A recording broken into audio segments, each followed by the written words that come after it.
You are now tuned into Then Radio.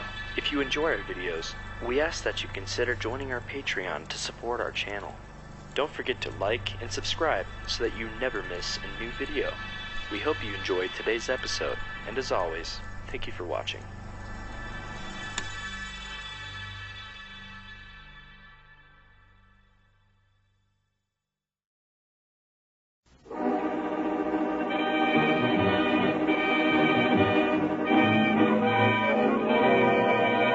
Calling All Cars, a copyrighted program created by Rio Grande.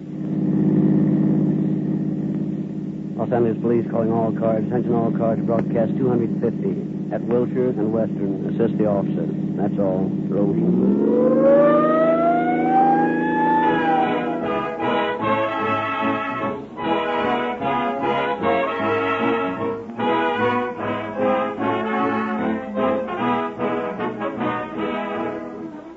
Supposing a friend of yours were crossing the street, and you could see that his next step would plunge him into an open manhole with possibly serious injury. As a friend, you'd call out to warn him of his danger, wouldn't you? Well, friends, in that same spirit, I'm calling out to those of you who are flirting with another kind of misfortune, probably without knowing it. Don't court the financial disaster of motor failure or premature breakdown by trying to get by with flabby, short-lived oil. Just think of all the friction-resisting, heat-defying Realube you could have bought with that last repair bill. Just try to break Realube down with your highest speed. Even with the help of a sometimes hot-tempered weatherman, it can't be done. Here's how you can prove it to yourself. The next time you drive into the red and white Rio Grande station in your neighborhood for a tank full of police car performance Rio Grande cracked, take aboard a crankcase full of Realube. Drive 1,000 miles. Then look at your oil gauge. Then feel the still great film strength and body of this best lubricant. And I can hear you saying... That was the straight dope Dr. Lindsley gave us the other night. This Realube is the newest and finest motor oil sold in the West.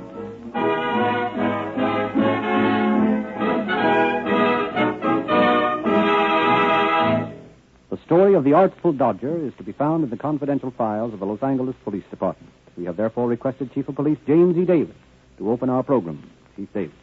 One of the most elusive criminals that my department has ever had to deal with is the story of the man we are to hear tonight. He was one of the hardest men to capture and convict that we have dealt with. He had a criminal record that began in 1911, and yet he had never been held in prison longer than 2 years, in spite of the fact that he had received sentences of 15 years, 7 years, and in one case a sentence of 1 year to life. He was apparently an intelligent man who should have known better, but he had convinced himself that he could lead a life of crime and make it pay. How he was dissuaded from this idea will be revealed as our program progresses. I shall have further facts to give you at the end of the show.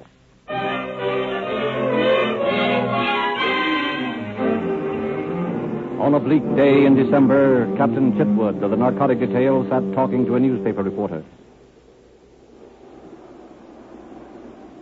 Pity the poor peddlers on a day like this. I don't pity the peddler on any day, but I would like to put my hand on the guy who's supplying this dope. Mister, I wouldn't go out after the guy who makes all the narcotics in Los Angeles in a rain like this. Now, what's this story you had to tell me? Well, this guy Courtney has got a fake automobile insurance racket that he's operating out here at Western and Wilshire. But I've got a hunch that so-called business is only a blind. What makes you think so? Well, the grand jury's investigating him, and there hasn't been an entry in his ledger in 2 years. What else have you found out about him?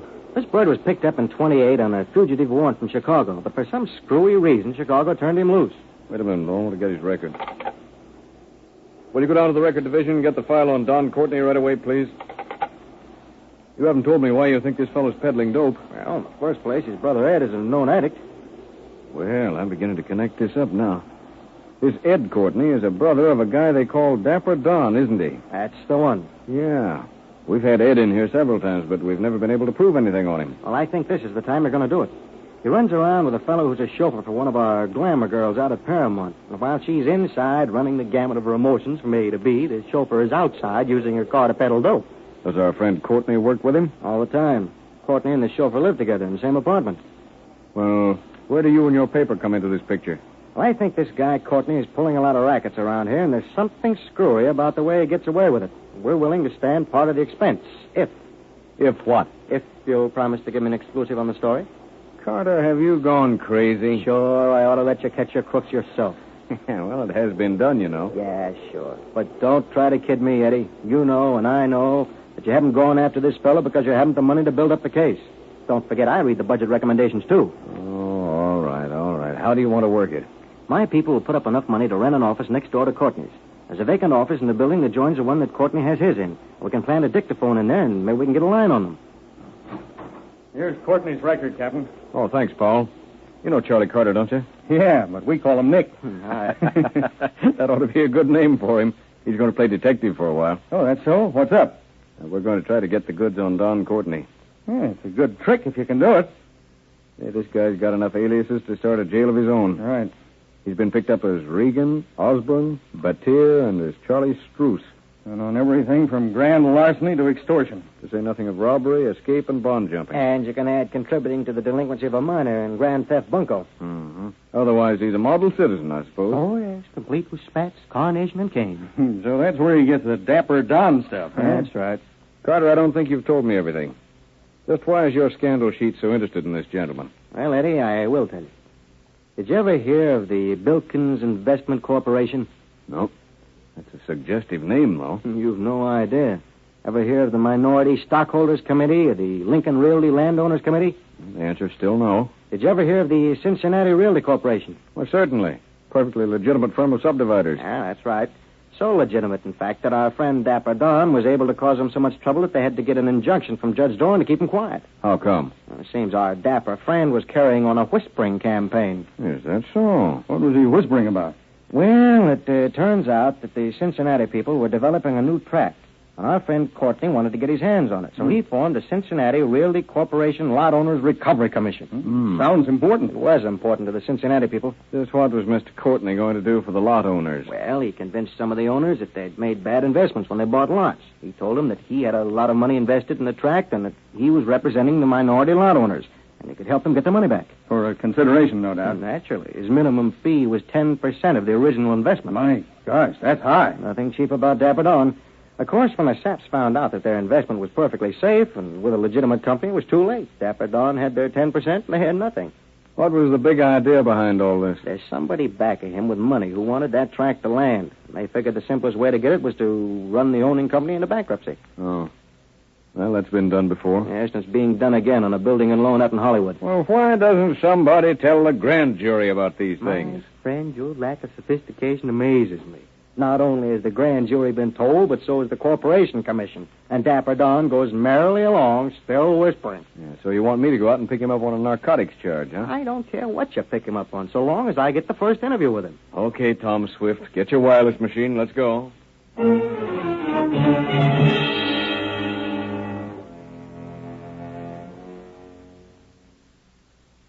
Courtney's office right over there, across the air shaft. The one with the Venetian blinds in it.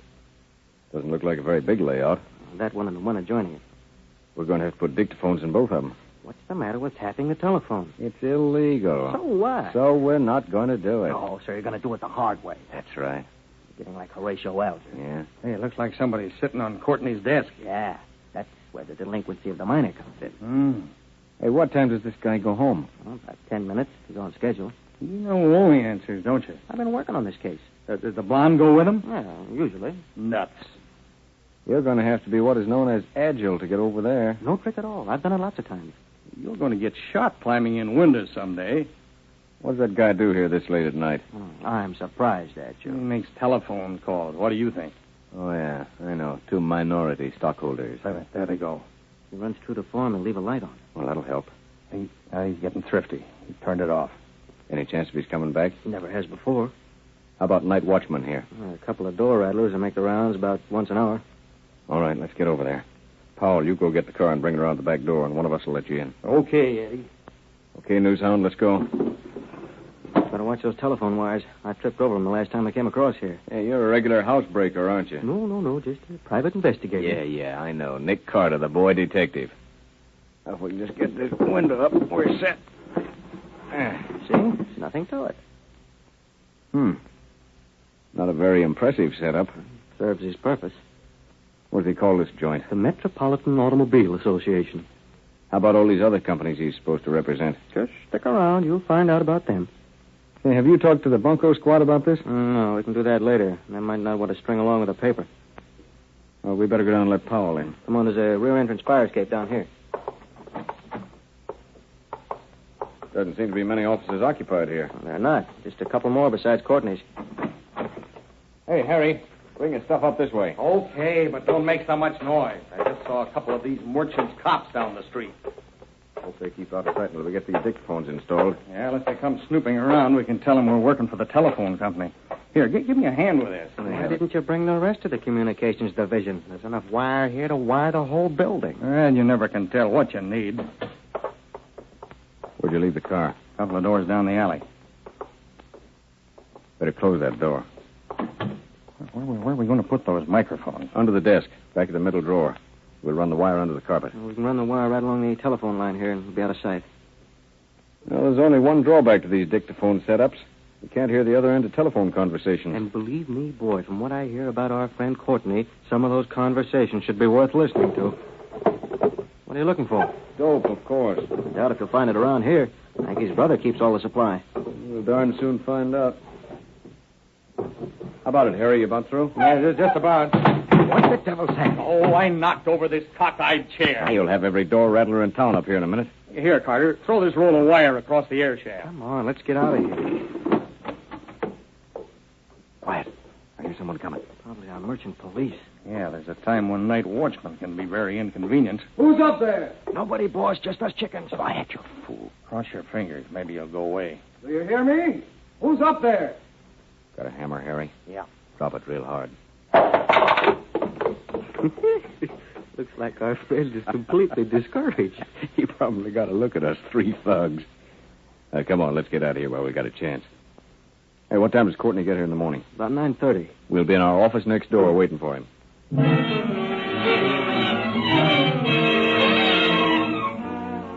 Early next morning, the officers arranged for Powell to attempt a buy from Ed Courtney. Chitwood and Carter were listening on receivers in the office the newspaper man had rented. As the hours went by, they heard numerous telephone conversations, mostly of the same pattern. Drexel 0456, Minority Stockholders Committee. Oh, yes, I'm quite familiar with that company. I'll say he is. Well, I'll tell you, old man, I'm afraid you've lost your money. No, I wouldn't want to undertake to get it back for you. Well, let's see. I'll tell you what to do. You mail us your check for $49.95, and we'll look into it for you. Yes. Well, that's to cover the registration and title search. Yes, that's right. Why, absolutely. We'll get every penny of it back. Way back. Yes. Suppose you get in touch with me in about a week. Mm-hmm. That's right. Goodbye. So that's the way he works. That's just part of it. Stick around. Wilkins Investment Corporation, Courtney speaking. Yes? Oh, yes, I know that company quite well. Of course, I wouldn't want you to quote me on this, but my investigators tell me they're due to go on the rocks any day now. Would you get that? Yeah. I wouldn't be surprised to pick up the morning paper and see where they've filed bankruptcy proceedings. Mm-hmm. Well, of course, I couldn't make you any definite promises, but we do represent the minority stockholders, and we're making every effort to get our money back. I see. Well, how much stock have you? Oh, $10,000. Oh. Well, of course, you know we charge a slight fee for our services. Yes, about 10%. Huh? Well, of course, if you feel that's a little high, you might stop and consider your chances of getting your money at all. Yeah, well, that's fine. I thought you'd see it our way. Oh, yes, we require a small deposit in advance, about 5%. That's fine. Yeah. Well, we'll send a messenger right over for your check. Goodbye. Say, this guy's doing a land office business. You ain't heard nothing yet. From the stories I've been hearing, this guy loses his temper and throws the furniture around if he doesn't clean up $5,000 a day. Fine. Oh, go on. There aren't that many suckers. Hold it. Here it comes. Lincoln Realty Landowners Committee, Mr. Jones speaking. Oh, it's you. What do you want? Now, listen, I told you yesterday when you came down to the office to keep out of here. And I told you to keep away from Ed and not be telling him things. You get to talking to him, and the first time he's all hopped up, he'll spill his insides all over the place. Oh, so Ed takes Yeah. dope, huh? Sure, he's a hophead. Oh, but you can't trust him, I tell you. Oh, now, listen, honey, don't be that way. You're just a kid, you know. I don't want you to start running around with guys like Ed. He's not the right kind for you. A lot of brotherly love there. He cut his own mother's throat for a dime. Yeah, honey, I know, but you're only 18. Well, sure I'm going to marry you. Didn't I tell you I would? Is that the delinquency you were talking about? That's it. Well, I'm glad it's out of my department. Oh, listen, baby. I'm throwing a party at the hotel tonight. How about getting a couple of your friends and meeting me there, huh? Who? Why, she's only 16. You... Well, all right. Bring her along. See? You see what I mean? Goodbye, I sweetie. think I do.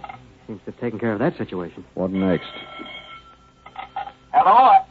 Oh, what do you want, Ed? It's about time you called. I got a delivery to make right away. Yeah. Fellow at Vine and Sunset wants an ounce, and he's in a hurry for it.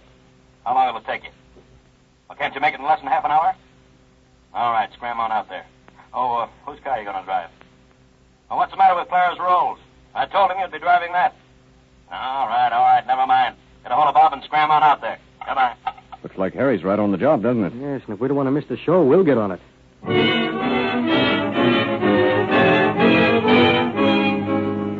Stopping only long enough to notify the bunco squad and the juvenile authorities, Chipwood and the reporter rushed to Vine and Sunset to be present when Powell made the buy from the suspected pair. See Harry anywhere? Yeah, right down there by the drugstore. Did you give him the money? Yes, all in marked bills. Now, as soon as Harry pays them the money, we'll hop on the running board and take him in. You don't see a Rolls Royce anywhere, do you? Uh-uh.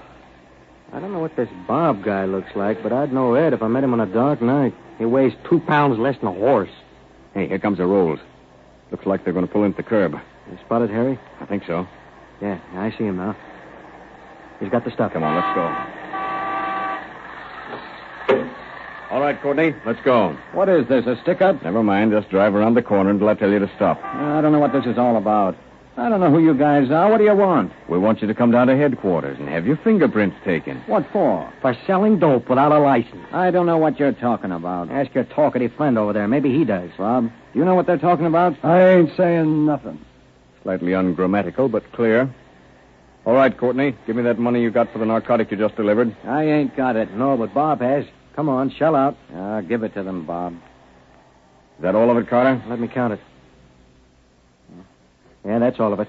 $250. Is that the same money you gave Harry? It's the money, all right. These are the babies we're after. Where do you get your supply, Courtney? I don't know what you're talking about. I'll bet you don't. How about your brother? Is he handling the stuff? I don't know anything about it. How about it, Bob? I ain't saying nothing. Yeah, I believe you mentioned that before. Okay, drive on. Where to? The city jail, my friend.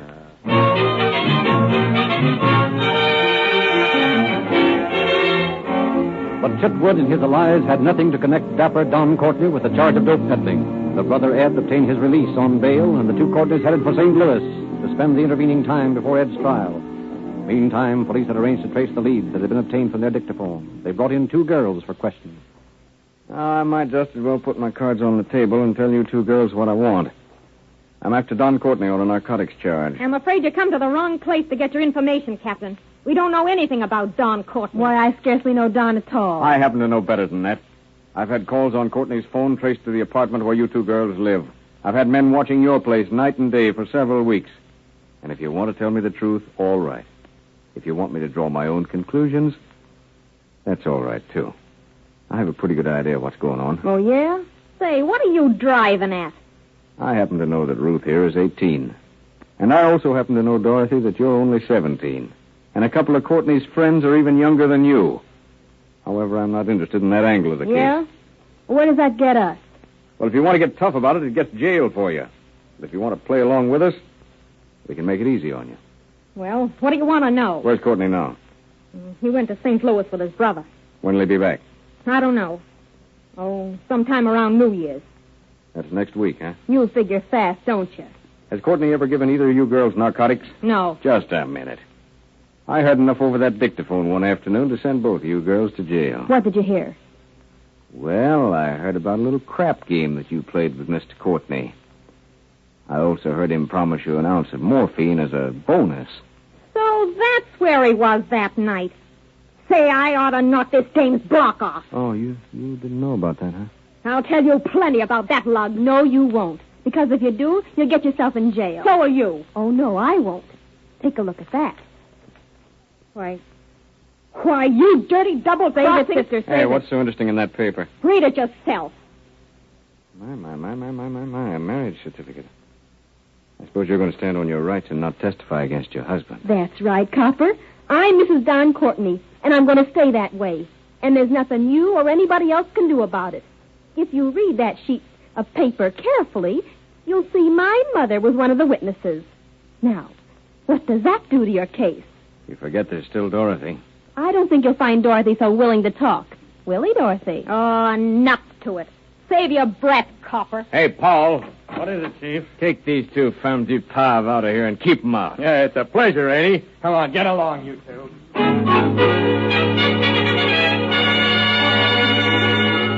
A week later, on the morning of New Year's Day, Captain Chitwood, Lieutenant Harry Powell, and 4 other officers drove to the railroad station in Pasadena to serve as a reception committee for the incoming Courtney and his brother. Here he comes, boys. Watch him now. He's tough. Smith, you keep your eye on the train and see if his brother gets off on that side. If he does, uptight and Luckenbeck will get him. Robinson, you watch the back platform. Harry, come with me and we'll pick up Don. Hey, you're still going to try to pin a narcotic rap on him? Yeah, we can't seem to get anybody interested in getting him on anything else. The Corporation Commission didn't do anything about his whispering campaign? No. There's something fishy about that bird, but I can't find out what it is. He knows too many people. Yeah, maybe he's got a good lawyer. Well, that wouldn't get him out of all his jams. Wait a minute. I see him. He's fixing to get off. Okay, let's keep this quiet now. Where's Carter? He's over there all set with the photographer. All right, Mr. Courtney. Take it easy now. What? We're police officers and you're under arrest. Oh, yeah? Well, what's the charge? Suspicion of narcotic violation. What? Don't make me laugh. We'll try not to. Take a look in those bags, Harry. I'll get you for this, Chitwood. Yeah, I thought it was about time you said that. How about it, Harry? Pretty good, Eddie. 245 automatics and enough dope to send him to jail for the rest of his life. Now, look, you're making a mistake, coppers. Those are not my bags. No, whose are they? They belong to my brother. What? Hey, Harry, there's Courtney's brother in the vestibule. Grab him. Okay, Chief. Get that train into Los Angeles and bring him in. You're wasting your time, copper. You can't make this rap stick. Maybe you're right, but I'll take a chance on it.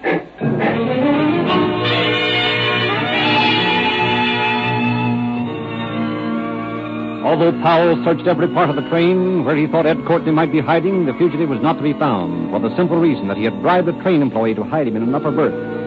Don was let off and booked, but next day was out on bail, breathing threats against the police. Then, mysteriously, 4 days later, Brother Don surrendered Ed.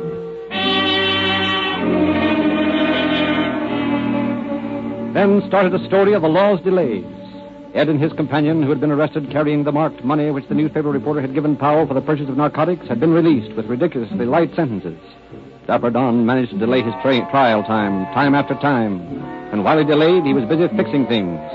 Having already married one potential witness, he now managed to have the girl Dorothy disappear, and while a charge of tampering with witnesses was being considered, any hope of obtaining a conviction on a morals charge was shattered when the case was quietly dismissed. Insufficient evidence hampered the pressing of bunco charges. Courtney complained bitterly that newspapers and the publicity given his case had wrecked him financially.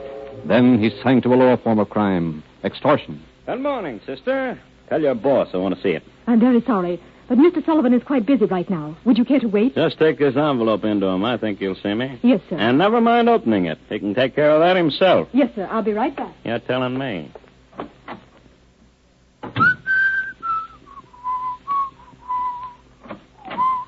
Mr. Sullivan will see you, Mr. Courtney. Yeah. I thought he would. Hiya, Sullivan. What do you want around here? You read my note? Yes, you lousy rat. I read it. Well, I see you got my picture, too. Where'd you get this picture? Wouldn't you like to know? I intend to. Ah, come on. Let's cut out this child's play and get down to business. I admit you beat that rap on that morals case of yours. But how do you think the DA would like to see that picture? You've got a lot of gall, but you haven't got nerve enough to do that. You're ripe for a little investigating yourself. Oh, yeah? It might be interesting for the district attorney to know how you beat your raps. Maybe you would, Mr. Sullivan. But I'm afraid a man in your position can't afford to squeal on a guy like me. All right. What's your proposition? Now you're talking. I need $2,000 and somebody to square a beef with the bunco squad. I'm a lawyer. I'm not in a beef squaring racket.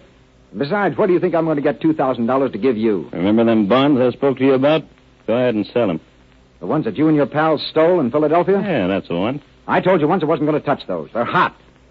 Now, you can take your filthy picture and take it to the district attorney, and you can do whatever you want with it. I bet you wouldn't like for me to show that picture to your wife, I bet you. Listen, Courtney. Someday I'm going to take that carnation out of your buttonhole and I'm going to put it right on your nose. Oh, yeah? And then I'm going to mash it through the back of your head. Why, Mr. Sullivan. Mary, did you make that call I told you to? Yes, Mr. Sullivan. How about it, Sullivan? Mary, write out a check for Mr. Courtney for $2,000 and bring it in here for me to sign. Yes, sir. Wait a minute. No check, Sullivan. Never mind, Mary. Get the money out of my safe. I'll call you when I want it. Now you're being smart. How about that bunco beef? What's it all about? Just a little matter of some boys in Hollywood who didn't know how to run their business. I did a little telephoning now and then, got hold of some of their stock. You see, I represented the minority stockholders. For a consideration, no doubt. Well, 10%, maybe sometimes more. All depends on the sucker. And you expect me to square a beef like that? I not only expect you to, Mr. Sullivan, but I think you will. Just what are you going to do if I don't? Remember, I still have the negative from that picture you have there on your desk. Nothing doing. I expect you to give me that negative when I give you the $2,000. Mr. Sullivan, I know you believe in fairy tales, but I'm afraid I'll have to keep that negative, just in case. No negative, no deal. Okay, I'll show it to Wifey Difey. Go right ahead. Go ahead. All right, let's stop bluffing each other, Sullivan. I happen to know you've got your secretary listening in on that inter-office phone. But it isn't going to do you any good because you can't prove a thing. Okay, Courtney. Mary, bring that money in here. Yes, Mr. Sullivan. Well, it looks like you win this time, Courtney. Yeah, I always win. Here's the money, Mr. Sullivan. Thank you, Mary. Here you are, Courtney. Thanks, Sullivan. I always knew you were a smart guy. That's right, Courtney. He Huh? is. He was smart enough to call the police when you came in. Now, wait a minute. You ain't got nothing on me, Chitwood. That's what you think. We've been listening to your conversation on that office phone, and the girl here has stenographic notes on every word you said. I may be a narcotics officer, but I can still take you in for grand theft, bunco, and extortion. Come along. I think the DA wants to talk to you.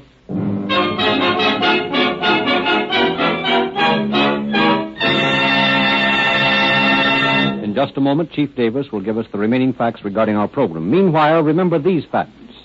That Rio Grande Cracked is just another way of saying police car performance gasoline, and that Realube, its companion product, means complete and immediate protection for your motor the instant you step on the starter. For the sake of your motor and your pocketbook, use Realube, the newest and finest motor oil sold in the West, and Rio Grande Cracked, the gasoline that is first in public service. And now, Chief Davis.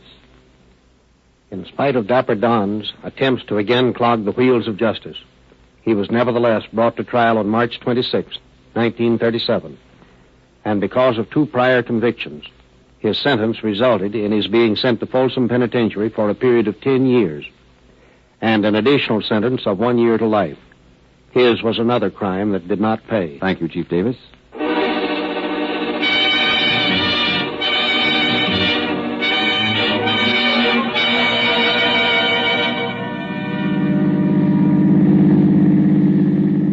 Los Angeles Police calling all cars, attention all cars, a cancellation of broadcast 250. Suspect in this case is now in custody. That's all. Rose and Cliff.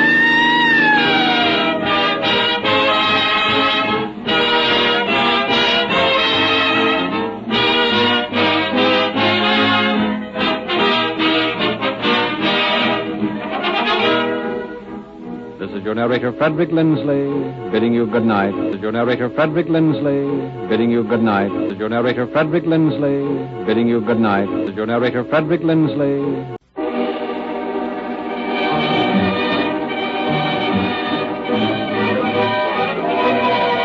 Calling All Cars, a copyrighted program created by Rio Grande. Los Angeles Police calling all cars, attention all cars to broadcast 250. At the Dollar Line docks in Wilmington. See the officer. That's all. Rose and Cliff.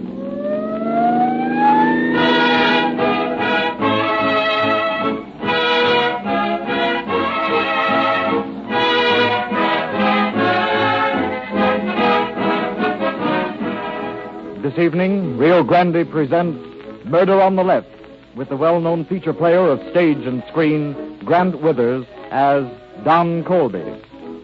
The other day, I heard an old-timer say, I tell you, the dad-burned automobile's to blame for most of the crime. When the varmints had to make the getaway on horseback, they couldn't get so far. whether he is right or wrong, friends, this much is true. Law enforcement officers in California use good automobiles and the best gasoline money can buy. More fire engines, ambulances, and police cars are powered with Rio Grande Cracked wherever it is sold than any other brand. California state and federal government officials also use Rio Grande crack to power their emergency public serving equipment. Benefit by the split-second starting, swift acceleration, the top power and speed, and amazing mileage of this better gasoline. So, friends, if you're getting anything less, if you want real police car performance in your car, set your compass for the nearest red and white Rio Grande station and get it with Rio Grande crack, the most highly recommended public serving gasoline in the West.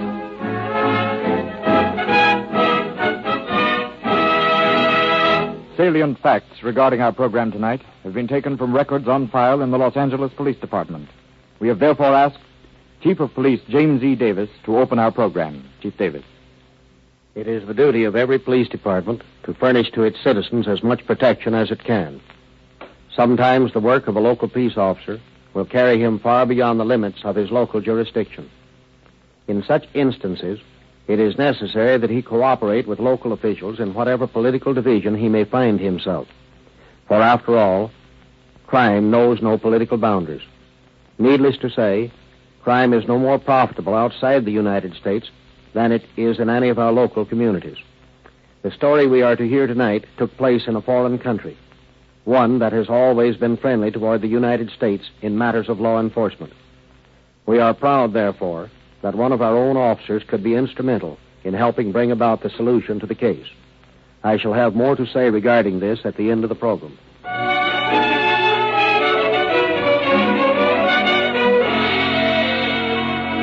Our scene opens on a bright April morning in 1930 in the office of Captain James Bean of the Los Angeles Homicide Detail. Captain Bean, here's a letter I got with my mail this morning. And frankly, I don't like it. I see it.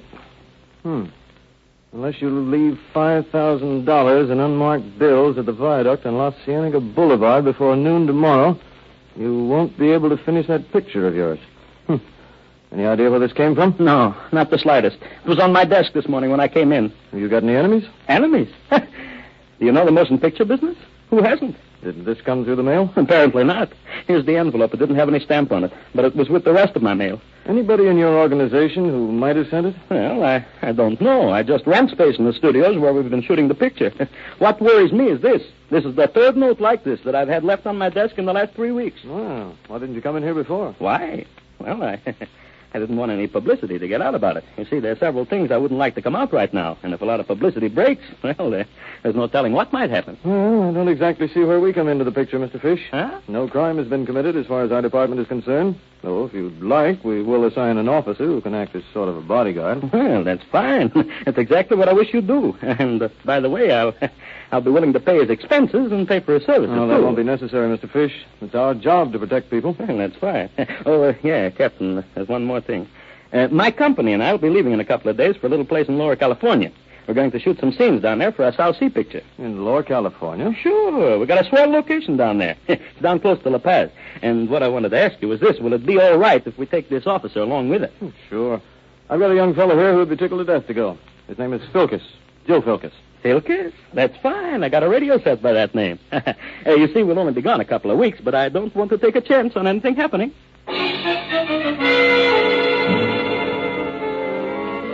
A week later, the producer and his small company are preparing for work in sweltering heat in Lower California. Now, look here. You better go easy on them drinks, Dennis. This ain't Hollywood. You're in the tropics now, and whiskey and the tropics don't mix, you know. Oh, don't worry about me, J.K. I've never missed a picture cue in my life yet. Ask Colby here. Isn't that right, old pal? He's right, Mr. Fish. He's never missed. Yet. Sure, but we got an important story conference tonight at my hotel. Carol Gifford's demanding a change in the script. Oh, what's the matter with that girl? Got temperamental girl down here, huh? Look, J.K., I'm the star of the South Sea picture we're making, see? Not Carol Gifford. If that dizzy blonde dame doesn't... Sure, Dennis. You're the star. But, you see, it's too late to make a change in the cast now. We start shooting first thing in the morning, you know. All right. I'll be at your story conference tonight. We'll start shooting in the morning. Only go on away now. Let a couple of pals drink in peace. Okay, but you better show up tonight. The La Paz Hotel, room 400. Yeah.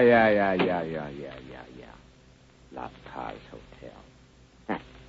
Got to have their hotel service and bellhops and flunkies even down here. Yeah. Here, have another drink, Dennis. Yeah.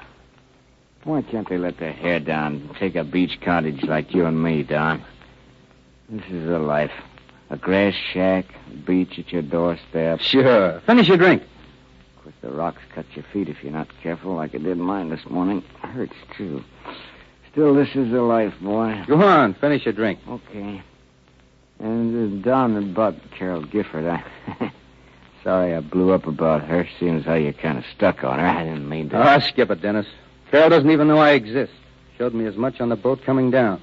Yeah, have another drink. Yeah. What do you mean she doesn't know you exist? Just that. She's got a star complex. Goes out with star players only. Huh?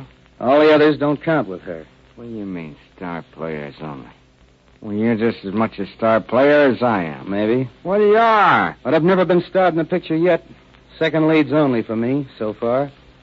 But someday I'm gonna... Look here, Colby, you got the stuff it takes to knock 'em over at the box office. Well, man, you got everything. Looks, personality. Yeah? Well, it hasn't gotten me anywhere, Dennis. Anyway, let's forget it. Here, have another drink. A real one this time. Yeah. What about you? Where's your glass? I just finished mine. Besides, I haven't your constitution. You can take it. I can't. You bet I can take it. Hey, you know something, Don, old pal? What? Well, when we get back to Hollywood, I'm going to see that Sam Goldman gives you a break. A real break. Thanks, Dennis, but it's no use. Nah. It's no use. I got to make my own breaks. And it's got to be away from Hollywood. Yeah. Away from Hollywood.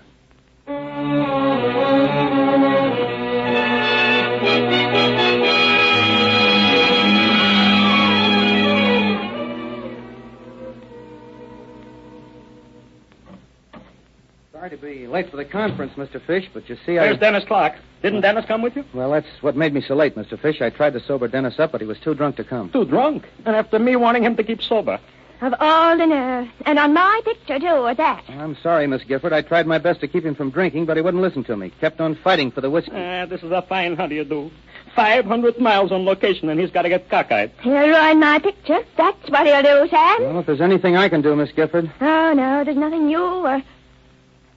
Say, Sam, I've got an idea. What? Again?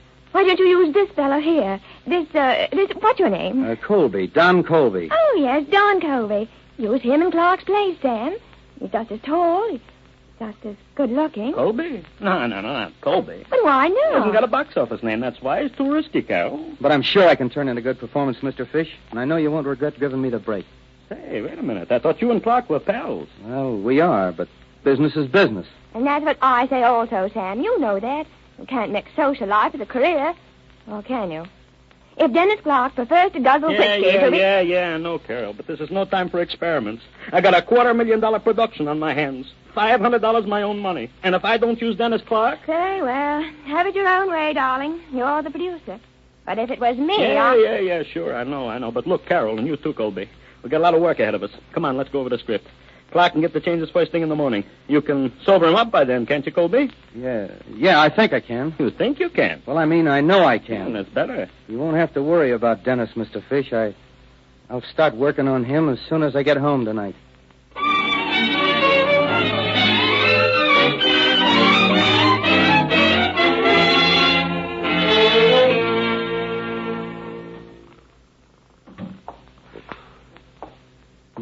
Midnight and still drunk. The famous Dennis Clark, stewed to the gills. Well, snore on, fella. It won't be long now. Getting you cockeyed didn't work as I hoped it would. Well, there's still another way. Yeah, a sure way. Come on, up on your feet, you drunken fool. Sir, what's going on? Shut up and stand on your feet. That's you, Don, old pal? Yeah, it's your old pal, Don. Just back from the story conference at the hotel. And you're going to help me be a star, see? Don, old pal. Yeah, me. Me and you are going to do things tonight. How about a drink? Later. First, I've got to set this clock back an hour and a half. Back to 10:45. And then I'll tip this table over. Whiskey bottles, glasses, clock and all. And the clock will stop at 10:45. Get it? It'll look like you did it in a drunken stagger. What are you celebrating, Don, old pal? Let me in. Let's have a drink. Give me a drink. Next, I'll tear down these door drapes, and that'll look as if you tore them on your way out to the beach. There. The left drape. I mustn't forget you're left-handed, eh, Clark? How about a little drink? Let's have a drink. I want to celebrate, too. You'll get your drink, Clark. Here, lift up your foot. Hey, what are you taking my shoes off for? Oh, we're going for a little walk, Clark. It's nice and cool outside, and you won't need these rubber sneakers. Oh, yeah, great guy, Donnie. You're a swell pal. A real pal. There. Real I got pal. your sneakers off. We'll leave them here. Oh, take off mine, too. Okay, let's go. Here, keep off the grass. Don't step on the sand. That's it. Along this lawn.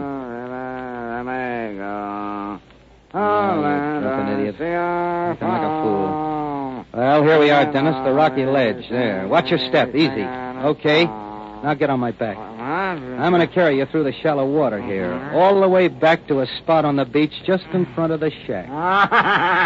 Piggyback. All right, Don, old pal. Let's go piggybacking. Piggybacking my old pal. Oh, don't shake so much. I don't want you falling off and getting your feet and your clothes wet. Here we are. Just the spot. Straight in line with the shack's beach door. Wait. Don't get off. I want your feet dry, not wet. What about that drink, Don, old pal? I need a drink. In a few minutes now, Clark. It's too bad you're too drunk to appreciate the details. Else you'd learn what a perfect crime this is going to be. Don't know how drunk I am. You won't be singing along, you fool. Not with your head deep in the water and your legs stretched out on the sand. Well, here you go. Feet first. That's perfect. Stretched out like a perfect stiff. Say, who hit me? Nobody hit you, Clarky, old pal. Just lie there quietly. You're going to help me to eliminate you. Help me to take your place as the star of the picture you're doing tomorrow. You want to help me, don't you? Sure, you want a drink. Say anything, Don, old boy, Oh, you fool. I'm going to kill you. And after you're stretched out here dead with your head in the water, I'm going back to the shack the same way I came. And I'm going to put on your shoes, your rubber sneakers, and then stagger like a drunk over the sand from the house to here. The last footprints will look as if you actually fell flat on your face, see? Like you fell headfirst in the water and drowned. Because when I'm finished making those prints in the sand, I'm going to stand on your body and lace your rubber sneakers back on your feet. Get it, Clark? The perfect murder. I want a drink. I want a drink. I don't want to whistle. Come on, let me have it. Let's go get a little It's right drink, here, a belly full of ocean. Hey, what? It's cold. It's done. What's quick alert me, you fool. It's too late now. Get your head back under that water. Gotta do it, Dennis. It's the only way fish will ever give me the lead in that picture. Here, quit your wriggling. For God's sake, stop it. You're drowning me. You've got to die. This time your head goes under the stay. A couple of more minutes and it'll be over. 1 second. 2, 3, 4, 5, 6, 7. 2 hours later, just before dawn, Mr. Fish is aroused by violent pounding on his door. Mr. Fish, wake up. Wake up, Mr. Fish. Who is this? Who is this? It's me, Colby. Open the door, Mr. Fish. It's important. Please hurry. All right. Wait till I get my bathrobe on. What is this, Colby? It's a fine time to... Hey, what's the matter? You look like you seen a ghost. It's Dennis Clark, Mr. Fish. He's dead. What? Yeah, dead. Drowned. I saw him stretched out on the beach. I tried to revive him, but I couldn't. But are you sure he's dead? Did you call a doctor? No, I came here first. I thought maybe... Well, we better get a doctor right away. Here, come on in. Close the door. I'll get him on the phone right away. Well, the rotten brakes happened to me. Hello, operator. Operator, get me a doctor, quick. What? I don't care if he is a French doctor. Any doctor, only get him quick. Yeah, and rush him out to, what's the number out there? It's the only house near the Rock Ledge. Yeah, it's the only house near the Rock Ledge. You can't miss it. And ask him to hurry. There's a man worth $250,000 for me drowning there. Ask him to hurry, yeah. And operator, call Joe Filkis. I'll meet him there. Yeah, operator, have a taxi waiting downstairs for me. I'll be down in a minute, yeah. Well, Colby, this is a fine mess I'm in now. Here, throw me them pens, will you? I did what I could. I found him on the beach like that. Sure. I know. I'm not blaming you. Only this is a fine time for him to get drowned, just when I'm ready to start shooting.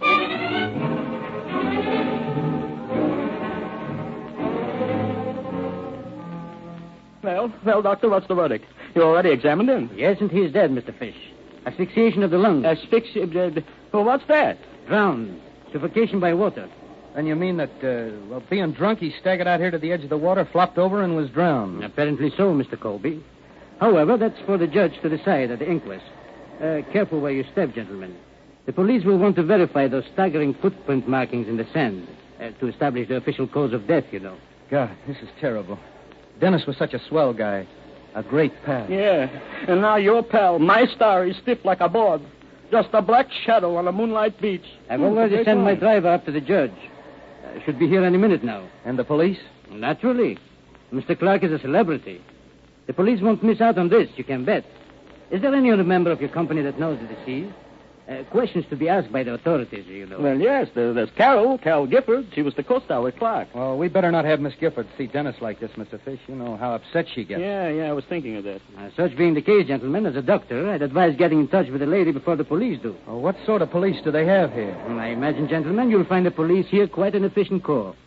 Well, and that should be simple enough, a drunk having an accident. What do you think, Doc? Well, so far as my examination is concerned, yes.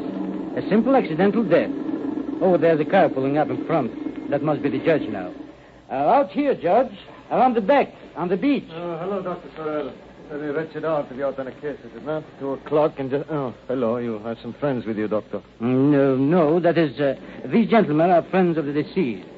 This is Mr. Fish. How do you do? And this is Mr. Colby. How do you do? How do you do? Judge Padilla, gentlemen. You determined the cause of death, no doubt, Doctor? Yes, asphyxiation of the lungs caused by an excess of water. Accidental? Apparently so. There being no head wounds. Of course, a further examination of the body itself might prove otherwise. Mr. Colby here says that the deceased was intoxicated earlier in the evening. Intoxicated? He was just plain drunk. Well, it seems there is nothing more mystifying here than a very sad case of an unfortunate, if foolish imbiber of alcohol. That's fine. What did you say? Well, I mean, it's fine. There won't be any bad publicity. You see, we have a picture, a moving picture. Of course. I read this much in the local papers. Oh, you did? Well, gentlemen, it's a bit chilly out here. If we can go in the cottage. Oh, yeah, sure, of course. Come right in. And, Mr. Fish, you'd better get over and get Carol. I mean Miss Gifford, and prepare her for what's coming off.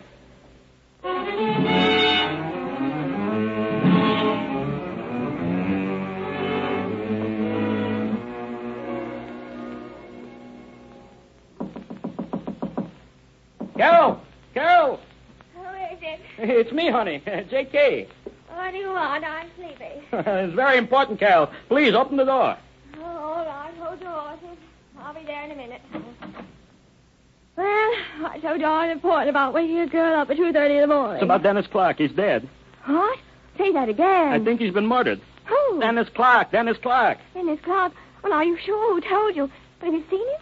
Oh, here, come in. Who told you? Are you sure? Yeah, he's dead. Drowned like a rat. Drowned? Say, are you drunk? Clark murdered, then he's drowned. Was this your idea of a joke? No, it's no joke, honey. Get your clothes on. The police want to question all of us, you included. Police? Then you are serious. I'll say I am. Plenty serious, and you better not... Me? Say, you're not getting me into any mess, Clark. Clark murdered, and you want me, your own girlfriend, to stick a pretty neck right into it.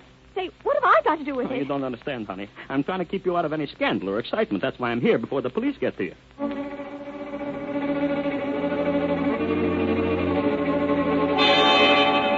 Fish and Miss Gifford returned to the cottage where Lieutenant Philkus had begun an investigation. Right here. Well, I guess everybody's here now. All right. Let's see. I'm sorry to keep you waiting so long, Lieutenant, but Miss Gifford was quite upset when I went for her. Yeah. That's okay, Mr. Fish. I understand. Thank you. Anyway, I was doing some private investigation on the beach. Good thing you folks didn't come too soon and disturb my investigation. But I thought all murder mysteries were investigated by the police. For the present, I've got this case. Pardon me, Lieutenant, but I believe I'm no longer required here, so if you will excuse me, I shall go home to bed. Oh, no. Don't go to sleep yet, Judge. Wait a while. I think I'm going to need you for something pretty soon. But, Lieutenant, I have completed my examination. As far as I'm concerned, death was caused from asphyxiation of the lungs due to accidental drowning. Yeah, sure, Judge. Looks like plain case of accident. Just the same, stick around, please. I'm going to need you. Well, Joe, do you mind speeding up the investigation a bit? Yeah, please do, Joe. I'm sure Miss Gifford would also want it over as quickly as possible. No, don't mind me, Lieutenant Philkus. Go right ahead. I'd like to see how you detectives work. Thank you, ma'am. I'll show you how a detective works. Well, Colby, what have you got to say? Go ahead. But I've told you all I know already. Dennis Clark and I were friends, pals. We lived here in the shack together. We've been drinking together ever since we got here. Well, tonight was the same. Excepting that Clark wanted to get drunk. Said he didn't want to sit around listening to the story conference that Mr. Fish had scheduled for the night. Anything else, Colby? Oh, no, I don't think so. If you were pals with Mr. Clark, like you say, why didn't you stay here and get drunk with him? Why should I? I've got my career to think about. Oh, I see. Now we're getting to the bottom of this case. I didn't say that. No, you didn't. That's something I figured out for myself. You were the second lead. So with him dead, you get to be the star. Have it your own way. I went to the conference and was there until close to midnight. Mr. Fish can confirm that. That's right, Joe. Colby left close to midnight, all right. I didn't ask the time, gentlemen, but that's a good point. Good for you, Colby. Because when this clock I've got in my hand smashed on the floor, it stopped at 10:45, quarter to 11. So your time alibi is perfect. Well, that's that. Yeah, looks like this is going to be an easy case to solve. Aren't you going to arrest anyone? I don't know. I've got some more questions first. Miss Gifford, was Mr. Clark your friend? I mean, a good friend? Well, you see, Lieutenant... What she means, Joe, is that she knew Clark as a business associate. Yeah, business associate. Nothing personal about it, you understand? Nothing personal at all. Just co-stars in the same studio, that's all. I get it. And, Mr. Colby, Miss Gifford, how about him? He means absolutely nothing to me. Nothing at all. Absolutely nothing. Nothing. That's right. Mm-hmm. Jealousy, eh? What do you mean by that crack? Just this, Colby. You're in love with Miss Gifford. And she was more friendly with Clark. That's a lie. No, that's the truth. I can see it in your face. Every time you look at Miss Gifford, you look like a sick cat. Look here, you flatfoot. Are you accusing me of murdering my pal in order to get Miss Gifford? Oh, then you share my suspicion, Colby. You believe Clark was murdered. You know he was murdered. Joe, I think you're right. I'm almost positive Colby killed Dennis Clark. What, you believe it too? Of course I do. Yep, Mr. Fish believes it. But I have some proof. All right, let's have it. How could I know Clark was murdered? I have a piece of tape here. It's got a red smear on it. I found it near Clark's body on the beach. So what? This piece of adhesive tape slipped off a cut on Clark's foot, the left foot, under the heel. Do you see what I mean yet? No, I don't. I can prove that there was a crime committed. Maybe. But what can a piece of adhesive plaster mean to me? It could mean a murder charge for you. You mentioned murder once before. Any proof of it? Plenty of proof, Mr. Colby. You mean you can pin it on Colby, Joe? I think so. Yeah. Well, I'm listening, but you better make it good. Go ahead. My deduction is very simple, although I admit that the single track of footprints in the sand had me fooled for a long time, almost a half hour. They look so perfect, like a real drunk man could make. And the footprints matched the dead man's shoe almost like a glove. It did look like a plain case of accidental drowning, like Dr. Sorrell said. Well, go ahead. Well, after, I think some more. I decided the murderer had walked through the water. Then he took off Clark's shoes, then made those perfect footprints. Then he stepped on the body to put the shoes back on. And when he switched the shoes back to Mr. Clark's feet, the piece of adhesive tape, which was inside one of the shoes, fell off in the sand in the dark, accidentally. Now, that's impossible. No, it isn't. I've got it, Joe. Once you knew about the plaster gauze, you knew someone had unlaced Clark's shoes and put them on again. And after it was over, the murderer must have jumped from the body into the water. Mm-hmm. What the scenario? I'm going to film it right away. That's right. And the killer cut his feet on the sharp rocks in the water. You mind if we examine your feet, Mr. Colby? Well, sure. Why not? No. The left one, please. Oh, very well. Well, there you are. Sure, I've got a cut on my left foot. Who wouldn't get hurt swimming out here? Well, even Clark had a cut, but that doesn't prove anything. Lift your feet some more, please. I want to look at the bottom of them. Well, is that high enough? Yeah. And now you're under arrest, Colby, for the murder of Dennis Clark. Oh, no, you don't. I suspected this, and I'll kill you first. Same as I killed Clark. Stand back, you fool! Nice work, Doctor. You winged him nicely. Now I'll tell you why I ask you to wait, Doc. Please examine Colby's foot. No, not the rock cut. Just examine the left heel, Doctor. Isn't that a mercurochrome stain on the skin of the heel? Why, yes, Mr. Filkers. It is mercurochrome. Same as on this piece of adhesive plaster that fell out of Clark's shoes, eh? Yes, the same. Sure. And when Colby put on Clark's shoes, inside the left shoe was this piece of plaster with a mercurochrome on it. Colby didn't know that. He used the shoes. Then he switched them again. The plaster fell off. Well, Cinderella, it looks like you stepped into the wrong shoes.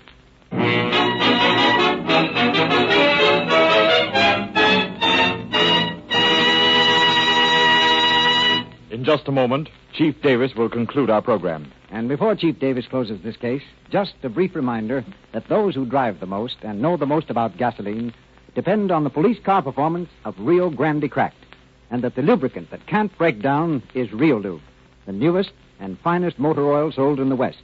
You'll find them both at your independent Rio Grande dealers tomorrow. And now, Chief Davis. Colby was arrested and turned over to the Mexican authorities. He was tried and given the sentence prescribed by law. Because of his American citizenship, however, his sentence was somewhat lightened. But so far as we know, he has never returned to the United States, nor did he ever reap any profit from his crime. Thank you, Chief Davis.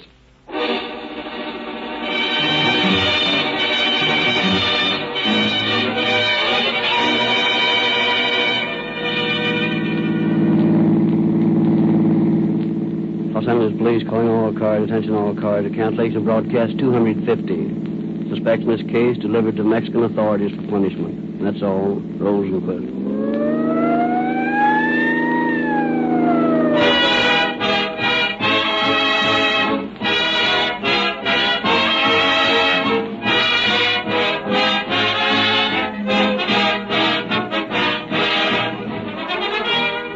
Rio Grande has presented Murder on the Left, with Grant Withers featured as Don Colby.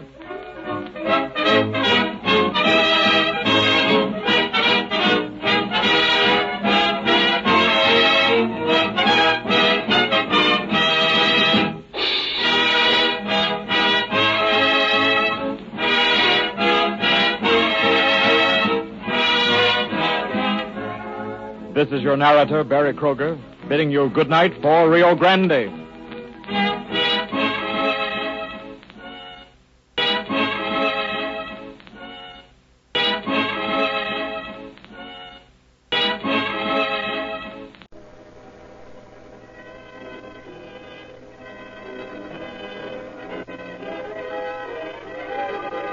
Calling all cars, a copyrighted program created by Rio Grande. Los Angeles County Sheriff's Office calling all cars. Attention all cars to broadcast 251 regarding a holdup. Be on the lookout for a suspect described as male American, 6 feet 4 inches. Weight about 150 pounds. This man believed to be wounded in the holdup this day. That's all. Rolls and quits.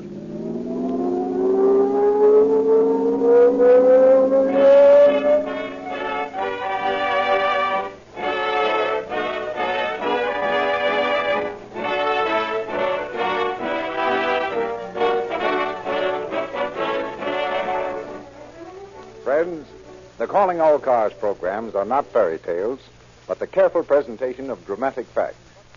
We observe the same principle in telling the story of Rio Grande cracked gasoline. When you were told that Rio Grande cracked is the motor fuel of police car performance, it is supported by facts which no one can deny. Here are some of them. Rio Grande cracked powers more police cars, fire engines, ambulances, and other emergency equipment wherever it is sold than any other brand. And that's not all. In addition to a vast majority of your city and county officials, many heads of your California state and federal governments also prefer Rio Grande cracked to power their emergency automotive equipment. And the reason for this overwhelming endorsement by those who drive the most, and thus know the most about gasoline, is that Rio Grande cracked has proved to be quicker starting, smoother in acceleration, with greater power and maximum speed, giving the kind of mileage that saves the money of taxpayers like you and me. And so, if you're more interested in gasoline facts than in gasoline fairy stories, drop around at the red and white Rio Grande station in your neighborhood and get the most highly recommended gasoline in the West. The story we are to hear tonight is to be found in the confidential files of the office of the Sheriff of Los Angeles County. We have therefore asked Sheriff Eugene Biscaluz to open our program. The cases you hear on Calling All Cars are not all necessarily good detective stories. It's not essential that a true story such as these cases present contain all the elements of a detective thriller. Most criminals are stupid. They make blunders. Our deputy sheriffs, by common sense and hard work, take advantage of these blunders. There isn't a genius in the sheriff's office, yet we have solved more than 99% of the cases coming under our jurisdiction. Ours is the job of proving to the criminal that crime is a losing game, and we do it. The secret of being a detective lies in being able to see the mistakes a criminal makes and in being able to take advantage of these facts. The first mistake any criminal ever makes is in committing his crime. We shall hear tonight how this one mistake led to a lot of grief for the men involved.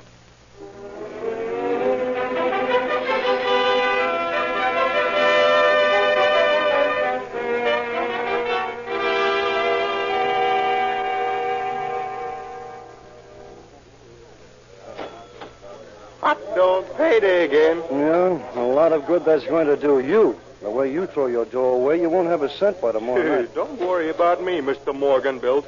I don't see you driving to work in Rolls Royces. Yeah? Well, I'm not riding buses either, wise guy. You going to cash that check tonight? Yeah, and how? At Burke's? Sure. What's 15 cents in my young life? I don't mind paying a service charge. Well, come on, I'll drive you by. Guess I might as well cash my check tonight, too.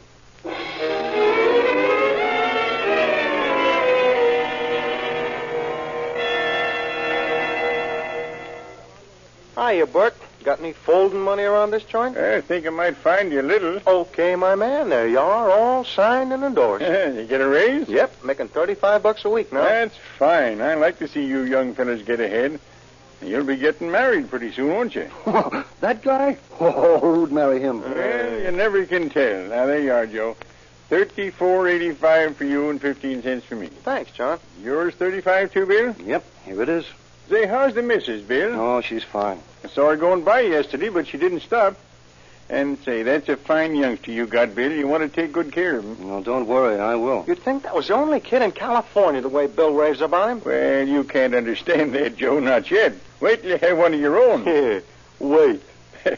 Well, goodbye, boys, and see you next Friday. So long, John. Bye, Burke. Bye.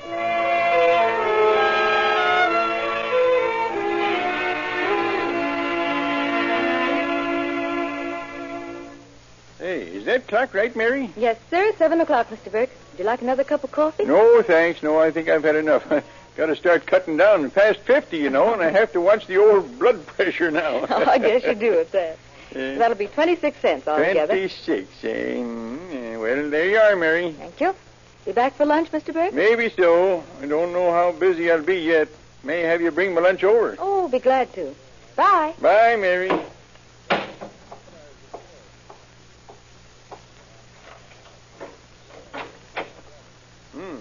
I guess I better clean this place up a little. Good morning. Can I help you? Maybe. You cash checks here? I certainly do. That's my business. Well, I got one I want cashed. Come right back here to the office, then. Hey, it's a nice place you got here. Yeah. Always keep this iron door locked? Yeah, most of the time. Keep right on going or I'll blast you. Hey, what is this? Never mind closing that door. Sit down. Everything okay, Fred? Yeah, come on in. Al's waiting in the car. He's getting nervous. Well, tell him to keep his shirt on. No, come on in. Help me. I said sit down, Mug. Hey, take it easy, young fella. Button your lip. What's the combination of that safe? I don't know. Don't feed me that gas. I'm telling you the truth. I don't know the combination. Well, maybe this rod will make you remember. Anyway, the safe has a time lock on it. You couldn't get it open for another 30 minutes. Okay. We'll wait. Gag him, Frank. Okay. Better leave his hands free so that he can turn that dial, of course. You can do it yourself. And leave fingerprints all over the place. Don't try to be funny, guy. Gag him, Frank. Hey, you got a clean hanky, mister? Boy, does he look funny with that rag in his mouth. Now open that safe. Maybe he's got the combination worked on somewhere. Yeah, it's an idea. How about it, monkey? I'll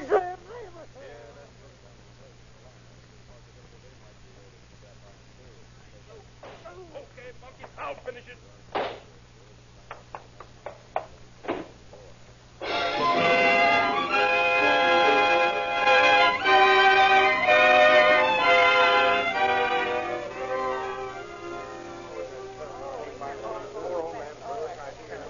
Well, it looks like everybody in South Los Angeles is out here. Uh-huh. Well, I haven't had a good killing out here in years. There's Welch from the Huntington Park station. Yeah, I see Armstrong's with him, too. Hello, Welch. What's all the excitement out here? Hello, Killian. How are you, Mahoney? Hi. You know Armstrong? Yeah, hi. Sure. Two bodies, but which one's the bandit? The short guy. The other one's John Burke. He's a sort of banker around here, cashes paychecks. Looks Looks like the crook got it right through the heart. Yeah, we figured that Burke was sitting in this chair here. He must have fired over his shoulder, judging from the position of the bandit's body. You see, here's a bullet hole in Burke's right cheek. Evidently shot twice, though, because it's obvious that the shot in the top of the head is the one that killed him. That's right. That's why I figure he fired over his shoulder. The man he killed must have been to his left, and there must have been another fellow on the right. Well, there aren't any guns except this one that belonged to Burke. We found these 3 bullets. One, evidently, is the one that killed this holdup man. This one we dug out of the wall over there. Must be the one that killed Burke. That's the way we figured it.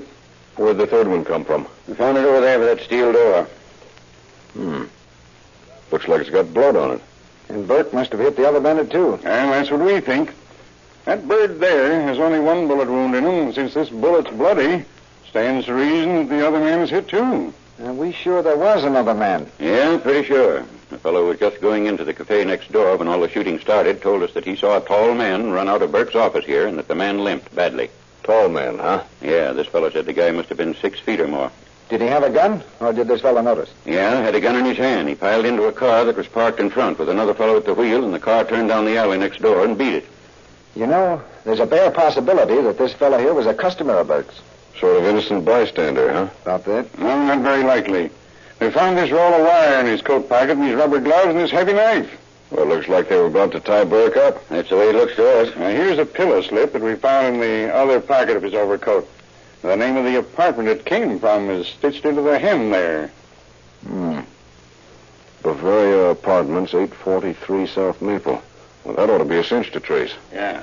Well, we'll send this fellow in for a postmortem. Maybe his fingerprints will identify him. That's a good idea. We'll get Frank Gomper to run a ballistics test on these bullets and find out which one killed him. Meantime, I think we better take a look at the Bavaria Apartments.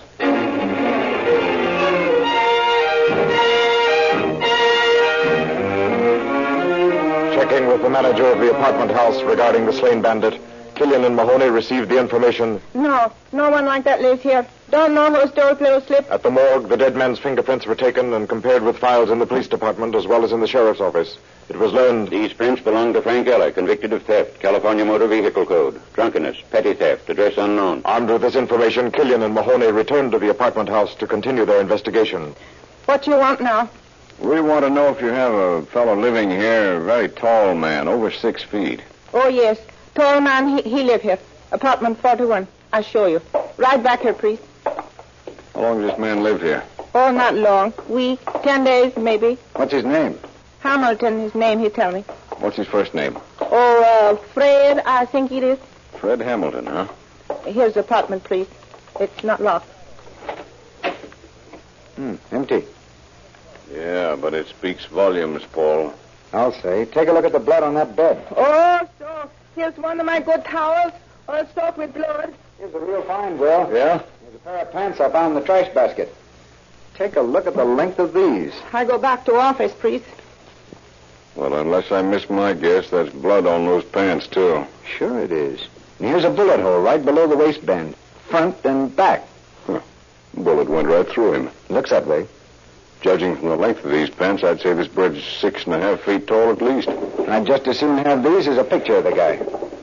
Uh-oh. Here's something. What'd you find? Iodine swabs and old bandages. Looks like Hamilton's the man we're looking for. Yeah, but where to look, that's another question. Yeah. Oh, here's another pair of pants. Yeah? Maybe these will turn up something. Yep. Take a look at this. What is it? Property tag from the General Hospital, dated December 25th, 1937. Oh, that's just about a month ago. Patient number 83564, Ward 5200. Name Frank Ellers. See, that is something. Hey, wait a minute, there's something written on the back. Yeah, see it. Fred, 843 South Maple Street, apartment 41. Frank here at 7 a.m. Well, that definitely puts a third man in the picture. Yeah, assuming that Fred is Hamilton and Frank is Ellers. The guy who left this note's probably the man who drove the car when Burke was killed. Well, one thing's certain. Hamilton will have to contact a doctor sooner or later. We better get this description to the hospitals and all the doctors. We better check with the General Hospital about this Ellers guy, too. We'll phone him and tell him we're coming.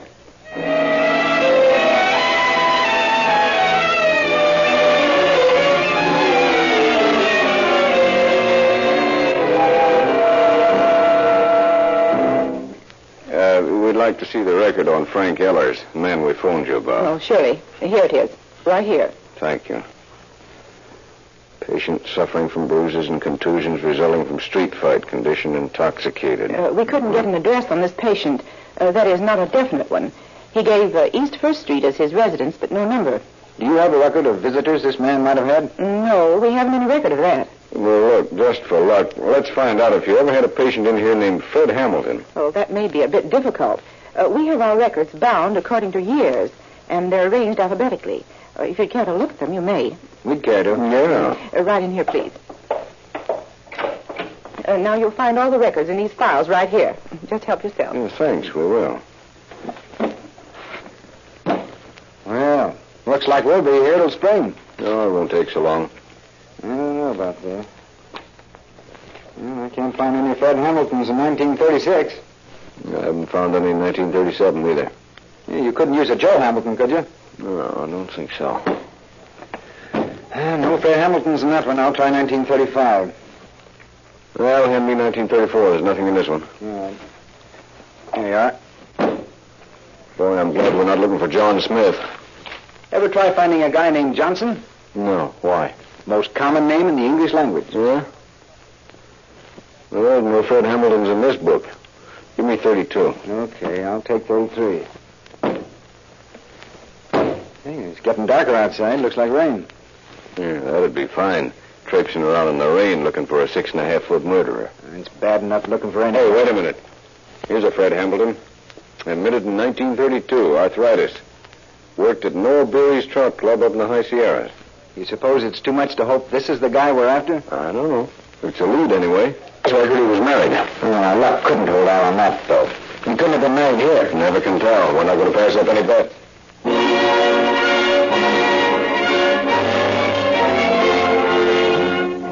Once more began the long siege of checking musty records. Back in the pages of the marriage license books, Killian and Mahoney scanned every line, looking for the name of Fred Hamilton. At last, in 1928, the record showed that Hamilton had married Edna Ender. As a final point of search, Killian and Mahoney chose the city directories. In the directory for 1937 appeared the name of Edna Enders and her address. Hey, I'm getting awfully fed up with ringing doorbells. Oh, it might be worse. How? You might be selling brushes. Oh, yeah, or magazines. I wonder if this dame's home.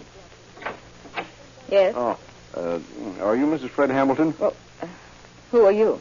Sheriff's deputies, Bureau of Investigation. My name's Killian. We're trying to locate a Mrs. Fred Hamilton. Her name was Enders before she married Hamilton. Come on in, please. Thank you. This is Deputy Mahoney, my partner. How do you do? Hi, ma'am. I'm the person you're looking for. Oh. However, I'm not Mrs. Hamilton. Fred and I have been divorced for some time. That's why I took back my own name. Are you married now? Yes, I've been married several months. Well, then you don't know where Hamilton is now, No, I don't. May I ask why you're looking for him? We're pretty certain he killed a man. Oh. And you don't know where he is? No. If I did, I'd tell you. He's guilty. I hope you catch him, but I haven't seen him in months. Say, why don't you check with his mother and sister? They live here. I don't know where they do live, but his sister works downtown. I can give you the name of the firm, and you can contact her. Yeah, we'd appreciate it if you would. You don't have any pictures of Hamilton lying around, do you? No, but I have some negatives of old snapshots. You can have those if you want them. Say we do. Say, incidentally, Fred has two brothers in Texas. One's living at Olney, and the other lives at Abilene. Oh, you know their names? Well, I think Ed lives at Olney, and Charlie lives in Abilene. Ed and Charlie. Well, we'll have the Texas officers keep a watch on the brothers' homes. Maybe Fred will show up there. Yeah. Oh, I almost forgot the negatives. Here they are. Thank you. We'll take care of them and get them back to you. Oh, you can keep them for all I care. Or throw them away. I don't care if I never see or hear from that man again.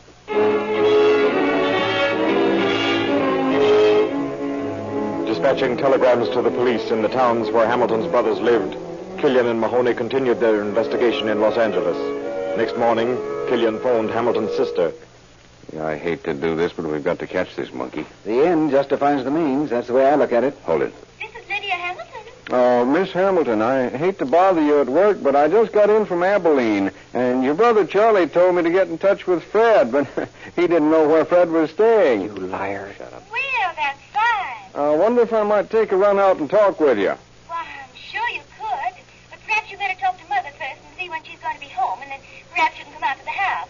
I'm I'm sure she'd like to hear about Charlie. Oh, that'd be fine. Where can I get in touch with her? Well, she's working in a drugstore down on East 7th, near Los Angeles Street. You know where that is? Well, I think I can find it. Tell her where we can. Well, you can get in touch with her, and then whatever she wants to do will be all right with me. All right, that's what I'll do. Goodbye. Goodbye. Well, this thing's getting complicated. Now I've got to go down to Lyda Hamilton's mother.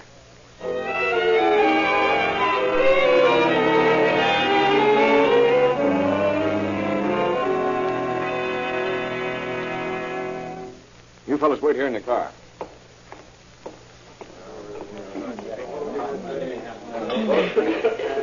What'll it be today, young man? A cup of coffee, please. Cream? Yes, cream, please. Are you Mrs. Hamilton? Why, yes, I am. Well, my name's Killian. I talked to your daughter over the phone a while ago. She told me where I'd find you. But why were you looking for me? Maybe I'd better explain. You see, I just got in from Abilene. I knew your son, Charlie. Oh, of course. How is Charlie? Why, he's swell. Oh. He wanted me to look you up when I got out here and say hello and all that sort of thing. Why, I get off at 3. It's almost that time now. Why don't you wait and go out to the house with me? I'd like to have you meet my other boy, Fred, and Lydia. Oh, is Fred living with you now? Why, yes. He's been staying with us 2 or 3 days now. Wow. Of course, it's a small place, and we're sort of crowded. But Fred hasn't been feeling well, and I wanted to have him where I could keep an eye on him. Yes, some boys are a trial to mothers. Oh, Fred's a good boy. Never been in any trouble at all. Oh, he drinks a little now and then, but nothing serious. Well, no, I wouldn't think he would, having a mother like you. Oh, well, I've tried to do the best I knew how about it, children. Oh, Charlie's a fine boy, don't you think? Oh, yes. Charlie's a swell guy. And I want you to meet Lydia, too. She's a fine girl. Oh, she's going to be married soon, though. Oh, is that so? Uh-huh, and I just don't know what I'll do. Lydia and Fred have always been my babies, sort of. And when she leaves, well, I'll just kind of be lost, I reckon. Well, but there's still Fred. Oh, well, you know how boys are. Always running around a lot. Of course, Fred's old enough to know what he's doing, but I always thought if Fred and Edna hadn't split up, things might have been different. Edna's a fine girl. Yes, I know. Oh, did you know Edna? Well, that is, I've heard about her. Yes. Well, she was a good wife to Fred, but he just couldn't seem to settle down. Then he got to drinking and running around with Frank Ehlers and another fella I didn't like. But I haven't heard him mention Frank since he's been home this time. Maybe they sort of split up. I do hope so. Oh, yes, that'd be a good thing for Fred if he'd stay away from fellows like that. Well, I've got a lot of work to do before I get off. I want you to run out to the house and see us, though, real soon. Well, I'll do that. Mm-hmm. Oh, by the way, what's that address again? It's 226 Oxford Street, apartment 8. That's right. Mm-hmm. I better write that down this time. Well, we'd like to have you come out tonight if you're not busy. Well, perhaps I will. I have an appointment later this afternoon, but I'll get out there before it's too late. Well, we'll be expecting you. I know Fred will be glad to see you. Welsh, you boys follow us. Well, it took you long enough. Did you see her? Sure. Got the address from her. Fred's been staying at her apartment for the past 3 days. Think she suspects anything? Not a chance. She wouldn't have given me the address if she had. She thinks I'm a friend of Charlie's. Gosh, I hated the light of that old lady. Well, Hamilton didn't hesitate to blow the top of Burke's head off. Yeah, I know. It's funny about mothers, how they love rats like that. That's what makes mothers so valuable.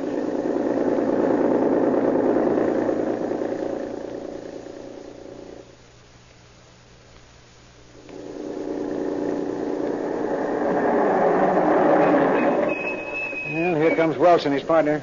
I thought he worked with Armstrong. It's Armstrong's day off. Henry Williams is taking his place today. Which place is it, Will? 226, right on the corner there. Apartment 8. Well, that ought to be on the ground floor. It is. Come on, let's get in there. Well, I hope Hamilton doesn't see us and decide to give us what Burke got. You've got something worth thinking about there, son. You better be ready for him. We'll take care of our end of it. Hold it. Now, apartment 8 is right here on the corner. Look, Welch, you and Williams plant yourselves under those windows outside, just in case. Okay. Paul and I'll take the door here. Right. Okay, kid. Let's go, Paul. Hey, wait a minute. Yeah? You park on that little landing there out of the way and be ready to let him have it if it gets tough. It's no use both of us get blasted. He won't get tough. You can't tell. I'll knock, and if anybody else is in there, I can pretend I'm the Fuller Bushman. There's nobody at home here. I hope. Try him again. I'm wearing out my knuckles on this door. Well, try the bell. I did. Not working, as usual, in these places. Well, knock again. Hold it. I hear somebody inside. Sound like a man? Can't tell you. Well, what do you want? Reach for the ceiling, Hamilton. What is this? An arrest might be one name for it. You know what it is, Hamilton. Who are you, Muggs? Sheriff's deputies. Okay, Welch. You and Williams can come in. We got him. Hey, now, look, fellas, you've got me all wrong. I haven't done anything. Maybe not. Come on, you can stop scratching the plaster off the ceiling now. That's the gangliest bird I ever saw. Get those trousers off, Hamilton. What for? Never mind, just do as you're told. Now what? Well, where'd you get that bullet wound? Oh, that ain't no bullet wound. It's... Yeah, we know. You don't have to tell us. It's where John Burke shot you just before you killed him. How about it, Hamilton? I don't know what you're talking about. Now, look, what makes you think we'd come in here like this with a lot of questions if we hadn't pretty definitely settled that you're the man we're after? Okay. I guess you got me. What do you want to know? That's better. Put your pants back on. All right. What doctor treated you? Nobody. I did it myself. What about your mother and sister? Are they in on this? They don't know nothing about it. I told them I was sick. Said I had flu. How'd you happen to pick on old man Burke for a holdup? Well, about 4 days before the caper, Frank, he's the guy that got bumped off, he introduced me to a guy named Roberts, Al Roberts. Al said he knew a place where we could get our hands on a lot of cash easy. They wanted me to go on a job with him, and I did. Why? Oh, I don't know. I was broke, out of a job, didn't have anything particular to do, so I went along. Al stole a car and picked Frank and me up downtown and drove us out to this place on Slauson. He said the old guy that ran the place would be coming out of the little cafe next door pretty soon, and sure enough he did. What did you do then? Well, Al said Frank and me should follow him in and hold him up, and we did. Why did you kill him? We gagged him so he couldn't yell, but we didn't tie up his hands. He started shooting, and one shot hit me, so I shot back at him, but it didn't kill him. Then he shot Frank, so I just let him have it. Where'd you go then? Well, Al and me went to a place over on San Julian and... What's wrong with your saps? Did you have to shoot up the whole neighborhood? Such a trap. You told us this guy was a cinch. He would have been if you birds hadn't been so white-livered and you were shaking all over. Why don't you learn to handle a rod? Oh, save it. Get working on them bullet holes. You would have to get plugged on this job. Oh, go easy, you thick-fingered dumbbell. Don't be so yellow. I ain't hurting you. Look at the slug went clean through. Yeah, I'd have been a lot luckier if I'd have stayed out of that dump in the first place.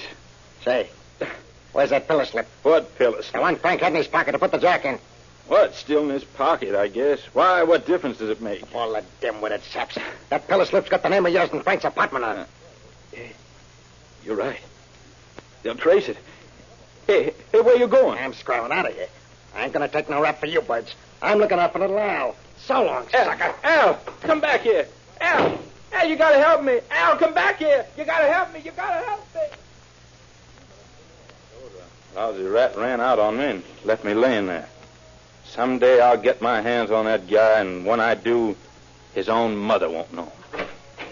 Oh, hello, Mr. Killian. Well, how do you do, Mrs. Hamilton? I see you found Freddie at home. Yes. My, it looks like you've all gotten acquainted. Oh, yes, we have, Miss Hamilton. Oh, but you're not leaving, are you? Well, Now, look, Mother, I'm going to run downtown with Killian and the boys for a little while. You won't mind, will you? Oh, of course not, son. Haven't I always told you to be more careful who you go out with? Yes, Mother. You won't let Fred drink too much tonight, will you, Mr. Killian? No, I don't think he'll drink too much tonight.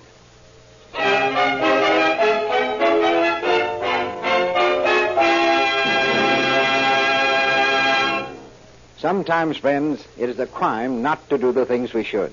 So don't neglect your car. Remember Rio Grande Cracked, the police car performance gasoline that is first in public service, and Real Lube, the newest and finest motor oil sold in the West, at your Rio Grande dealers tomorrow.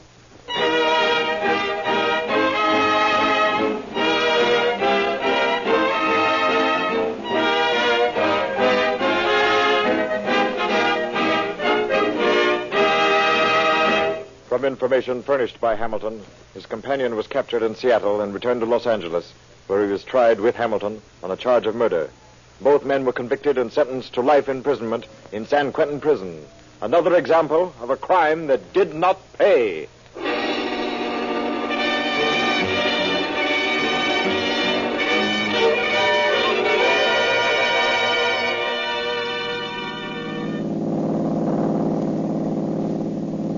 Los Angeles County Sheriff's Office calling all cars. Attention all cars to cancellation of broadcast 251 regarding a holdup.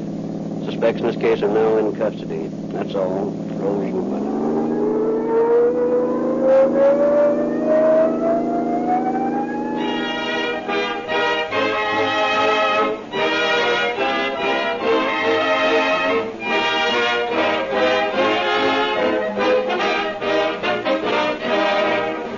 This is your narrator, Barry Kroger, bidding you good night for Rio Grande.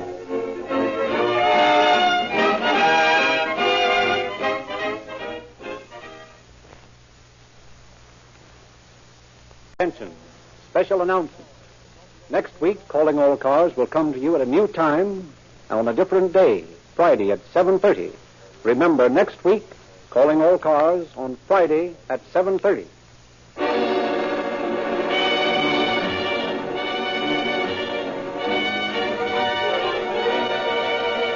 Calling All Cars, a copyrighted program created by Rio Grande.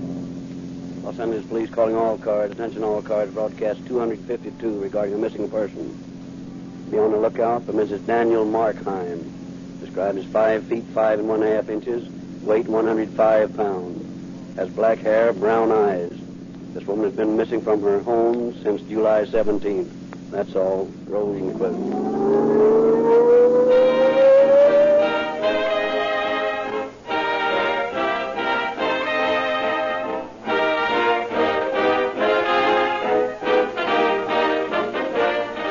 The calendar says summer is over, and before long, several radio programs that took a layoff during the warm months will return to the air. Calling All Cars, as you are aware, takes no vacation. Like the minions of the law, of whose achievements this program tells, and like Rio Grande cracked gasoline, it takes no holiday, is always on the job. Incidentally, friends, that is only one reason why Rio Grande cracked is the gasoline of public service, the most highly recommended in all the West. The drivers of your police cars, fire engines, ambulances, and other public serving equipment prefer Rio Grande Crack for other reasons. They take their hats off to this great motor fuel because it's quicker starting, no choke acceleration, maximum power, speed, and money-saving mileage are all rolled into one phrase: real police car performance. There is only one Rio Grande Cracked gasoline, and you'll get the same superior motor fuel as that which powers the cars of your public servants. Get a tank full of Rio Grande Cracked in the morning, friends, and begin getting the best your car can give.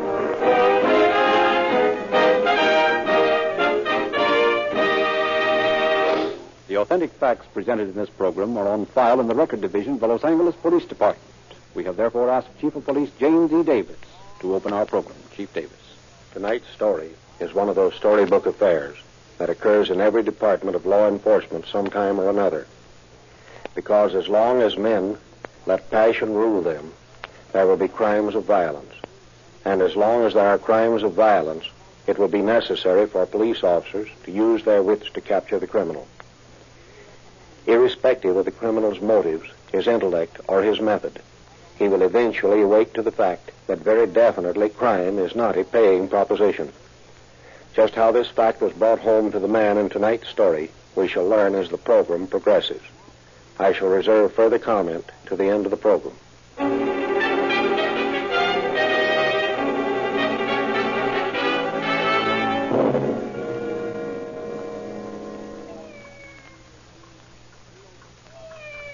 Scat! Get out of here, you black devil! Scat! Dan Markheim, let that cat alone. Don't you throw that.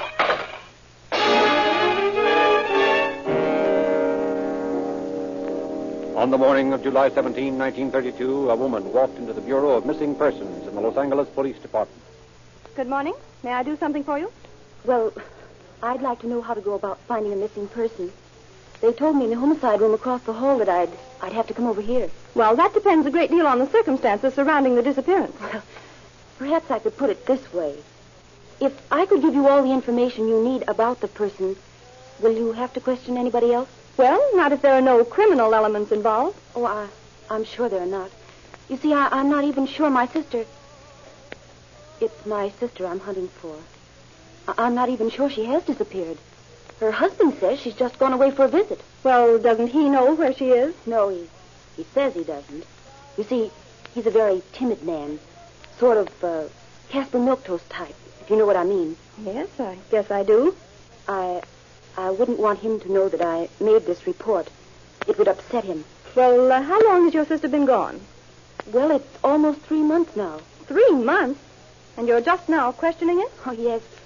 You see, she's gone lots of times before without telling any of us where she was going. But, well, this is the first time she's been gone so long. Well, if you'll just give me a description of your sister, we'll get out a bulletin on it. We'll let you know if we hear anything. Oh, thank you so much. I do hope nothing's happened to her.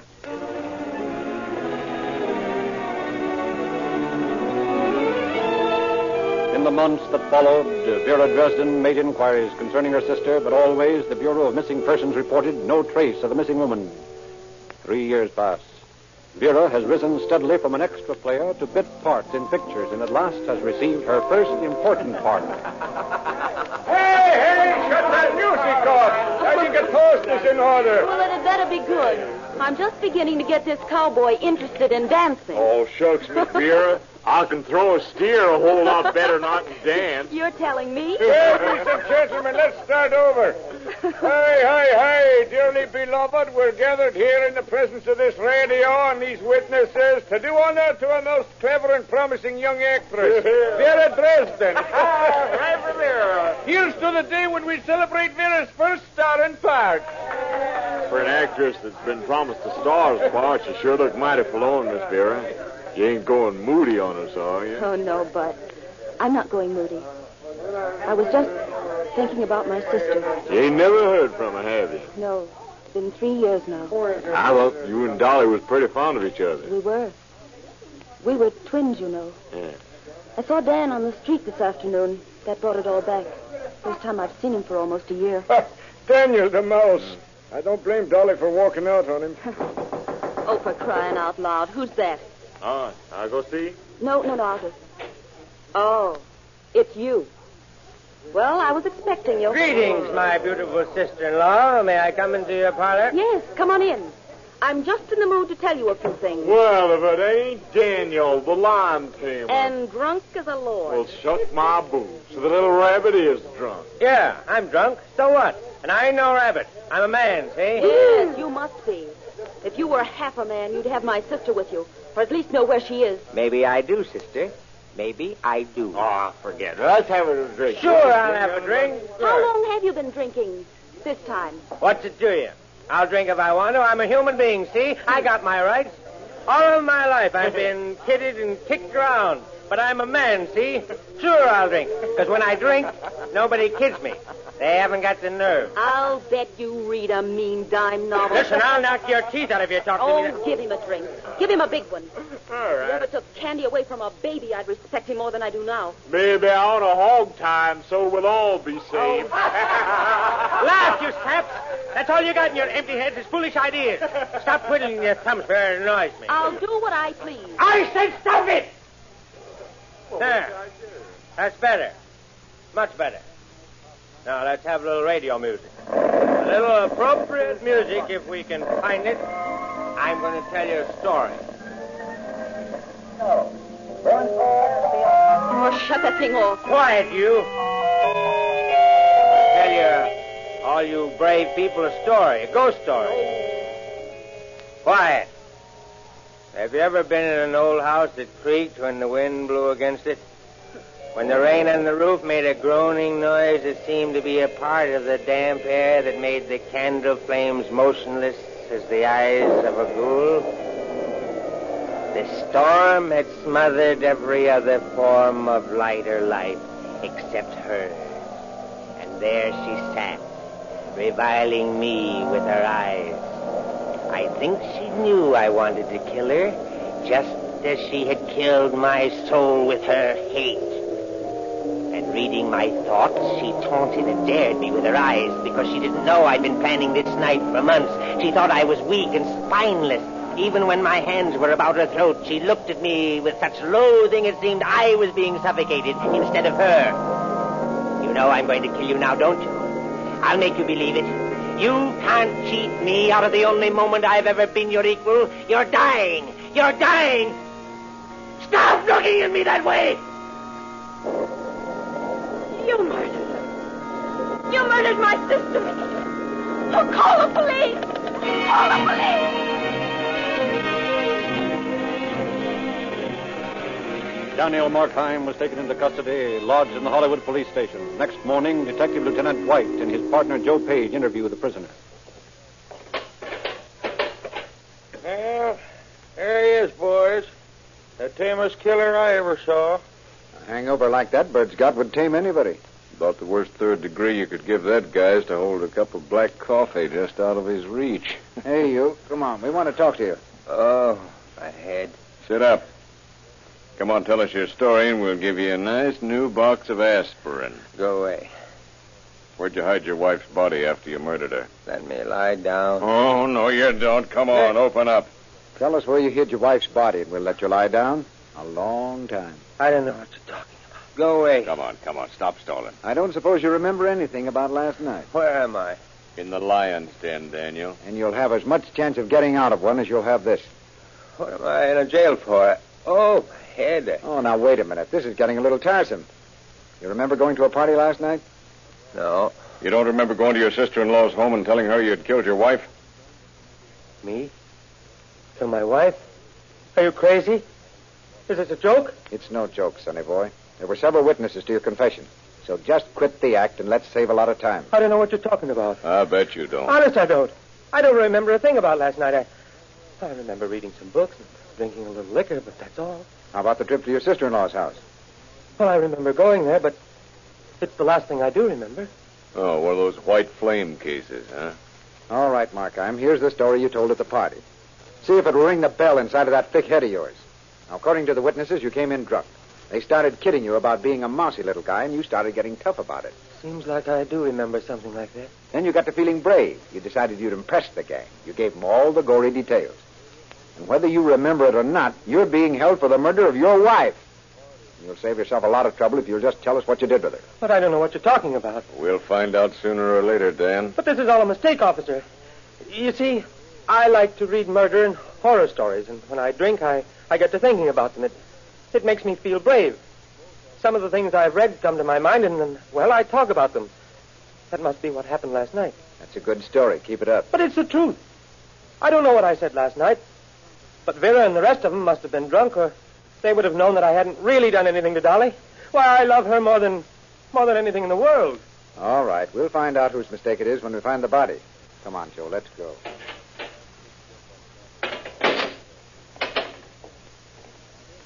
What do you make of it, John? It's about the funniest case I've ever seen. I'll bet that little runt never takes another drink as long as he lives. Do you believe his story? Sure I do. That guy's suffering from an inferiority and a frustration complex. He gets drunk to make himself believe he's a big shot and a tough guy. Here, take a look at this report. Now, according to this statement from the witnesses, this guy Markheim didn't say he killed anybody. They just put two and two together. Well, yeah, that's about all the district attorney does, but he usually gets a conviction out of it. But if anybody had ever been found to answer to that woman's description, we'd have a record of it. That dame probably walked off with the first he-man she met. She figured would beat her up regularly. All right, psychologist. Me, I'm just a plain cop that plays hunches. This may turn out to be a course in psychology for me, but I'm going to play my hunch to the limit. What are you going to do? Read a horror story or listen to Black Chapel? No, but that gives me an idea. Let's take a run out to the place where Daniel used to live before his wife disappeared. Won't do any good. What makes you think so? We haven't got any howling wind or black cat. Oh, nuts. Come on.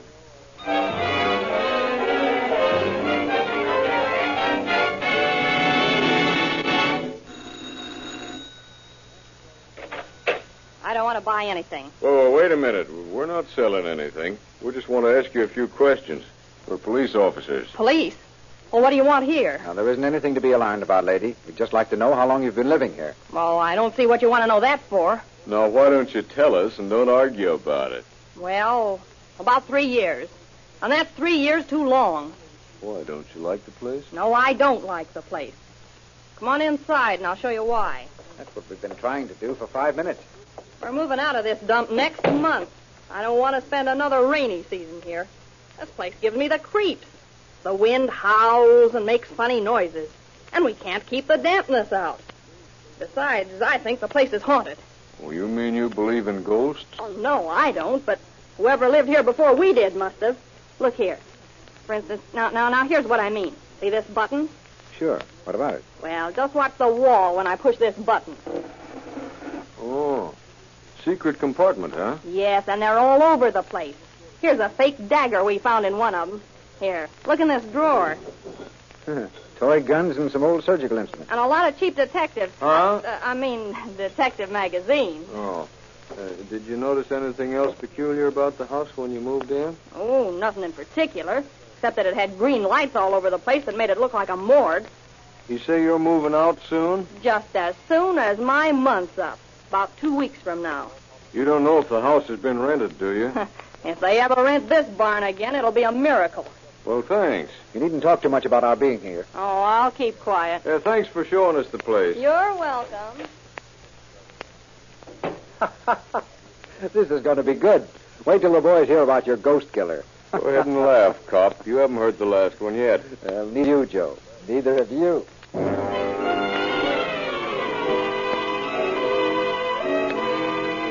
Markheim was released because of lackadance. Weeks passed with Detective Page spending weary and apparently fruitless hours studying the characteristics and mental processes of Daniel Markheim. They were apparently unvaried and seemed to lead nowhere. Hello, Dan. Mind if I sit down? Well, here's my friend Joe Page. Sit down, Joe, sit down. Still interested in my criminal tendencies? No, not particularly. At least you understand me, even if you're not my friend. Oh, but I haven't any friends. You're most welcome, my friend. Sit down. Have a drink? No, thanks. I just stopped by on my way home. Of course. Listen, Page, I'm not a dope. I've never taken a drink without you popping up beside me. You're just like a detective in a fiction story. It's all right with me. I enjoy it, but you're just wasting your time. Is that so? Sure. How'd you like to hear me recite? Go ahead. My life is but a travesty and slander on myself. I have lived to belie my nature. All men do. All men are better than this disguise that grows about and stifles them. You see each dragged away by life, like one whom bravos have seized and muffled in a cloak. Say, you're pretty good. Well, I've read that story, too. It's Markheim by Stevenson. Smart guy, aren't you, Page? Well, not particularly, but I've read a few horror tales in my time. Well, here's one you haven't heard. He was a madman, tortured by the thought that she constantly reviled him. But there was one supreme moment worth living eternity for. To hear her begging for her life. Let's see you finish that one, Joseph. You never can tell. Maybe I will. Hey, you're a nice guy when you're sober, Dan. Why don't you stay that way? Sure I'm nice. Too nice. When I was a kid, I was always so nice I got beat up by every kid that couldn't lick anybody else. Then my old man would lick me for not fighting back. But now, it's different. Look at these morons around here. They think they're my superior just because they're bigger and tougher than I am. I know different. They haven't got my nerve. When you've been drinking. What's the difference? Why can't that guy be still? Does he annoy you? If he doesn't stop that hicking, I'll shove him down his throat. You better sit still. You get a sock in the puss. So I'll get a sock in the puss. Hey, come on. Wake up. Get up on your feet. What's eating? Keep away from me before I smack you. Oh, yeah? Okay, buddy. You asked for it. Hey, Dan. Come on, snap out of it. You hurt? Nah, forget it.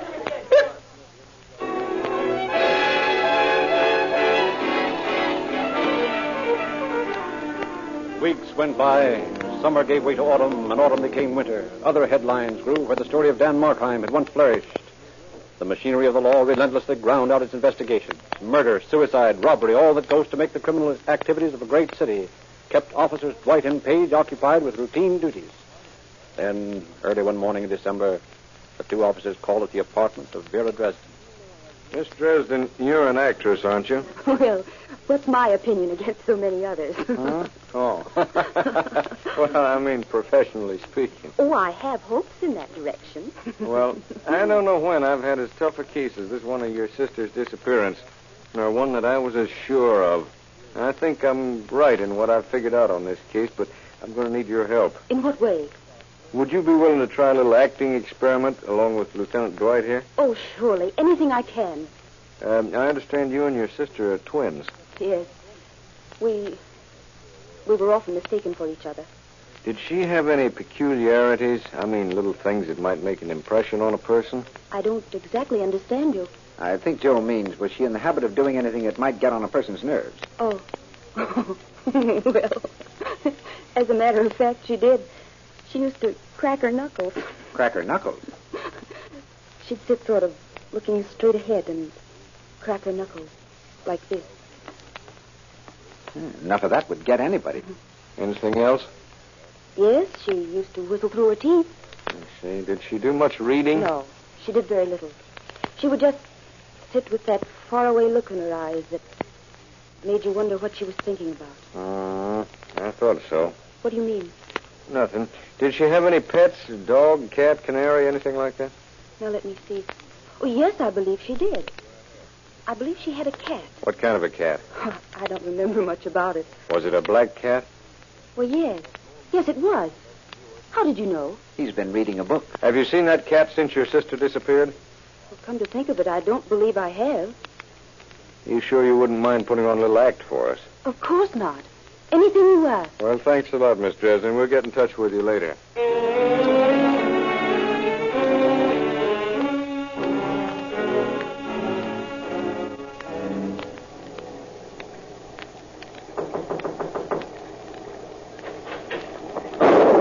It's you.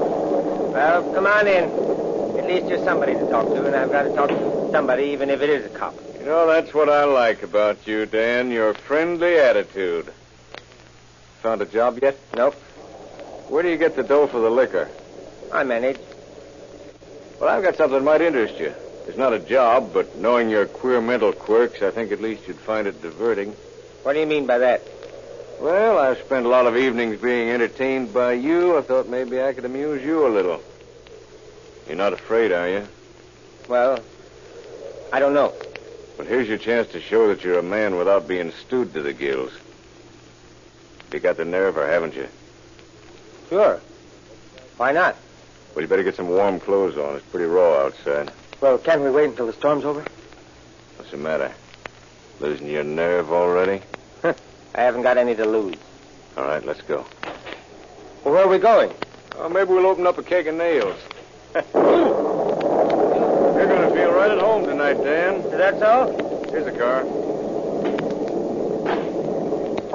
You're going to have to hurry. We'll be late. Late? For what? Say, do you like mystery stories? Yes, but what's that got to do with it? I thought you might be able to help me solve one. Well, I'm not so good at solving mysteries. Maybe you never tried. Well, I've tried, but I've never solved anything. Maybe you have, but so many people solve things the wrong way.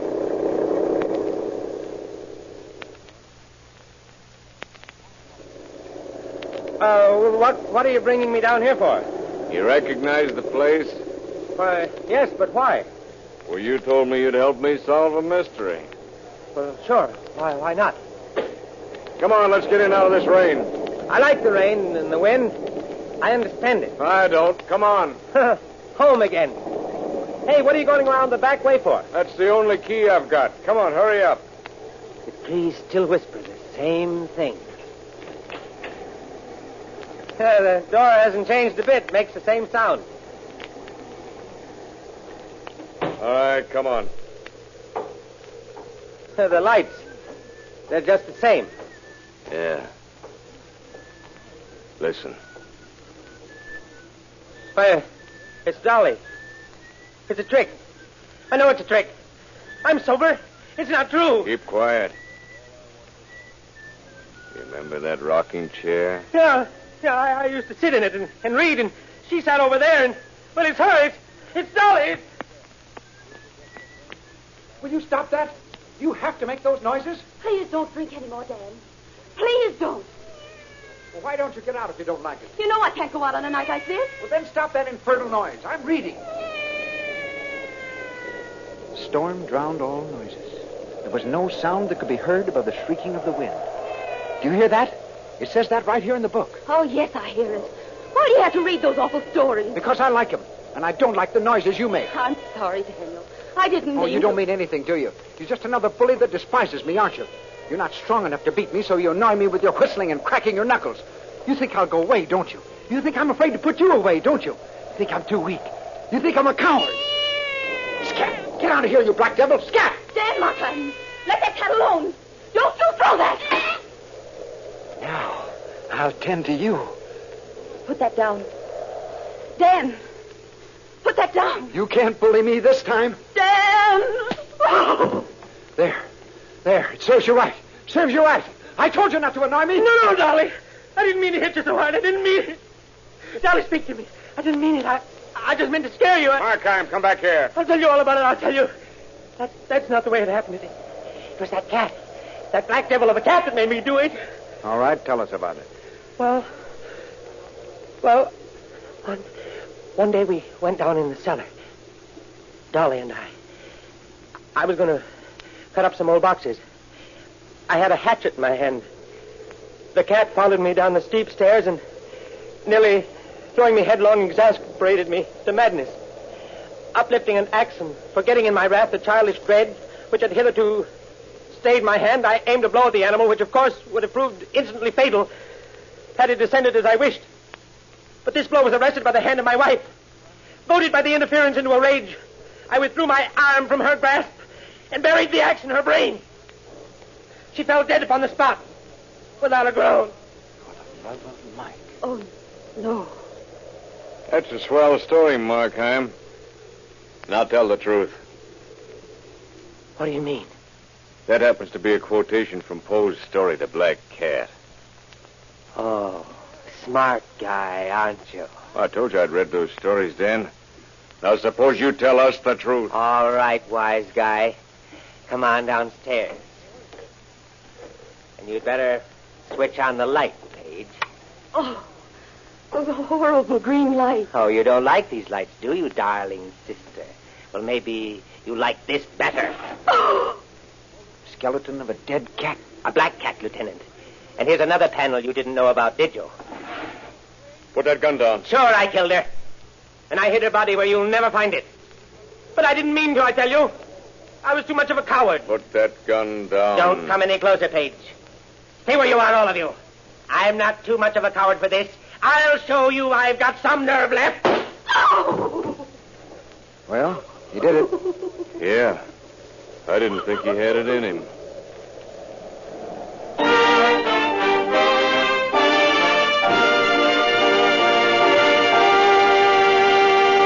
In just a moment, Chief Davis will conclude our program. During that brief moment, friends, may I remind you that you can't fool yourself nor your car by using less than the best of petroleum products. I mean Rio Grande Cracked, the gasoline of police car performance, and Realube, the newest and finest motor oil sold in the West. And now, Chief Davis. Daniel Markheim saved the state the expense of a trial. But again, he had overplayed his part. Through the intelligence and tenacity of police officers, the real disappearance of Dolly Markheim was finally solved. Investigation carried on in connection with the writing of this particular program brought forth the information that the missing woman, tiring of the melodramatic actions of her husband, had simply walked out. She died recently of tuberculosis in a San Francisco hospital. Thank you, Chief Davis.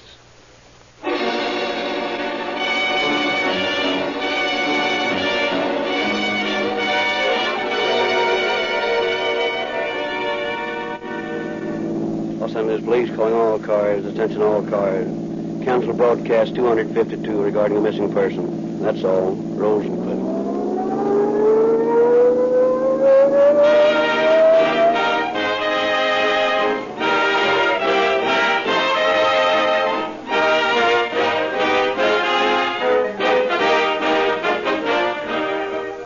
is your narrator, Frederick Lindsley, bidding you good night for Rio Grande.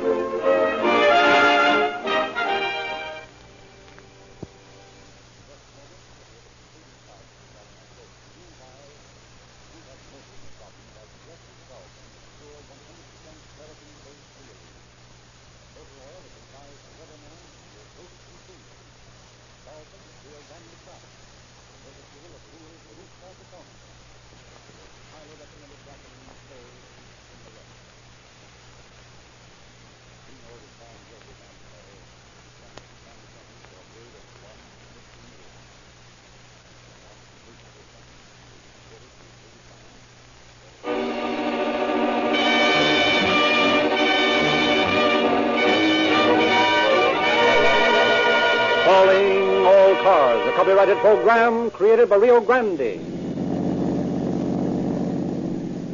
Sonoma County Sheriff's Office calling all cars. Attention all cars to broadcast 253 regarding a barking dog. Investigate the trouble. That's all. Rosenwood.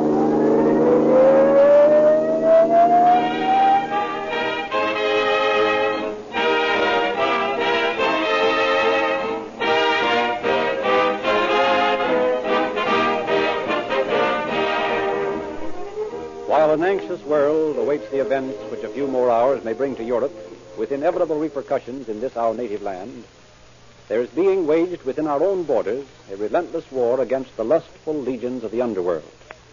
And in this oft-times mortal combat, it is the constant vigilance and perfect fighting equipment of our army of the law that triumphs over the surprise attacks of the enemies of society. We are proud of the considerable part played in each victory of law and order by Rio Grande cracked gasoline. Deeply gratified are we that more police cars, fire engines, ambulances, and other public service equipment are sped on their emergency errands by Rio Grande cracked wherever it is sold than any other brand. We are proud of the fact that heads of our California state and federal government and tens of thousands of motorists have joined the long list of city and county officials in bringing the public service record of this truly superior motor fuel to an all-time high. If your motor doesn't snap to attention at your first command, if it fails to obey orders, as it should, drive into the red and white Rio Grande station in your neighborhood and enlist the aid of Rio Grande Cracked. Get police car performance in your car with Rio Grande Cracked, the most highly recommended public serving gasoline sold in the West. The story we are to hear tonight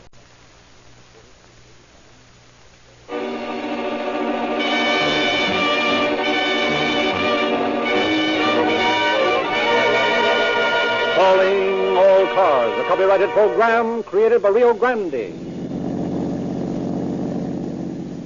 Sonoma County Sheriff's Office calling all cars. Attention all cars to broadcast 253 regarding a barking dog. Investigate the trouble. That's all. Rosenwood.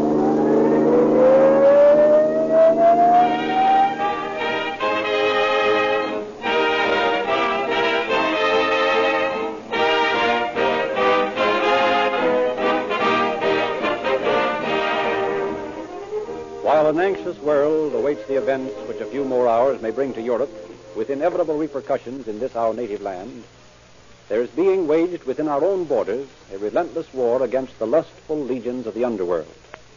And in this oft-times mortal combat, it is the constant vigilance and perfect fighting equipment of our army of the law that triumphs over the surprise attacks of the enemies of society. We are proud of the considerable part played in each victory of law and order by Rio Grande cracked gasoline. Deeply gratified are we that more police cars, fire engines, ambulances, and other public service equipment are sped on their emergency errands by Rio Grande cracked wherever it is sold than any other brand. We are proud of the fact that heads of our California state and federal government and tens of thousands of motorists have joined the long list of city and county officials in bringing the public service record of this truly superior motor fuel to an all-time high. If your motor doesn't snap to attention at your first command, if it fails to obey orders, as it should, drive into the red and white Rio Grande station in your neighborhood and enlist the aid of Rio Grande Cracked. Get police car performance in your car with Rio Grande Cracked, the most highly recommended public serving gasoline sold in the West.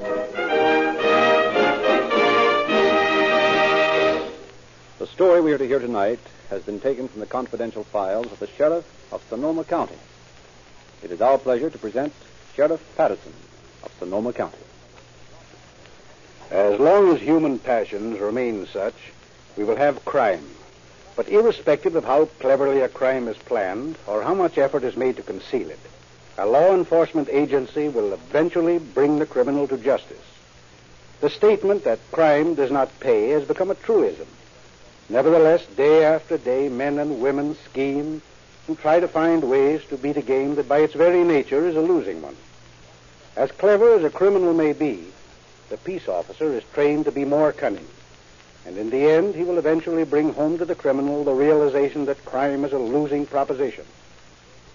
Now, how this fact was brought home to the persons involved in tonight's story, we shall hear as the program progresses.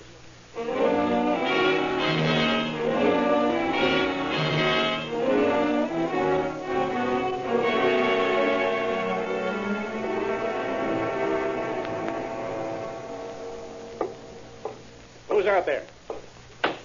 Oh, it's you. What do you got the rifle for? Hey, don't point it at me. Stop it, I tell you. Now, listen. I know you don't like me, but don't do that. You'll hang. You can't get away with anything like that. Put that gun down. I'll give you anything you want, even money. Now, please don't. Why don't you say something? Stop pointing that gun!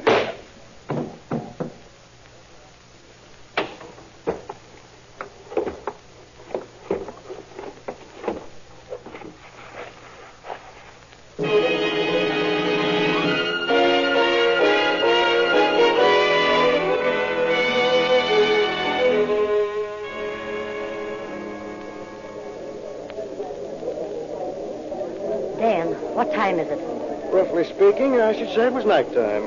All right, Dan. I want to know what time it is. What do you want to know the time for? I want to know if it's time to go home. The dance isn't over. Will you tell me what... All right. It's 5 after 11. Well, let's go. This place is getting on my nerves. We're anxious enough to get here. What's the matter with you tonight? There's nothing the matter with me tonight. Are you going to take me home or aren't you? Okay, where's the rest of them? Sent them out to the car. Then you knew what time it was. What do you mean by that crack? Oh, nothing. I just can't figure you out sometimes. Well, don't try to figure me out. You've got to get Rex. That's another thing. What you ever brought that dog along for, I don't know. I've got dog hairs all over me. You can get them off. It was nice of the garage man to let us tie him in here. Rex, keep quiet. Suppose you'll crawl all over us all the way home. Wouldn't mind if it was a poodle, but a police dog. He crawls over me, too, don't he? If I had my way, we'd tie him on back of the car and see how fast he can run. Now, hold still, Rex, till I get this rope untied. There. Now, get down, Rex. Get down. Get down, you, huh? Don't you kick him. He'll bite you. I believe the ugly cur would at that. Now, let's go get the kids from the picture show. They won't be out until 12. Well, you'll have to go in and find them. Why don't you? They're your kids. You know my eyes aren't good enough to see anything in a dark place like that. I'm sorry I didn't let your husband bring you to the dance.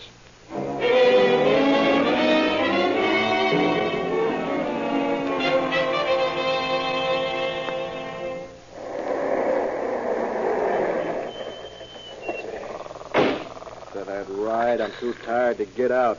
If you ever bring that dog again... Stop harping about that. Now, you children stay in the car a minute. Dan, you go in and see if my husband's still up. Of course he is, Mother. The light's still on in the kitchen. Well, go ask him to come out for a minute, Dan. Why don't you go ask him? He's your husband. Oh, do what I tell you. I want to look at the moonlight. For crying out loud, I think you're nuts. Your old man's going to think so, too, when I ask him to come out and look at the moonlight with you. Gee, it is a swell night, isn't it? Yeah. You'd better go tie up the dog, Jane. Why? Is anybody coming? No, but tie him up anyhow. But why? Do what I tell you. All right, but don't get so excited. Hey, Mildred, come here, quick. What do you want? What's the matter? Come here and make the kids stay in the car. You children stay there. What's the matter, Dan? Dan, is anything wrong? Where's Mr. German? Isn't he in there? No, he's not in here. Something else is. What is it, Dan? What is it? Look, on the floor there. Oh, it's blood. Something's happened, Dan. Something terrible, I know it. What are we going to do? Guess you better look around. Got a flashlight? Yeah, there's one in the drawer. You want to come with me? Yeah, I got to, Dan. I just got to. All right, but it looks bad. Dan, you were at the dance all evening, weren't you? You didn't go out, did you? Of course not. I danced every dance with you, didn't I? Yeah, sure. And lots of people saw you there, didn't they? Sure. Listen, you don't mean that people might think that I don't know, Dan. I'm scared. So am I. Look, something's been dragged along here. Looks like it was a body. How do you know it was a body? I don't know what it was. Do you? Of course I don't. Look, it was dragged through the break in the fence here. Over this furrowed ground. What's that out there? That's it. It's him. I can't look, Dan. Tell me quick, is he dead? Yeah. Plenty dead, all right. Gonna tell the kids tonight? I forgot about them. You take him into a hotel in town, Dan. I'll phone the sheriff. Yeah, you phone the sheriff, and when he gets here, you tell him where I went. And tell him I'll come right back, because if I don't come back, they'll come and get me.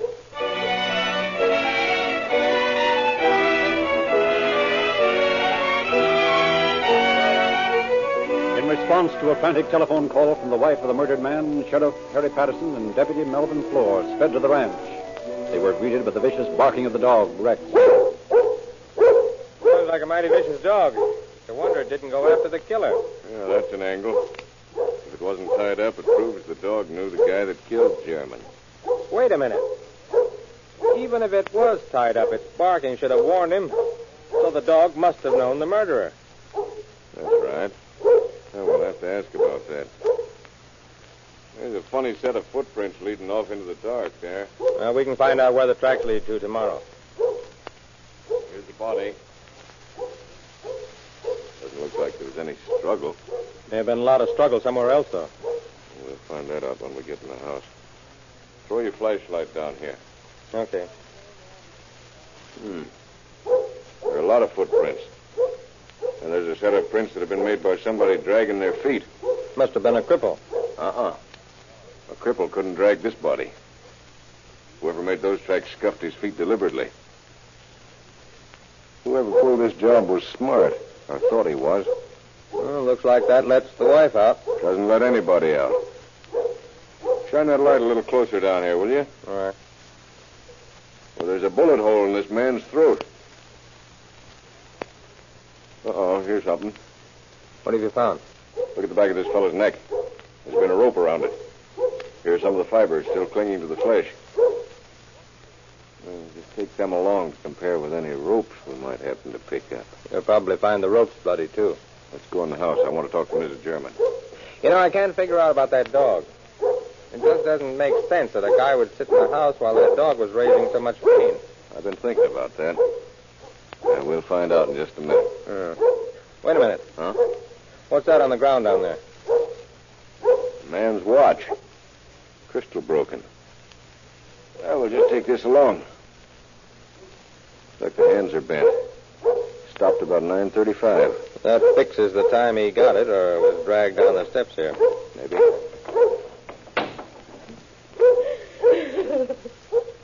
Please don't cry, Mother. Oh, we know how badly you feel about this, Mrs. German, but in order to apprehend the murderer of your husband, we've got to ask you to tell us all you can. Do you recognize this watch, Mrs. German? It's his. We found him out there. Mother, please go lie down. I'll tell them what they want to know. I'll come in to you as soon as I can. Did your father have any enemies? Not a one in the world. Have you found any signs of robbery? No. We found his wallet here on the kitchen floor, and the money's still in it. Now, just tell us everything that's happened this evening. Well, Father didn't feel like going to the dance, so Dan Phelps took Mother. He's coming back here as soon as he leaves my brother and sister at the hotel in town. We had a good time at the dance, and about 11 o'clock we left and picked up my brother and sister who'd gone to the show. Then we drove home. When we got here, we saw the light on in the kitchen, but Dad wasn't in the house. So then we started looking for him, Dan and Mother and I, after I'd tied up the dog. We'd taken him to the dance with us. So Dan found Dad out there in the field. So Mother phoned you right away, and that's everything that's happened until you got here. So, you took the dog to the dance with you? Yes. But why did you do a thing like that? He has a nasty habit of running after the car. He did it tonight, and we didn't want him to get lost. It was too late to bring him back, so we took him in the car. Now, just suppose, Miss German, that the dog had been here instead of at the dance. Would he have attacked an intruder or barked at him? The point is, he barked at us. Yeah. He didn't know us. But would he have barked at someone he knew if he'd been here? Yes. He's vicious with everyone except the family. Oh, he's vicious with everyone, huh? Jane, I'm feeling better now. What were you saying? We were asking about the dog. Understand he's a good watchdog. Yes. I had Jane tie him up so he wouldn't bother you. Oh, so he wouldn't bother us. Well, I'm glad you did that, Mrs. German. Mighty glad. Now, Jane, will you tell us again just what happened when you got home from the dance and got out of the car? Certainly. I'll tell him, Jane. No, I'll let your daughter tell us. Oh, go ahead, Jane. Well, Mother asked Dan to go in the house for Father, and then she asked me to tie Rex up and... So he wouldn't bother us. In other words, Mrs. German, you knew we were coming out here before you found your husband's body. You knew someone had murdered him. No, that's not true. Mother, what do they mean? That's not the way it happened, I tell you. How did it happen then? It wasn't that way. It was... Oh, I can't remember. Listen, you know plenty about this. Now tell us the truth. Who did it? I don't know. I don't know a thing about it. I don't.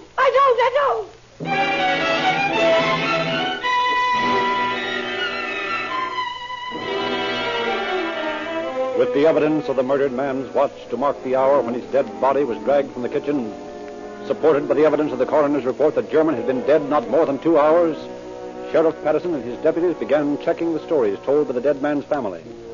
A fingerprint in blood on the kitchen door was photographed, and the deadly bullet was proved to have come from a .22 caliber rifle. Several days later in the sheriff's office, Patterson confers with Flora. Mildred spent $60 for clothes the day before her husband was killed. Huh, that's interesting.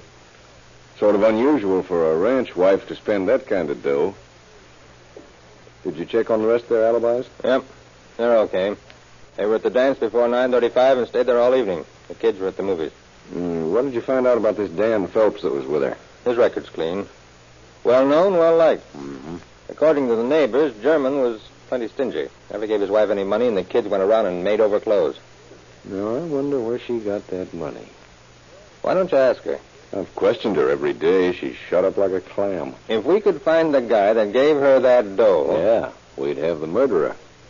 You don't suppose Phelps gave it to her? Oh, he never had $60 once in his life. I'm going to let him go. The other prisoners are going to miss him, though. He keeps them entertained with imitations. Well, personally, I'm fed up with his screwball imitations. Yeah. I believe Mrs. German's covering up something. That big episode worried me. Yeah. It doesn't make sense for a couple of women dressed for a dance to load a big dog like that in the car and take him with them. Well, it's not exactly usual either for a middle-aged married woman to be running around at dances with a guy half her age either. Some of the gossip I've picked up indicates that this fellow Phelps used to room with the German family. Well, he never told us about that. Why don't we bring her in and talk to her about it? That's a good idea. Wait a minute. Let's put on a little act. They're both out in the next office. You go out and send Phelps in here and leave the door open so Mildred can hear us. What are you going to do? We're going to find out what's between them. Okay, that'll be something. Come in, Dan. Sit down. How do you feel? Oh, all right, I guess. Have a cigarette? Thanks. I sure need one. Phelps, I'm jailing you on more than suspicion. You can't take him. You can't arrest him. He didn't kill John. He never... Him and me. I love him, sure I do. John German was a drunken beast. But Dan never killed him. He never did it. I swear he didn't. How do you know? You know we weren't at home when John was killed. None of us. No, not even the dog. But we'll find out who did it and why.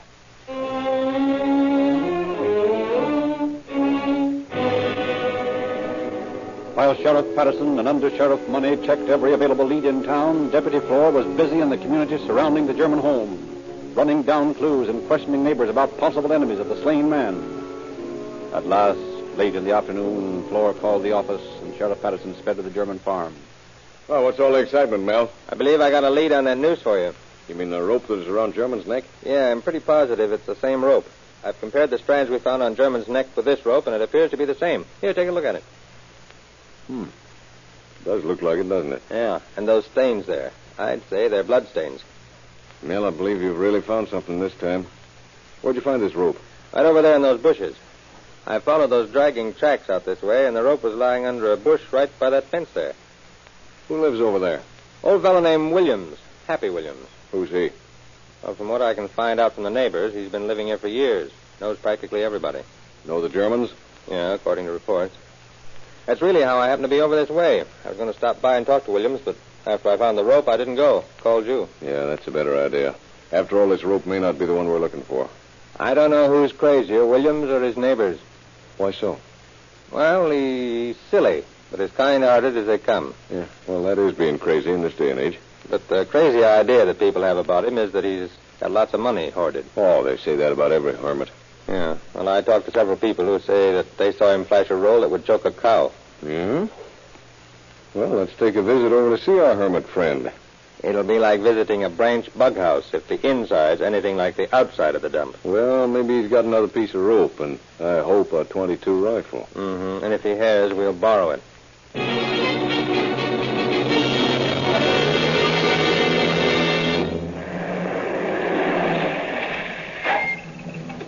If this isn't a typical hermit shack, I never saw one. Looks even more dilapidated than I imagined it would. And that's saying something.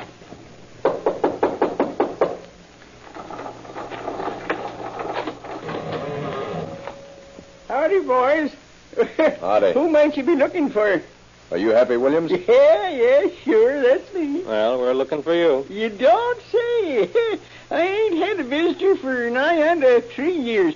You sure you ain't looking for somebody else, huh? Oh, yeah, we're sure. Yeah?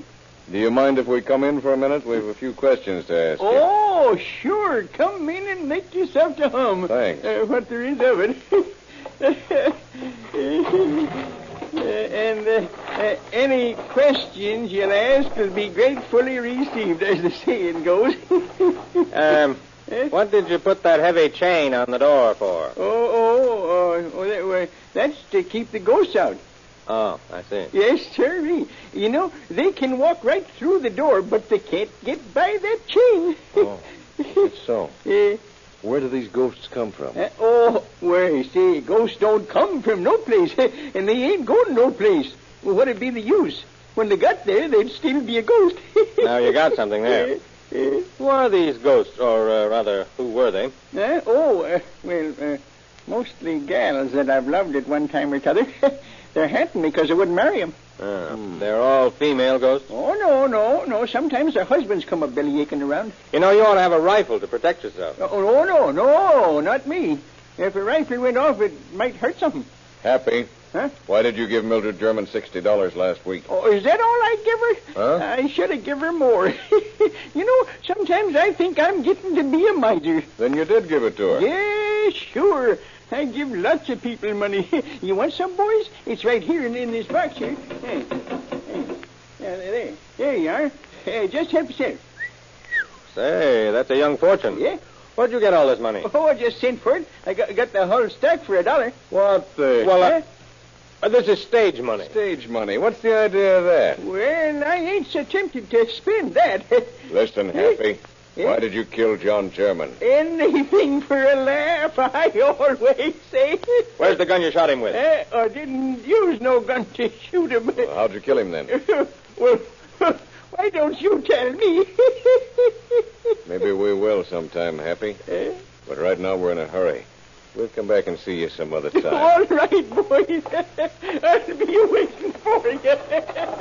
So long, Happy. Well, that's running into a blank wall. Yeah, maybe we didn't run into a blank wall, Mel. Give me some more details about what people think of Happy. Well, nobody knows anything definite. They just say he's balmy, silly, nuts. And... What's the most outstanding thing they say about him? That he's harmless. Yeah? He's always telling people not to hurt anything. That's just what I've been thinking about. That's what interests me most. What do you mean? I mean, I don't think he's as crazy as he's pretending to be. People that are a little nuts can be awful smart and cunning when they want to be. You mean you think he's just nuts about the subject of not hurting anyone? That's it exactly. You mean you suspect Happy? I mean just that. Oh, I think he's completely nuts. Well, if he is, I'll be too before we're through with him. Let's get back to the office. I want to talk to Mildred German.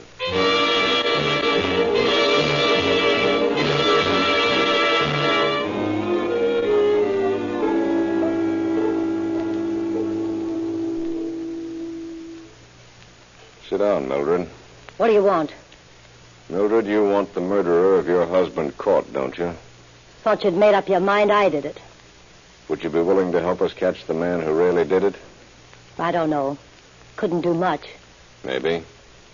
Personally, I think Dan Phelps is the bird who killed your husband. You don't seem like the kind of a woman who'd have her husband murdered. Now, if you won't help us, it's going to look bad for you. What do you want me to do? Mel, you're pretty good at imitating voices, aren't you? Fair. You think you could imitate John German's voice? I guess I could. Why? Well, tonight we're going to pay a visit to Dan Phelps' cell. If you really suspect Dan, you're nuts. Well, Happy said he... Happy? Said he'd what? Why did you take that dog with you to the dance, Mildred? Well, Happy said the dog would bite him, and he was afraid. Was afraid of what? I don't know. What's Happy got to do with this? I don't know. So that's the way it is, eh? That's the way it is. Okay, lady. We'll do it the hard way, then. Lock her up, Mel. Looks like we won't need your imitations. I think we'll call on our friend Happy Williams.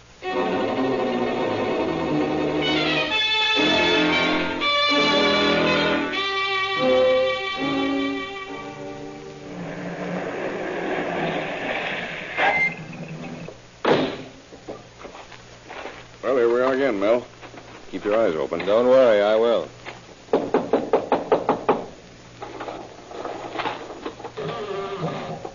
Howdy, fellers. What brings you bird dogging around these parts? Hello, Happy. Hiya. Remember us? We're officers. Yeah, I should have known it. You know, you look just like a couple of fellers that was here a while ago. Well, that's funny. Eh? Because we're the same fellas. Well, how about inviting us in? Oh, sure. Come on in and set a spell. We thought we'd come over and get acquainted with some of those ghosts we've been hearing about. Yes, indeedy. They'll be right pleased to make your acquaintance. Don't they ever scare you, Happy? Oh, well, they used to, kind of, but that was when we was strangers. They make right tolerable company now. Don't think they'll be around tonight, do you? Huh? Or do they run on regular schedule? Oh, nope. You just look around, and there they are. There's one just went by the window, see? Huh? Looks like a new one. Oh, yeah. Huh? Yeah. That's probably John German's ghost. John German? My goodness, when did he die? You know when, Happy. Oh, you quit your kidding now. How should I know? Where'd you hide the rifle you shot him with, Happy? Oh, now, it ain't polite to say things like that. You fellas got a wrong idea. You're a great lover, aren't you, Happy? Oh, how'd you know that? Oh, the neighbors told us. Yeah? Yeah, they told us lots of things. Yeah. Mildred German told us some things, too. What'd she tell you? You're in love with her, aren't you, Happy? That's why you wanted John out of the way, isn't it? That's why you were afraid of the dog, isn't it? No, 'tain't so. There ain't a word of truth in it. If you keep talking like that, no, I won't like it. That's why you killed him, isn't it? Oh, dag-nabbit, mister. Will you listen to reason? I couldn't kill John without hurting him, could I? And I just can't stand to see nobody hurt.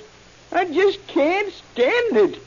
It's the only thing that don't make me happy, and I just got to be happy. You hurt John German plenty. Oh, don't talk like that. Now, I can't stand it. You'll have to, Happy. Oh, you can't fool me. He's a ghost now, and ghosts can't feel nothing. You're right about that. But live folks can. What do you mean by that? I was just thinking of how Mildred German's gonna feel when they hang her. No, they can't do that. You can't hang her. Mildred German killed her husband. Let you do it. I'll stop you just like I stopped him. Watch him, Sheriff. Get him. Give me that rifle. Give it to me. Put the bracelets on him, Mel. I got him. That's all we wanted, Happy. We'll prove this is the rifle that fired the shot into John German's throat. All right, fellers, you got me. I did it. I shot him. He was a lousy hound. I loved her. I gave her the only money she ever had. I loved her, I tell you. She was beautiful, yes, and she was a good woman, too. And you were just fooling us by pretending to be crazy, and believing in ghosts. Yeah, sure I was. But when you said you was going to hurt her, I just couldn't stand it. Did she tell you to kill her husband? Well, she said she was going to the dance, so I told her to take the dog along. And while they was gone, I'd make my little visit. He treated her like a dog, and he died like a dog.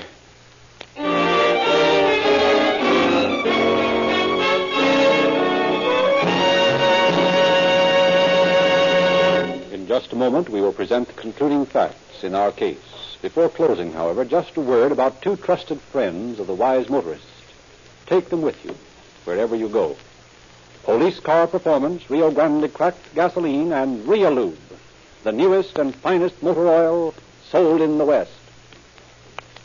Charges of first-degree murder were filed against Happy Williams, with Mildred German charged as an accessory. Although she denied that she had lured the old man to kill her husband, she was nevertheless found guilty and sentenced to prison. Williams was found insane and removed to the state sanitarium at Ukiah. The wife's well-laid plan proves again that crime does not pay.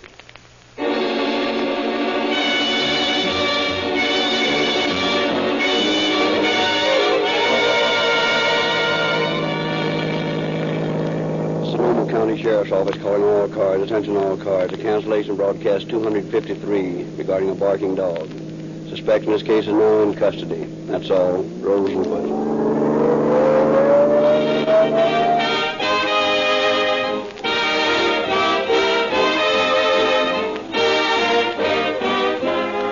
This is your narrator, Frederick Lindsley, bidding you good night for Rio Grande.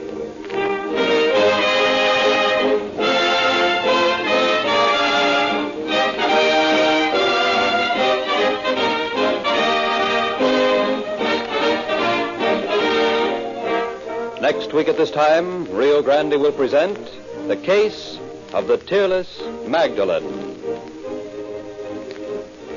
This is the Columbia Broadcasting System.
Calling All Cars, a copyrighted program created by Rio Grande.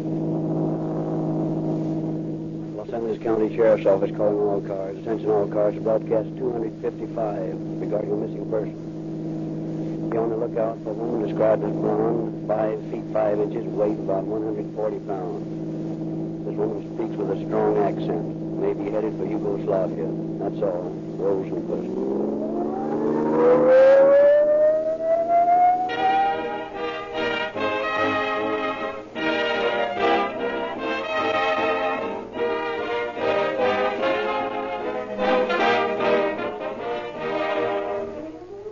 Whatever the major nations of the world decide to do, if anything, about the limitation of armaments, this much is a certainty. There can be no disarmament in the modern war against the enemies of society.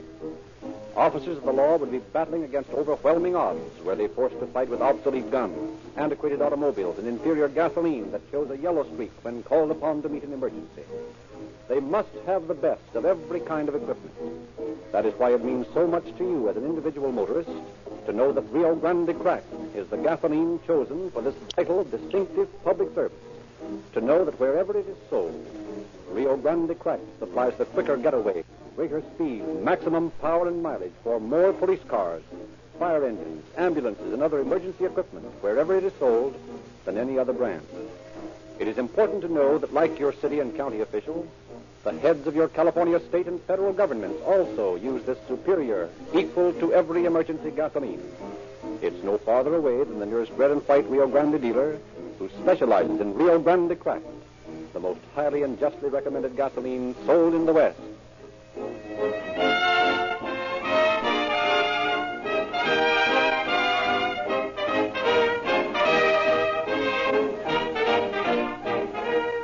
The story we are to hear tonight was secured through the cooperation of the office of Sheriff Eugene Biscaluse of Los Angeles County. Sheriff Biscaluse is in San Francisco on official business and has consented to open our program from the studios of KSFO.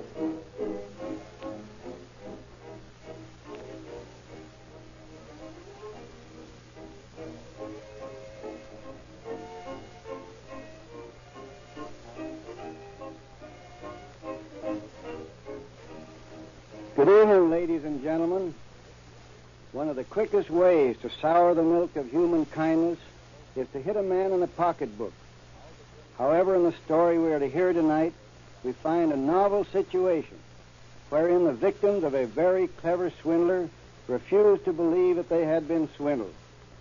The public should be aware of the depredations of a vast army of clever people who are constantly using their wits to live at the expense of their fellow men.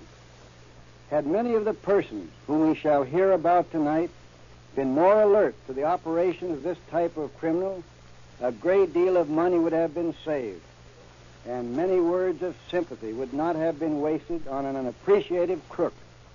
I sincerely hope that tonight's story will bring home the fact that crime does not pay.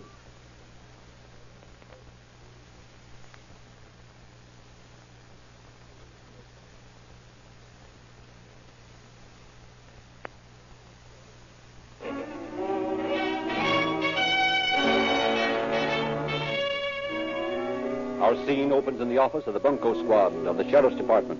Deputy A.W. Willey and John Pennywit receive a visitor. Frankly, I can't understand the attitude of Sheriff Biscaluse. I told him a woman had been kidnapped, and he sent me to the Bunco Squad. It's insulting to a fine woman. She is the most idealistic woman I have ever met. Everyone in Hollywood believes in her. She's tremendously rich. She's a macaroni queen. And she did a little paper hanging. What do you mean by that expression, paper hanging? You've been sent to us because even if she is a spaghetti queen, when she goes around hanging paper... Excuse me. Deputy Willie means she passed bad checks. That's just a slang expression for it. But she's been kidnapped and forced to cash these checks. Just a minute. I know you're quite idealistic in your opinion of your friends, but as a writer, you can understand this. You can't prove Frances Krager has been kidnapped. But we have the proof that she passed phony checks. That's why you've got to talk to the Bunco Squad until there's some proof she's been kidnapped. So let's talk. Just tell us all you know about her and we'll find her. First, you must give me your word that everything I tell you will be in strictest confidence. Frances is a close friend of practically every important person in Hollywood, and they want her found, don't you understand? Not arrested. Sure. Now, what about this spaghetti queen stuff she's been stringing you with? It's macaroni, and she hasn't been stringing anybody. Frances has been entertained in wealthy homes and has told us of her wonderful plans to help the people of her native land, Yugoslavia. You see, the people in that country speak so many different dialects, it makes it awfully hard. Oh, my dear, I think that's simply wonderful. It's the most altruistic thing I've ever heard. As a producer for Colossal Pictures Incorporated, I can safely say it's not only altruistic, it's all terrific. Really, Francis, I think the whole world should know what you're going to do. Oh, please. I do not want the world to know. I do not want anyone to know. It must be a secret. For I do not want the credit for helping the people I love. You're so frightfully genuine. That's the real reason all Hollywood has taken you to its heart. They tell me in Yugoslavia I have also inherited the title of Duchess. Really? But I will not have it so. I wish to be just one of my people. I know I'm hopelessly dull, but how can you teach them? What was it you wanted to teach them? Oh, you cannot understand. The poor little children, they must learn to speak 3 different dialects in my country before they can speak to each other. It is so hard. Dialects there should be a law against. But we take plenty gross out of that country with pictures right now. Ah, that's the point. They love the moving pictures. I shall spend my fortune to have pictures made for them in one popular dialect. They will soon all speak 1 instead of 3. That's an idea. It's not only colossal, it's big. But you haven't heard all of it. Tell them, Francis. I shall establish a fund in the schools to teach English, so they may enjoy the regular American film. Then on a silver platter, you should be getting the Academy Award. Oh, it is so embarrassing that I have not my money yet. You will never tell us anything about yourself. Where did this fortune come from? Yes, tell it. My uncle, Anton Clemench in Yugoslavia, died and left my brother and I a string of macaroni factories. Also $8 million between us. Oh, it is very sad. I must wait for the estate to be settled. Certain that Frances Krager is in danger of some sort. The news of a fortune like that will get around. And she's such a sincere and trusting soul. Oh, we're all most anxious about her. Yes, I'm sure you are. Just how much did she get into, how much did you help her? That is not the point. Even if I knew, I wouldn't mention it. We want her protected. That is all I can tell you. So I'll come back tomorrow and expect to get some report of her from you. Oh, we'll do everything we can. And please remember to be discreet. The bigger they are, the harder they fall. I don't know. We better go easy. Why should she have killed the golden geese with that rubber paper? That's mixing metaphors. Let's see what the banker with the bouncing paper has to say.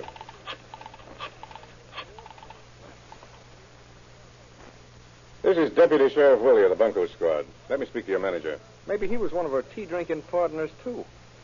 Hello? I'm calling to find out what you're going to do with that surprise check Francis Krager gave you. Sure, it's the Bunco Squad. He doesn't think we're at all nice. Sure, there's some mistake. A bad check's always a mistake.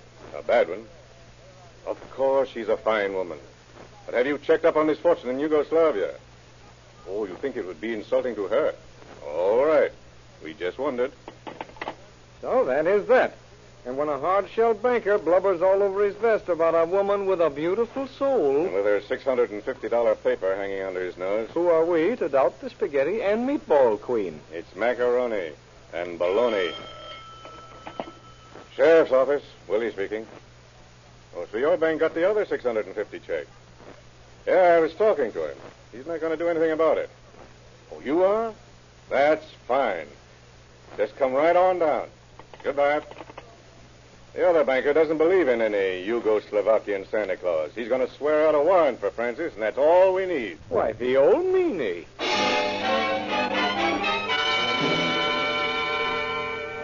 To the home of Francis Krager went Detectives Willie and Pennywit. The officers sought information. Yes. Good morning.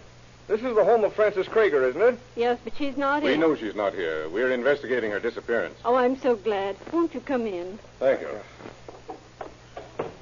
I see you know that she's disappeared. Yes, I'm Mrs. Gray, her housekeeper. So many of her friends have been calling up. She has more friends than anyone I ever worked for. And I'm as worried as they are about her. Do you think anything has happened to her? Well, we don't think so. You knew her quite well. Can you tell us anything about her that might give us some idea where she is? Only that with everyone knowing about her fortune, she might be in danger. She's so kind to everyone and so unsuspecting. I'm really frightened. Did anyone ever have anything against her? Did she have any enemies? Not a one in the world. Everybody loved her. Well, then we're going to have to make an unusual request. We'd like to look through some of her personal effects. Letters and that sort of thing, you know. It might give us some clue as to where she is. Certainly. Just come upstairs. Thank you. If anything's happened to her, I'm going to feel just terrible. I was more of a friend to her than a servant. She was that way with everybody. She was just like a queen. So we've heard. There's her room. If there's anything else I can do, just let me know. Thank you, we will. There's This is a queen's boudoir, all right. Yeah. Hey, we better go plenty easy. At least keep our feet off the bedspread. Why is it that every time I've been up late the night before, I've got to work in a bedroom the next day? Uh-oh. Torn up letters in the wastebasket. You patch them together while I look through the dresser drawers. You always give me the interesting work. Yeah. There's enough clothes here for the Yugoslavian army if it was female. Well, these letters aren't any puzzle. They all tell the same story. And the signatures look like the real McCoy. They're from some of the biggest shots in the picture business. Invitations to parties, dinners, and stuff. Here's the evidence of her trip to Europe. It's right on top here. I'll bet she's been handling it recently. Well, we'll just borrow it and get some nice fresh fingerprints. A passport? Every passport has the next of kin to be notified in case of accident. See what that one says. Well. Mrs. Sally Nelson, Southgate, California. Relationship, daughter. Sally's going to have some visitors if we can just find Southgate.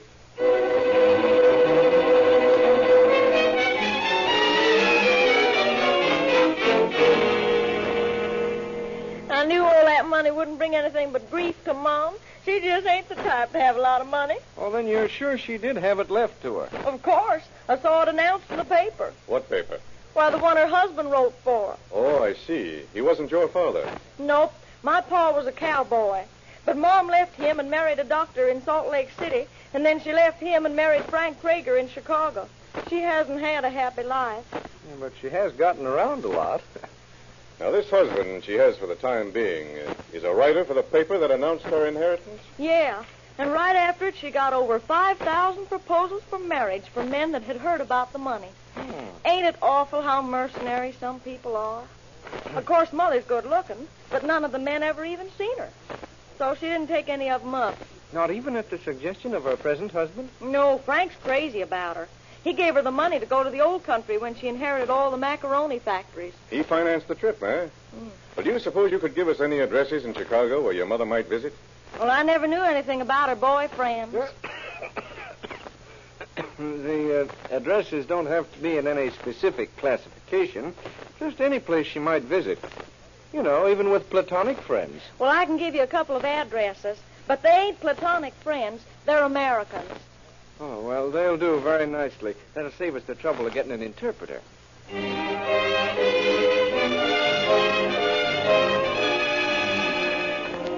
And very quietly and discreetly, the Chicago police arrested Francis Krager on April 15th, 1934. Miss Marjorie Fairchild, an investigator for District Attorney Bureau in Pitts, flew east to bring back the blonde idealist. But upon her arrival in Los Angeles, her influential friends rallied to rescue her from the authorities before she could be questioned. I certainly hope they won't have her handcuffs. It'll be like putting the Mona Lisa in the stocks. Oh, my dear, they wouldn't dare. I'd see the mayor. Such a story. A scenario it would make. A scenario. It gives me a mucus of an idea. I'll write that story if it takes every writer on the lot to do it. You really should get her to play the leading part. She's just perfect for it. There she is now, Francis. Francis, dear, here we are. Oh, my dear faithful friends, I'm overcome with emotion that you have not forgotten me. And I'm covered with shame that you should see me so. We have the best lawyer in town for you. We won't let them persecute you. No, just tell them who you are, darling. It is the enemies of my country that steal me away. They wish to hold my country down. What a story. It'll be magnanimous. These enemies, they do not wish to see my people speak one language. Oh, it is so cruel. The poor little children. The first scene will be terrific. It'll be a mother teaching the baby to say mama in 3 dialects. The baby gets disgusted and says, nuts. Oh, but for you, my friends, I will carry on. These enemies of my country are the ones who, frame me. They force me to sign the checks. They know will put me in prison when I do not have the money of my own. They wish to put me out of the way and keep my people ignorant. It is very sad. You will be freed immediately, no matter what the bail is. We will not allow these to even question you. It'll be a crime. Oh, why must crusaders always be crucified? I've already got the title, The Crusade for Love. When the baby grows up, he tries to make love to the girl in the wrong dialect. She gets the wrong idea and socks him. Please. But you must not make fun of my people's tragedy. It is serious. It is real. Oh, sure, but can I help it if real life sounds like a third-rate scenario?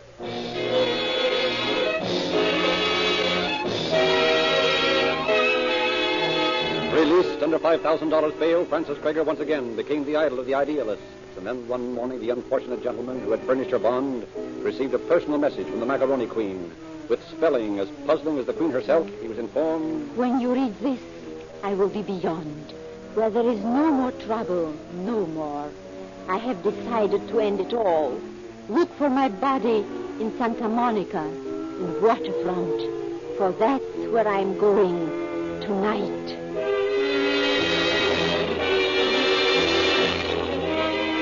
Again, officers Willie and Pennywit returned to the woman's home. For the life of me, I can't see why you didn't turn this over to the homicide squad and be done with it. Her body's been floating around in Santa Monica Bay since last night. You mean you really think our macaroni queen has ended in the soup? Well, sure. I could stand to swim there right now, but it's officially out of our hands. Annie, I'm surprised at you being so callous. Well, here's our house. Still as elegant as ever. Not even any signs of mourning on it. Now for a talk with the housekeeper. Oh, good morning, gentlemen. Good morning. I see you remember us. I just wanted to know when you saw Mrs. Craiger last. Why, just last night. She left for Santa Monica and didn't say when she would return. There you are. That proves it. Did you think she was hiding here in the cellar? Did she seem downcast or sad before she left? No, as a matter of fact, she seemed quite gay and happy. You don't say. In good spirits, eh? Just trying to buoy herself up before she took the final dive. What do you mean? Take a look at this letter. She drowned herself. Drowned herself? Why, the lousy phony. So she walked out on you. Oh, but you spoke so kindly of her when we were here before. That was when I thought I was going to get paid. You called her phony. Do you have any reason to believe she was? Reason? Of course I have reason, and I hope you guys get her quick. Get her? You mean you think she's alive? She didn't drown? Of course she didn't. She's not honest enough to give a fish a square meal. We're interested in your personal opinions of her, Mrs. Gray, but do you have any actual proof that she didn't drown herself? Proof? Of course I have. Do you think I'd be talking this way if I didn't have? Well, so far, we don't know what to think, but we would like to know what this proof is. Yeah, we want to know. Well, that's what I've been trying to tell you, but you've been talking your head off. Now, let's be calm, Mrs. Gray. We'll keep her perfectly still, and you speak your little piece. Well, it's very simple. Before she went to throw her lily white body in the brink, she packed all her clothes and took them with her.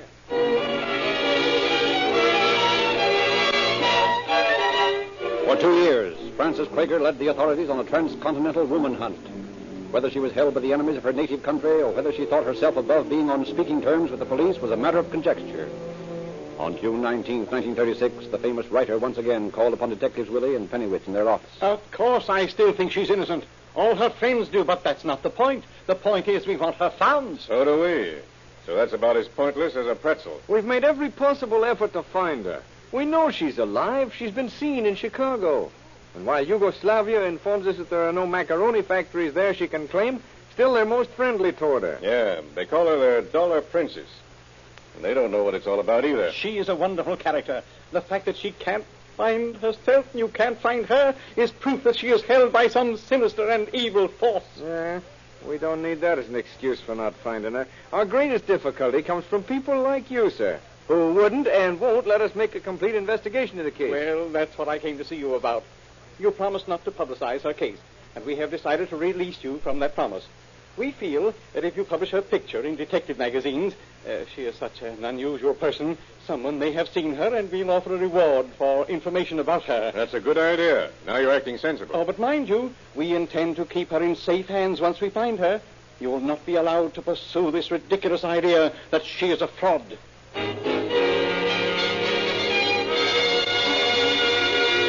In October 1936, while the valiant amateur sleuths over the entire country poured leads into the Bunko squad offices, a good-looking blonde was being questioned in New York Harbor by R.B. Shipley, chief of the passport division. According to this passport, your name is Harriet Ashley. But of course. How long have you been in Europe? I go in July. Did you go directly to Yugoslavia? But of course. How did you know? Oh, I see so many different nationalities. It's a hobby of mine to guess where they went when they return home. That's not my home. I visit a friend there. Well, no matter how long anyone has been in America, I can always tell where they used to live. Now that you've played your game, may I go?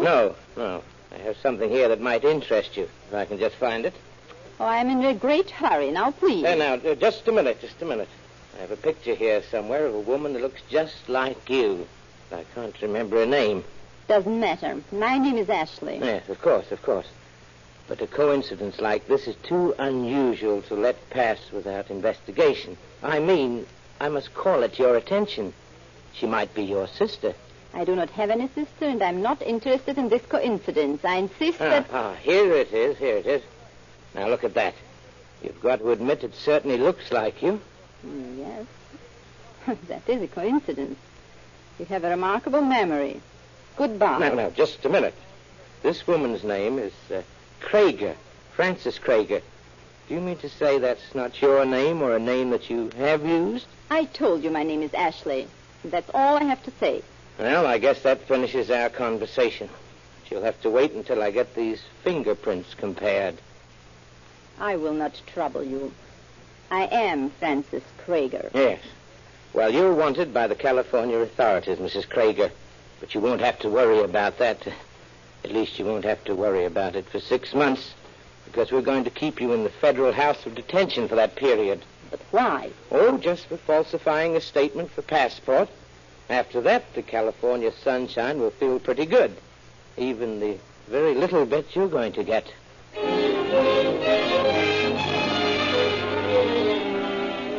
After a brief sortie in the courts, fighting against being returned to Los Angeles, Frances Krager was brought back. And once again, it was with no suggestion of the black sheep returning home that she was greeted by her long-lost friends. But her daughter had another feeling. Sally, my little baby daughter, oh, come to my arms. Oh, now, don't give me that stuff, Mom. I came here to talk turkey. Oh, you always did try to break my heart. To treat me so, like this, after not seeing me for years. You never used to have that accent when I knew you. Was it that writer guy you married that got you that way? Sally, I'm living in another world than the one I knew when you were little. Yeah? Well, at least that world didn't have bars around it.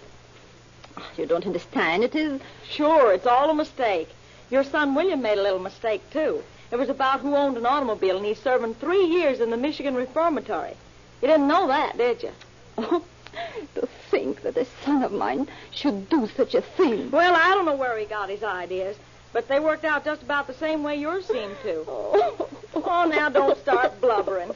I stuck up for you when the cops came out to my house, but that's just it. I don't want them coming out there anymore, and I don't want you to open your mouth about even knowing me. All right. You don't want me to? Well, I don't.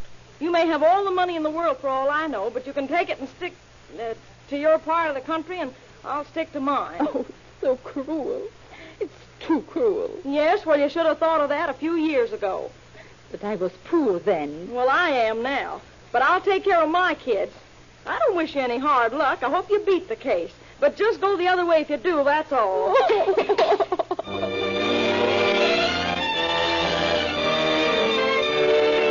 But again, Frances Krager's friends rallied to her support. Well, Frances, how do you like the lawyer we got for you? Oh, he's wonderful. It is wonderful, all the things you do. Because of him, I sit here in this chamber till the trial starts. And I visit with you, my friend. It gives me such courage. Just as a week would give you courage. Oh, you give and give. But the greatest thing you give me is the courage to... Oh, what do you say? To take it. In the courtroom, it's not even a sellout. No one knows about the fortune. Or it would be fact. You're absolutely right. Oh, everything's going to be all right. Yes, it's got to be. My luck just can't fail me now. Your luck? Yes. Oh, of course I mean my luck in having you for friend.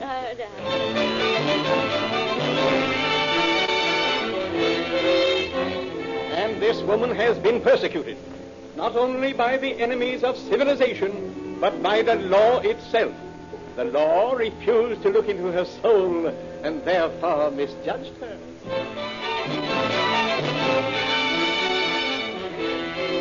Womankind at its best is personified in the aims and desires of this noble creature. She is a shining example to all those who seek to forget themselves in the thought of others. What could the law say against that?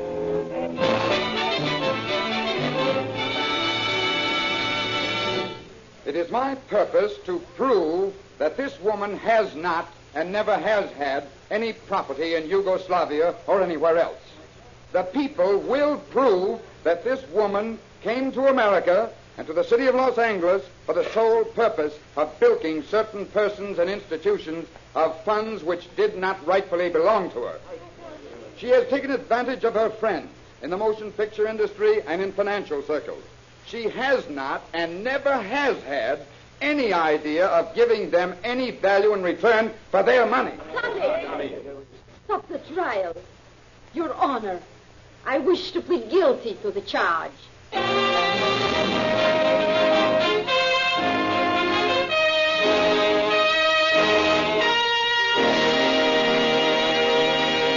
In just a moment, we will furnish concluding facts regarding our program. In the brief interval, just a reminding word. For the complete protection of your motor and its longer life, Realube, the newest and finest motor oil sold in the West. For the maximum power, speed, and mileage, Rio Grande Cracked, the gasoline of real police car performance.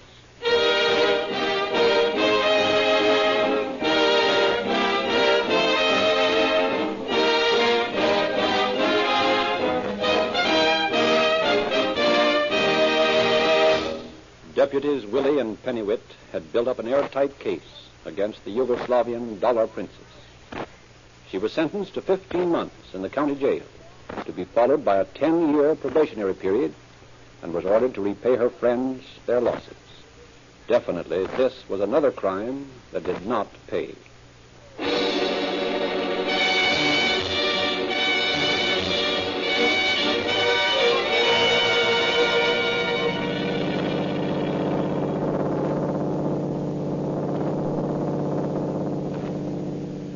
Los Angeles County Sheriff's Office calling all cars, attention all cars, cancellation broadcast 255 regarding a missing person.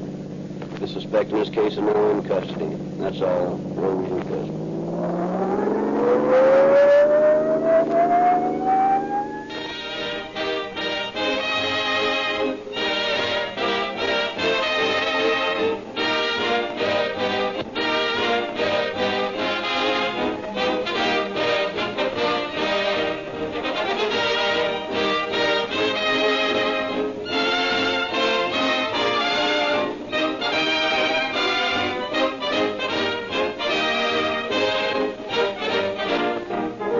Narrator Frederick Lindsley, bidding you good night for Rio Grande.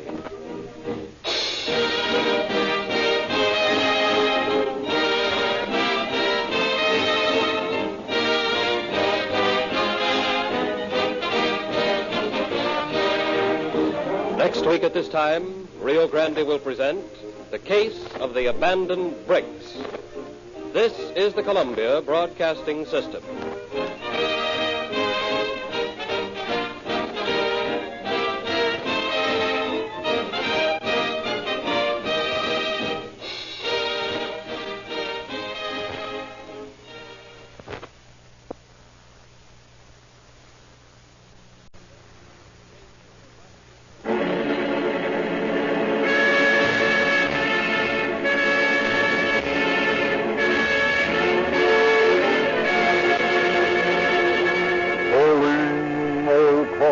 Copyrighted program created by Rio Grande.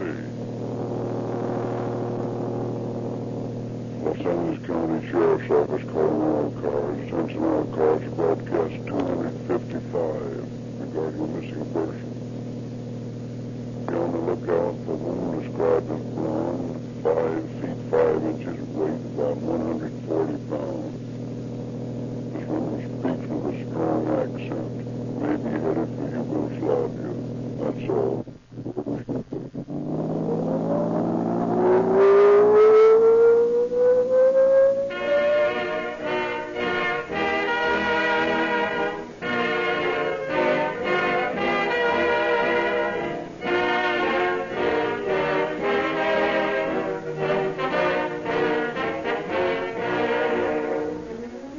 Whatever the major nations of the world decide to do, if anything, about the limitation of armaments, this much is a certainty. There can be no disarmament in the modern war against the enemies of society. Officers of the law would be battling against overwhelming odds were they forced to fight with obsolete guns, antiquated automobiles, and inferior gasoline that shows a yellow streak when called upon to meet an emergency. They must have the best of every kind of equipment. That is why it means so much to you as an individual motorist to know that Rio Grande Cracked is the gasoline chosen for this vital, distinctive public service. To know that wherever it is sold, Rio Grande Cracked supplies the quicker getaway, greater speed, maximum power and mileage for more police cars, fire engines, ambulances, and other emergency equipment wherever it is sold than any other brand. It is important to know that, like your city and county officials, the heads of your California state and federal governments also use this superior, equal to every emergency gasoline. It's no farther away than the nearest red and white Rio Grande dealer who specializes in Rio Grande Cracked, the most highly and justly recommended gasoline sold in the West.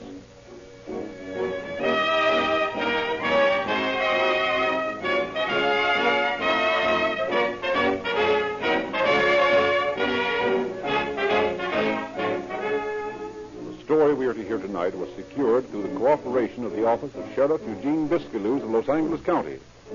Sheriff Biscaluse is in San Francisco on official business and has consented to open our program from the studios of KSFO.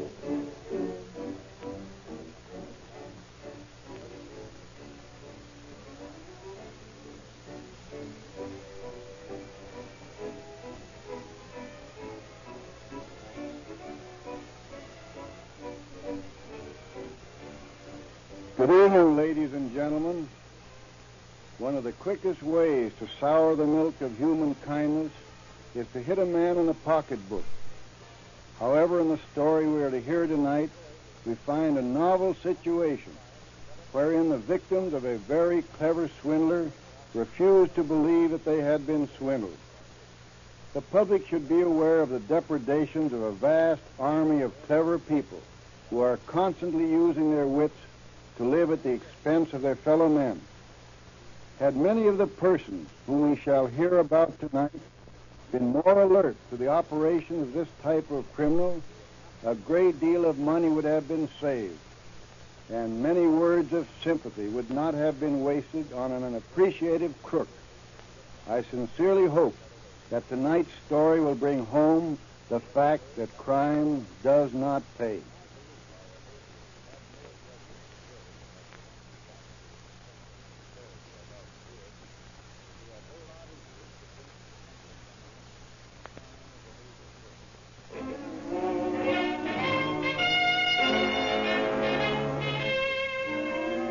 Our scene opens in the office of the Bunco Squad of the Sheriff's Department. Deputy A.W. Willey and John Pennywith receive a visitor. Frankly, I can't understand the attitude of Sheriff Biscaluse. I told him a woman had been kidnapped, and he sent me to the Bunco Squad. It's insulting to a fine woman. She is the most idealistic woman I have ever met. Everyone in Hollywood believes in her. She's tremendously rich. She's a macaroni queen. And she did a little paper hanging. What do you mean by that expression, paper hanging? You've been sent to us because even if she is a spaghetti queen, when she goes around hanging paper... Excuse me. Deputy Willie means she passed bad checks. That's just a slang expression for it. But she's been kidnapped and forced to cash these checks. Just a minute. I know you're quite idealistic in your opinion of your friends, but as a writer, you can understand this. You can't prove Frances Krager's been kidnapped. We have the proof that she passed phony checks. That's why you've got to talk to the Bunco Squad until there's some proof she's been kidnapped. So let's talk. Just tell us all you know about her and we'll find her. First, you must give me your word that everything I tell you will be in strictest confidence. Frances is a close friend of practically every important person in Hollywood, and they want her found, don't you understand? Not arrested. Sure. Now, what about this spaghetti queen stuff she's been stringing you with? It's macaroni, and she hasn't been stringing anybody. Frances has been entertained in wealthy homes and has told us of her wonderful plans to help the people of her native land, Yugoslavia. You see, the people in that country speak so many different dialects, it makes it awfully...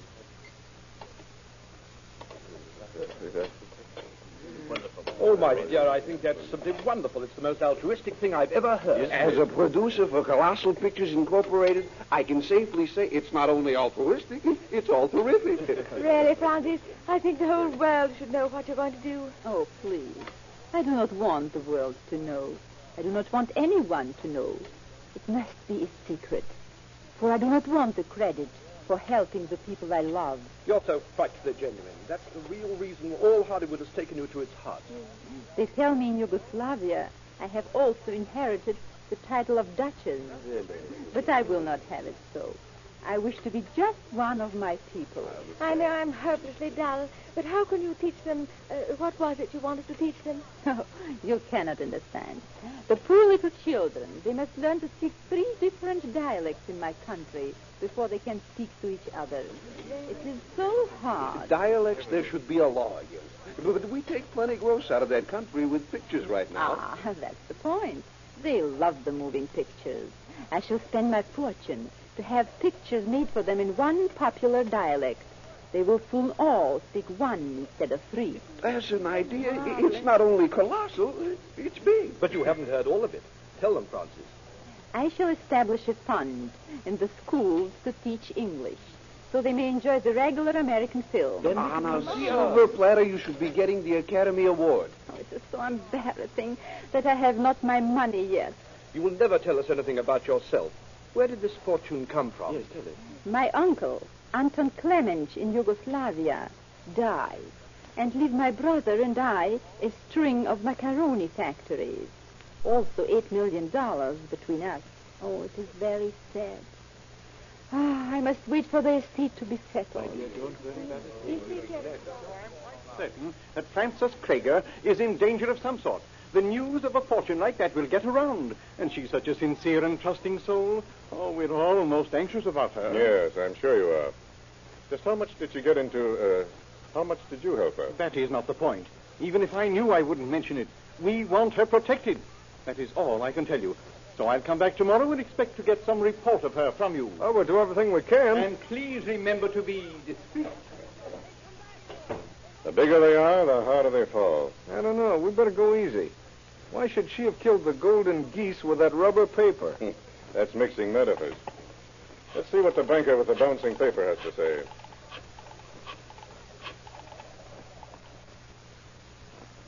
This is Deputy Sheriff Willie of the Bunko Squad. Let me speak to your manager. Maybe he was one of our tea-drinking partners, too. Hello?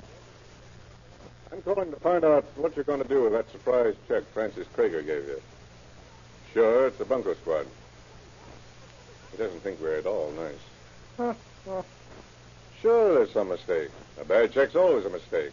A bad one. Of course, she's a fine woman. But have you checked up on this fortune in Yugoslavia? Oh, you think it would be insulting to her? All right. We just wondered. So that is that. And when a hard-shell banker blubbers all over his vest about a woman with a beautiful soul... And with her $650 paper hanging under his nose... Who are we to doubt the spaghetti and meatball queen? It's macaroni and bologna. Sheriff's office. Willie speaking. Oh, so your bank got the other $650 check. Yeah, I was talking to him. He's not going to do anything about it. Oh, you are? That's fine. Just come right on down. Goodbye. The other banker doesn't believe in any Yugoslavian Santa Claus. He's going to swear out a warrant for Francis, and that's all we need. Why, the old meanie.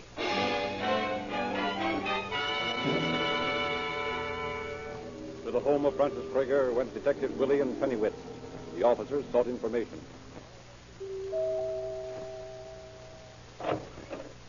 Yes. Good morning. This is the home of Frances Krager, isn't it? Yes, but she's not We in. know she's not here. We're investigating her disappearance. Oh, I'm so glad. Won't you come in? Thank you. I see you know that she's disappeared. Yes, I'm Mrs. Gray, her housekeeper. So many of her friends have been calling up. She has more friends than anyone I ever worked for. And I'm as worried as they are about her. Do you think anything has happened to her? Well, we don't think so. You knew her quite well. Can you tell us anything about her that might give us some idea where she is? Only that with everyone knowing about her fortune, she might be in danger. She's so kind to everyone and so unsuspecting. I'm really frightened. Did anyone ever have anything against her? Did you have any enemies? Not a one in the world. Everybody loved her. Well, then, we're going to have to make an unusual request. We'd like to look through some of her personal effects. Letters and that sort of thing, you know. It might give us some clue as to where she is. Certainly. Just come upstairs. Thank you. If anything's happened to her, I'm going to feel just terrible. I was more of a friend to her than a servant. She was that way with everybody. She was just like a queen. So we've heard. There's her room. If there's anything else I can do, just let me know. Thank you, we will. This is a queen's boudoir, all right. Yeah. Hey, we better go plenty easy. At least keep our feet off the bedspread. Why is it that every time I've been up late the night before, I've got to work in a bedroom the next day? Uh-oh. Torn up letters in the wastebasket. You patch them together while I look through the dresser drawers. You always give me the interesting work. Yeah. There's enough clothes here for the Yugoslavian army, if it was female. Well, these letters aren't any puzzle. They all tell the same story. And the signatures look like the real McCoy. They're from some of the biggest shots in the picture business. Invitations to parties, dinners, and stuff. Here's the evidence of her trip to Europe. It's right on top here. I'll bet she's been handling it recently. Well, we'll just borrow it and get some nice, fresh fingerprints. A passport? Every passport has the next of kin to be notified in case of accident. See what that one says. Well. Mrs. Sally Nelson, Southgate, California. Relationship, daughter. Sally's going to have some visitors if we can just find Southgate.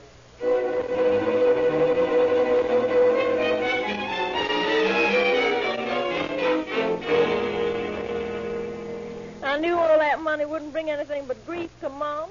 She just ain't the type to have a lot of money. Well, then you're sure she did have it left to her. Of course. I saw it announced in the paper. What paper? Why, the one her husband wrote for. Oh, I see. He wasn't your father. Nope. My pa was a cowboy. But Mom left him and married a doctor in Salt Lake City, and then she left him and married Frank Prager in Chicago. She hasn't had a happy life. But she has gotten around a lot. Now, this husband she has for the time being is a writer for the paper that announced her inheritance? Yeah. And right after it, she got over 5,000 proposals for marriage from men that had heard about the money. Ain't it awful how mercenary some people are? Of course, Mother's good looking, but none of the men ever even seen her. So she didn't take any of them up. Not even at the suggestion of her present husband? No, Frank's crazy about her. He gave her the money to go to the old country when she inherited all the macaroni factories. He financed the trip, eh? Well, do you suppose you could give us any addresses in Chicago where your mother might visit? Well, I never knew anything about her boyfriend. The addresses don't have to be in any specific classification. Just any place she might visit. You know, even with platonic friends. Well, I can give you a couple of addresses, but they ain't platonic friends. They're Americans.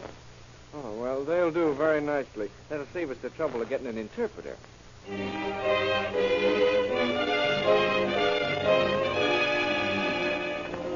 And very quietly and discreetly, the Chicago police arrested Francis Prager on April 15th, 1934.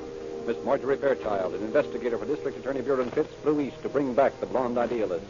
But upon her arrival in Los Angeles, her influential friends rallied to rescue her from the authorities before she could be questioned. I certainly hope they won't have her handcuffed. It'll be like putting the Mona Lisa in the stocks. Oh, my dear, they wouldn't dare. I'd see the mayor. Such a story. A scenario it would make. A scenario. It gives me much of an idea. I'll write that story if it takes every writer on the lot to do it. You really should get her to play the leading part. She's just perfect for it. There she is now, Francis. Oh, hello, Francis. Oh, my dear faithful friend, I'm overcome with emotion that you have not forgotten me. And I'm covered with shame that you should see me so. We have the best lawyer in town for you. We won't let them persecute you. No, just tell them who you are, darling. It is the enemies of my country that steal me away. They wish to hold my country down. What a story. It'll be magnanimous. These enemies, they do not wish to see my people speak one language. Oh, it is so cruel. The poor little children. The first scene will be terrific. It'll be a mother teaching the baby to say mama in 3 dialects. The baby gets disgusted and says, nuts. But for you, my friends, I will carry on. These enemies of my country are the ones who, frame me. They force me to sign the checks. They know will put me in prison when I do not have the money of my own yet. They wish to put me out of the way and keep my people ignorant. It is very sad. You will be freed immediately, no matter what the bail is. We will not allow the police to even question you. It will be a crime. Oh, why must crusaders always be crucified? I've already got the title, The Crusade for Love. When the baby grows up, he tries to make love to the girl in the wrong dialect. She gets the wrong idea and socks him. Please. But you must not make fun of my people's tragedy. It is serious. It is real. Oh, sure, but can I help it if real life sounds like a third-rate scenario?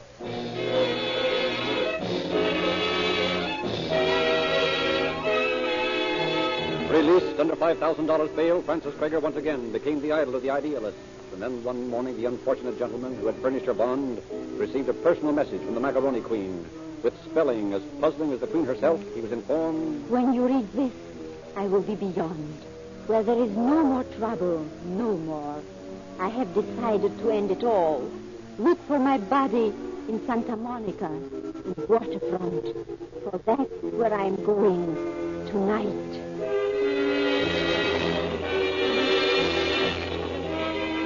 Again, officers Willie and Pennywit returned to the woman's home. For the life of me, I can't see why you didn't turn this over to the homicide squad and be done with it. Her body's been floating around in Santa Monica Bay since last night. You mean you really think our Macaroni Queen has ended in the soup? Well, sure. I could stand to swim there right now, but it's officially out of our hands. Penny, I'm surprised at you being so careless. Well, here's her house. Still as elegant as ever. Not even any signs of mourning on it. Now for a talk with the housekeeper. Oh, good morning, gentlemen. Good morning. I see you remember us. I just wanted to know when you saw Mrs. Krieger last. Why, just last night. She left for Santa Monica and didn't say when she would return. There you are. That proves it. Did you think she was hiding here in the cellar? Did she seem downcast or sad before she left? No, as a matter of fact, she seemed quite gay and happy. You don't say. In good spirits, eh? Just trying to buoy herself up before she took the final dive. What do you mean? Take a look at this letter. She drowned herself. Drowned herself? Why, the lousy Oh, phony. she walked out on you. Oh, but you spoke so kindly of her when we were here before. That was when I thought I was going to get paid. You called her But- phony. Do you have any reason to believe she was? Reason? Of course I have reason, and I hope you guys get her quick. Get her? You mean you think she's alive? She didn't drown? Of course she didn't. She's not honest enough to give a fish a square meal. We're interested in your personal opinions of her, Mrs. Gray, but do you have any actual proof that she didn't drown herself? Proof? Of course I have. Do you think I'd be talking this way if I didn't have? Well, so far, we don't know what to think, but we would like to know what this proof is. Yeah, we want to know. Well, that's what I've been trying to tell you, but you've been talking your head Now, off. let's be calm, Mrs. Gray. We'll keep her perfectly still, and you speak your little piece. Well, it's very simple. Before she went to throw her lily white body in the brink, she packed all her clothes and took them with her.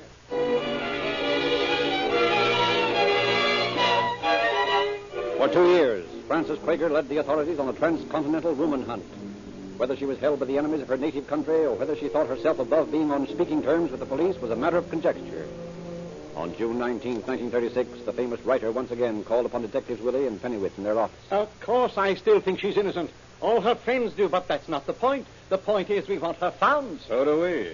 So that's about as pointless as a pretzel. We've made every possible effort to find her. We know she's alive. She's been seen in Chicago. And while Yugoslavia informs us that there are no macaroni factories there she can claim, still they're most friendly toward her. Yeah, they call her their dollar princess. And they don't know what it's all about either. She is a wonderful character. The fact that she can't find herself and you can't find her is proof that she is held by some sinister and evil force. Yeah, we don't need that as an excuse for not finding her. Our greatest difficulty comes from people like you, sir, who wouldn't and won't let us make a complete investigation of the case. Well, that's what I came to see you about. You promised not to publicize her case, and we have decided to release you from that promise. We feel that if you publish her picture in detective magazines, she is such an unusual person, someone may have seen her, and we'll offer a reward for information about her. That's a good idea. Now you're acting sensible. Oh, but mind you, we intend to keep her in safe hands once we find her. You will not be allowed to pursue this ridiculous idea that she is a fraud.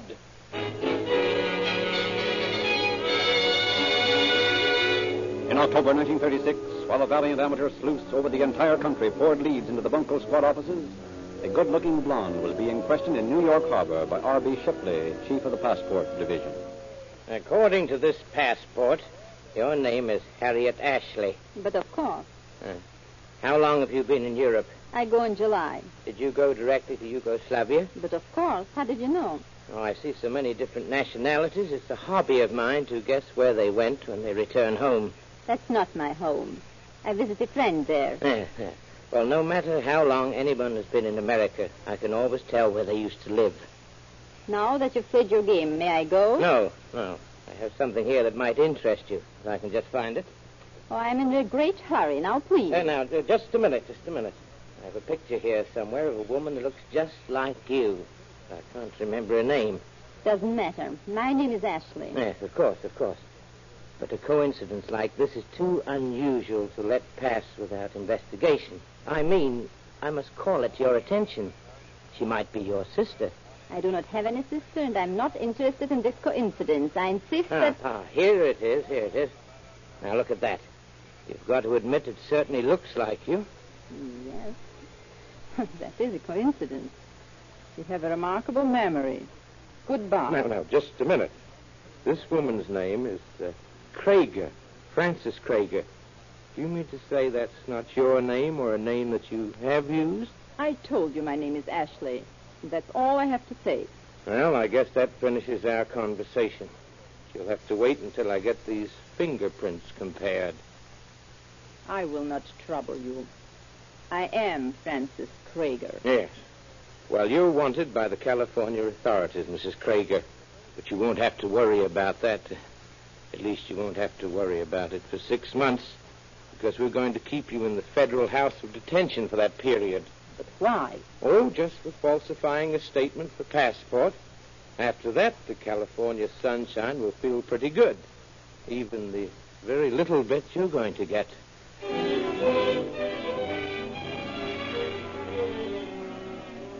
After a brief sortie in the courts, fighting against being returned to Los Angeles, Frances Krieger was brought back.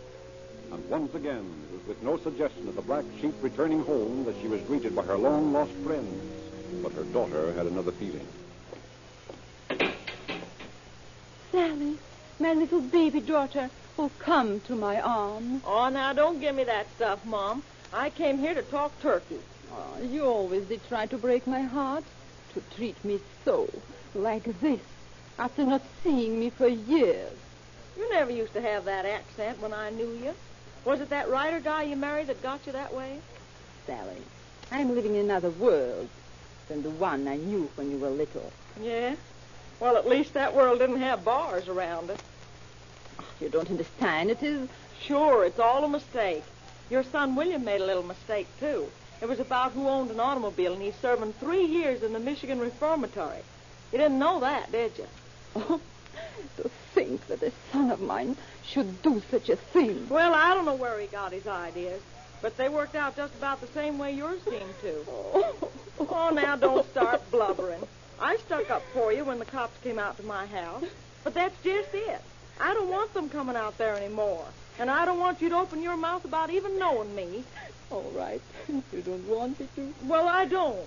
You may have all the money in the world for all I know, but you can take it and stick to your part of the country, and I'll stick to mine. Oh, so cruel. It's too cruel. Yes, well, you should have thought of that a few years ago. But I was poor then. Well, I am now. But I'll take care of my kids. I don't wish you any hard luck. I hope you beat the case. But just go the other way if you do, that's all.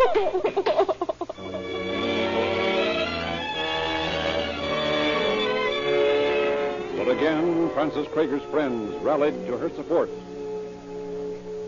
Well, Frances, how do you like the lawyer we got for you? Oh, he is wonderful. It is wonderful, all the things you do. Because of him, I sit here in this chamber till the trial starts. And I visit with you, my friend. It gives me such courage. Just as a week would give you courage. Oh, you give and give. But the greatest thing you give me is the courage to... Oh, what do you say? To take it. In the courtroom, it's not even a sellout. Well, no one knows about the fortune, or it would be packed. You're absolutely right. Oh, everything going to be all right. Yes, it's got to be. My luck just can't fail me now. Your luck? Yeah. Oh, of course, I mean my luck in having you for friend.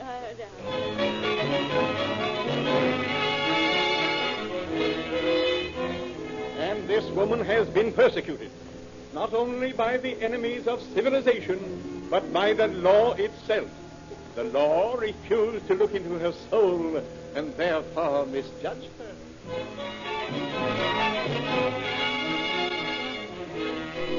Womankind at its best is personified in the aims and desires of this noble creature.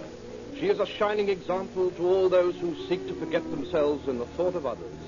What could the law say against them?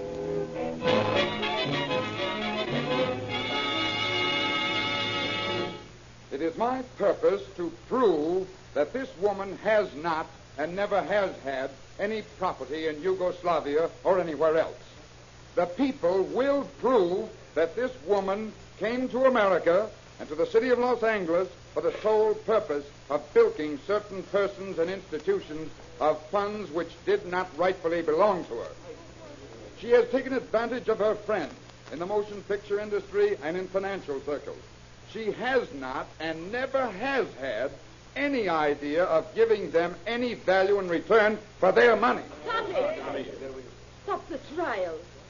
Your Honor, I wish to plead guilty to the charge.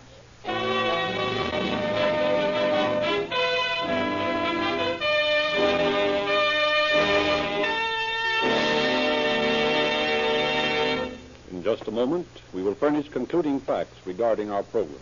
In the brief interval, just a reminding word. For the complete protection of your motor and its longer life, Real Lube, the newest and finest motor oil sold in the West. For the maximum power, speed, and mileage, Rio Grande Cracked, the gasoline of real police car performance.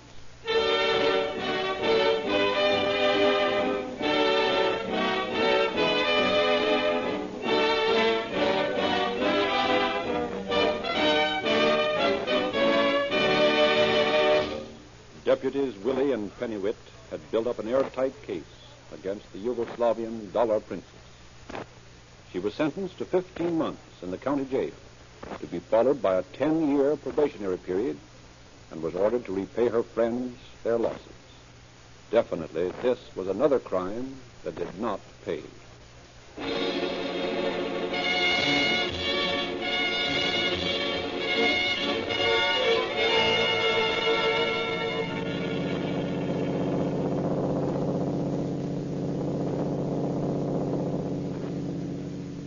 Los Angeles County Sheriff's Office calling all cars, attention all cars, a cancellation broadcast 255 regarding a missing person.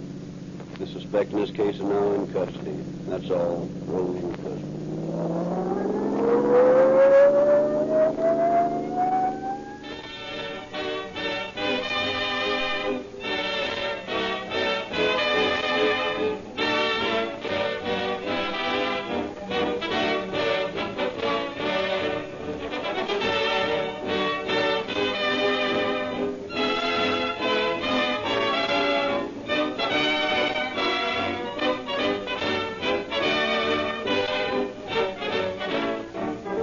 Narrator Frederick Lindsley, bidding you good night for Rio Grande.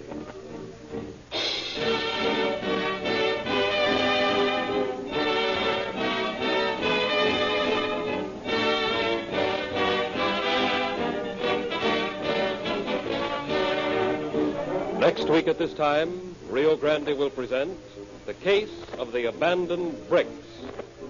This is the Columbia Broadcasting System.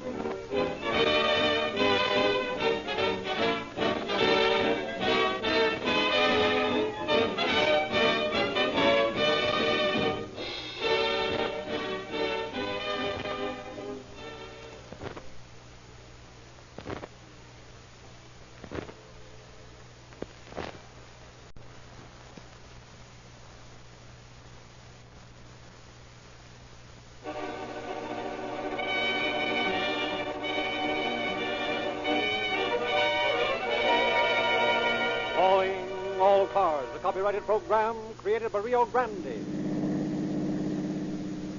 Los Angeles Police calling all cars, attention all cars to broadcast 256 regarding a murder. No description of suspect. Used brick as a weapon.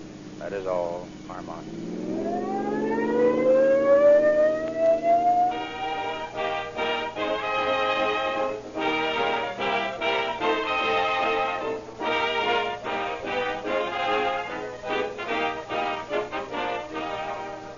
attend a football game tomorrow, friends, you'll see the referee and the captains of the opposing teams go into a huddle. The fellow in the black and white striped blouse and white monkey pants tosses a coin into the air and, pointing to one of the captains, says, "Call it." Heads. Heads it is. And thus is decided which team will kick off, the other getting a choice of goal it will defend. A harmless enough form of gambling. But flipping a coin is no way to decide which gasoline is the best to pep up the running attack of your motor. If you listen to those who hit the line hardest and thus know the most about the game, the drivers of police cars, fire engines, and ambulances, you know that Rio Grande Cracked is the all-around gasoline that delivers the goods for more public-serving emergency equipment, wherever it is sold, than any other brand. Tens of thousands of motorists, too, like the way Rio Grande Cracked charges the instant the ball is snapped. Gets out in the open with the speed of the wind. If your machine hasn't been clicking, friends, better sign up the all-time, all-American Rio Grande Cracked to play on your team. It's the most highly endorsed gasoline sold in the West. Now it is again our pleasure to present Chief James E. Davis of the Los Angeles Police Department. Chief Davis. The man whose story we are to hear tonight was not a man in the legal sense. He was only a boy. Yet such was his reputation that the sheriff of the parish in which he was born wired me that only death would stop his career of crime. The work of the police in this case would have been aided materially if reports had been made to the authorities of all cases in which this man was involved. But many persons, thinking him to be a harmless prowler, allowed the suspect to go unmolested until his actions became so violent that they could no longer be ignored. By that time, he had committed 3 murders and had escaped. I wish to impress upon you the importance of reporting to the police any case of a suspicious nature. Let the police officer decide whether it's important or not. That's his job. The conclusion of the story I shall reserve for the end of the program.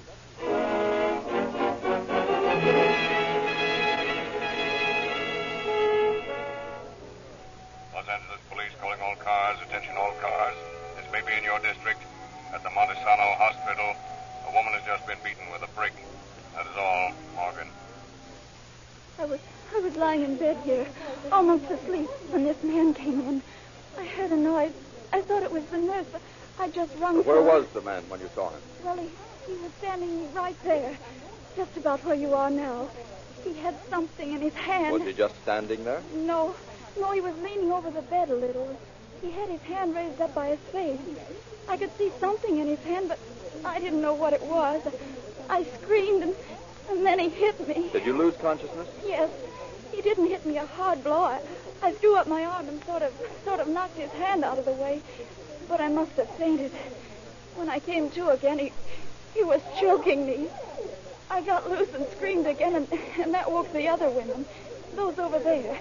And they started screaming, too. What did the man do then? Well, he ran out of the window there, right across the terrace, and jumped over the railing. Is this the brick he had in his hand? I think so. He dropped something just as he got to the door. Well, now, you take it easy. We'll make a report of this and see what we can find out.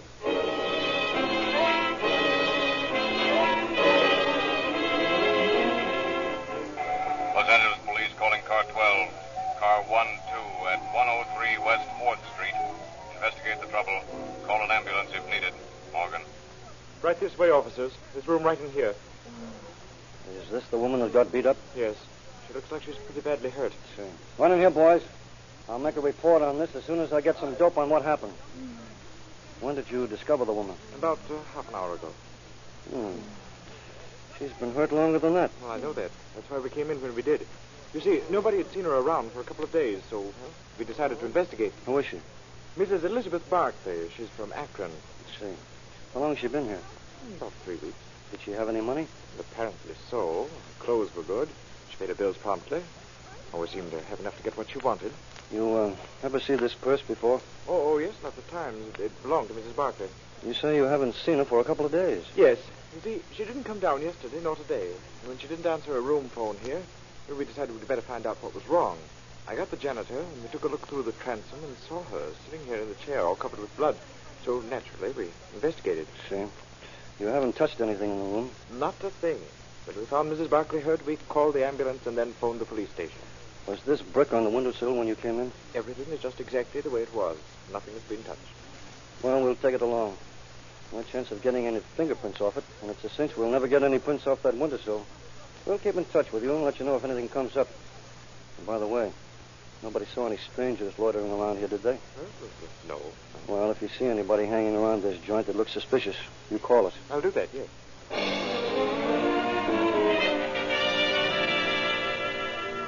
12 days later, a guest in a downtown hotel reported, When my wife and I woke up this morning, our window was open. My wife's purse was lying on the fire escape. There was a brick lying right beside it in a hat. It had a label in it from a hat store in Green Bay, Wisconsin. 2 days later, as the chill February dawn broke, Miss Jones! Miss Jones! There's a fellow trying to get in my window. He's got a brick in his hand. Help! 14 days later, on March 12th. Mrs. Valdez, are you up yet? That's funny. Mrs. Valdez, it's the morning paper. Something must be wrong. Mrs. Valdez, are you all right? Well, guess I'll try the door. Oh, du lieber, she's dead. Again, the telltale brick was found at the scene of the crime. 18 days went by. Then on the morning of March 20th, at 523 South Maple, a man awoke. What the devil's coming off in here? Hey, get away from that window.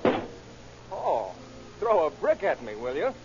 Well, I'll fill you so full of holes you'll look like a used punch board.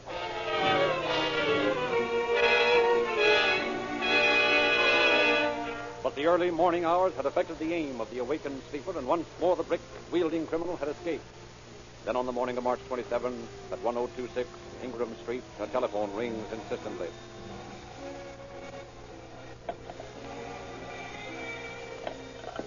Hello? Say, Grace, what's the matter with you? Why did you answer your phone? I can't. I'm hurt. Something's hit me in the head. I'm all bloody. Call the police.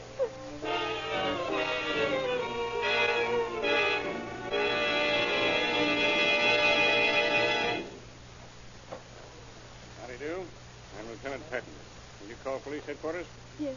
Come in, please. Yeah, you look like you're in a pretty bad shape. I am. The doctor just left. How'd you get your head all banged up that way? I don't know. I was lying in bed, and I kept hearing the phone ring, but I couldn't answer it. Finally, I managed to get enough strength to pick up the phone, and it was a friend of mine, and I had to call the police station because I found out that my head was bleeding pretty badly. Yeah? How'd you get hurt? I really haven't the slightest idea, though. I must have been hit with this brick. It was lying on my bed by the pillow. Oh, one of those cases, huh? Is there an outside window to this apartment close to the ground? Why, the bathroom window opens onto an alley, and there's a high fence right under the window. Mind if I take a look at it? No, I'll show you. Anything missing in the place? Yes, I lost a wristwatch and my purse. Here's the bathroom. Is that screen the same way it was when you came in here first? Yes, sir. Nobody's touched anything. Well, here's a greasy fingerprint on the windowsill. Where? Right there. Don't touch it. Let me get a good look at that. What are you doing? Smelling of it? Yeah. Unless I miss my guess, the man who made this print is a car washer. Now, look. Don't bother anything. Don't touch anything. And don't clean anything up until I get a fingerprint man out over here. The way I feel now, I'll never clean this place up.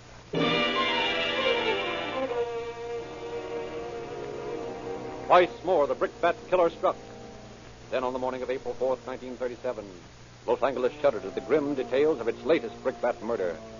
Lieutenant of Detectives Patton, Tommy Bryan, and his partner Ray Geesey discussed the murder. You fellows got anything more on this Warden case? Yeah, Ray and I were just looking at the reports a while ago. All these brickbat cases have been assigned to Ray and me. Pretty bad, isn't it? Yes, it is. What's a whole lot worse is the fact that as far as I can determine, this is the 13th crime of the same nature that's been committed in this town since the first of the year. You think all of these brickbat jobs have been done to the same man? I'm sure of it. Same method of operation in at least 10 of the cases. The first one is at the Montesana Hospital. That was back in January. And on the 2nd of February, Mrs. Barkley was discovered in a room in that hotel on 4th Street. Yeah, I remember that case. On the 14th of February, a fellow named Nash reported that his hotel room had been broken into. And in that case, the brickbat was left. On the 16th of February, we had that case in Santee. A girl saw a man trying to climb through a window. He had a brickbat in his hand. This guy's a bricklayer of the first order. And so far, that is, up till the middle of February, he hadn't killed anybody. No, but Mrs. Barclay was unconscious for 6 weeks. I don't think she'll ever be quite the same. The first murder that I think we can chalk up to our brickbat-carrying friend is the Valdez case out on Sanford. Say, didn't somebody take a shot at a guy for throwing a brick at him down on Maple or Wall or some of those streets? Yeah, this report shows that we got 3 complaints from the South Maple address. One on the 20th of March, 2 on the 31st. We got another on the 30th of March from the 500 block on South Wall. But in between that was the Ingram Street case. That's where you found the greasy fingerprint, wasn't it? Yeah. We had Gasco make some pictures of that print, but of course the possibilities of finding who it belongs to are very remote. Too indistinct to classify. Besides, we couldn't check all the prints anyway. You told me you were positive that the man who made that print was a car washer. Yes, I had Ray Pinker make an analysis of scrapings from the print. He agrees with me. Besides, we also know that the grease is not differential or transmission grease, but the kind that would naturally accumulate on a sponge or a chamois skin. Well, that definitely makes a car washer out of him and not a mechanic, huh? That's what we think. Well, we found a dusty print on a milk bottle over at the Warden place. Apparently, whoever made it had pushed the window up and had set the milk bottle off the windowsill over on the fence to keep from knocking it off. When he did that, he left a dusty print on the milk bottle. Pretty indistinct, but I think Gaskell's going to be able to do something with it. Well, these latent prints are all right if we ever get any others to compare with them. But right now, that's a job that's too big. Well, how about running the cards through the machine and pull out all the cards with the same M.O.? Strange as it may seem, we haven't a single case in our files other than these 13 in this folder right here. Well, didn't anyone get a description of this guy? Near as we can figure out, we've got to look for a car washer about 6 feet tall, weighing about 150 pounds, but that's all we got to go on. What's a cinch we can't round up every 6-foot colored boy we see and ask him if he's a brickbat killer. No, but we can do the next best thing. We can round up every one of them that looks like he might answer that description. And we can compare every fingerprint we take from now on with those we have in this file. Let me study that file. I've got an idea.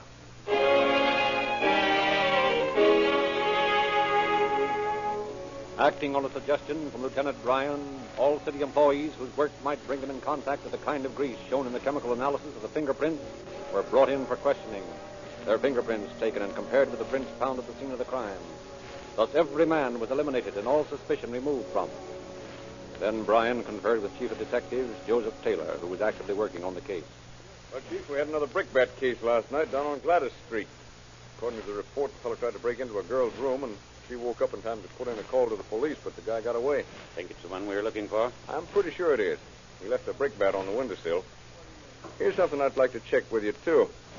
I've tabulated the number of times these attacks have been made, and I've tried to determine if there's any sequences to days, but apparently there isn't. Yeah? What have you got?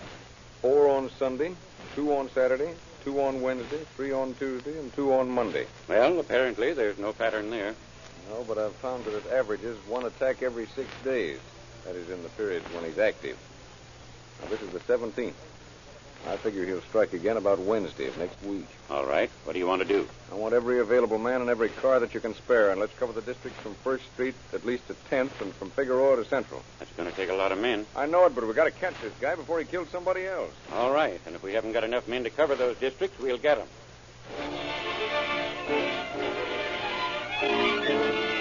After night, augmented by 150 extra men, the Los Angeles police combed the district, outlined by Lieutenant Bryan.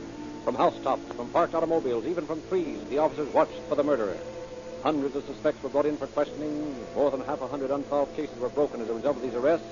But still, the brickbat-wielding slayer escaped detection. Chief Taylor, why don't we check the fingerprints we've got on these brickbat cases against the juvenile prints? Look, Tommy, you know it practically takes a court order to get those juvenile prints out of the files. Well, that's a system I think those prints should be available like all the rest of the fingerprints. Nope, we don't want to run the risk of some guy with a cop complex rousting some youngster around just because his prints happen to be in police records. Meantime, this guy goes around caving in skulls with brickbats. Now, don't let this case get you down, Tommy. Anyhow, you have no reason to believe this killer is a juvenile.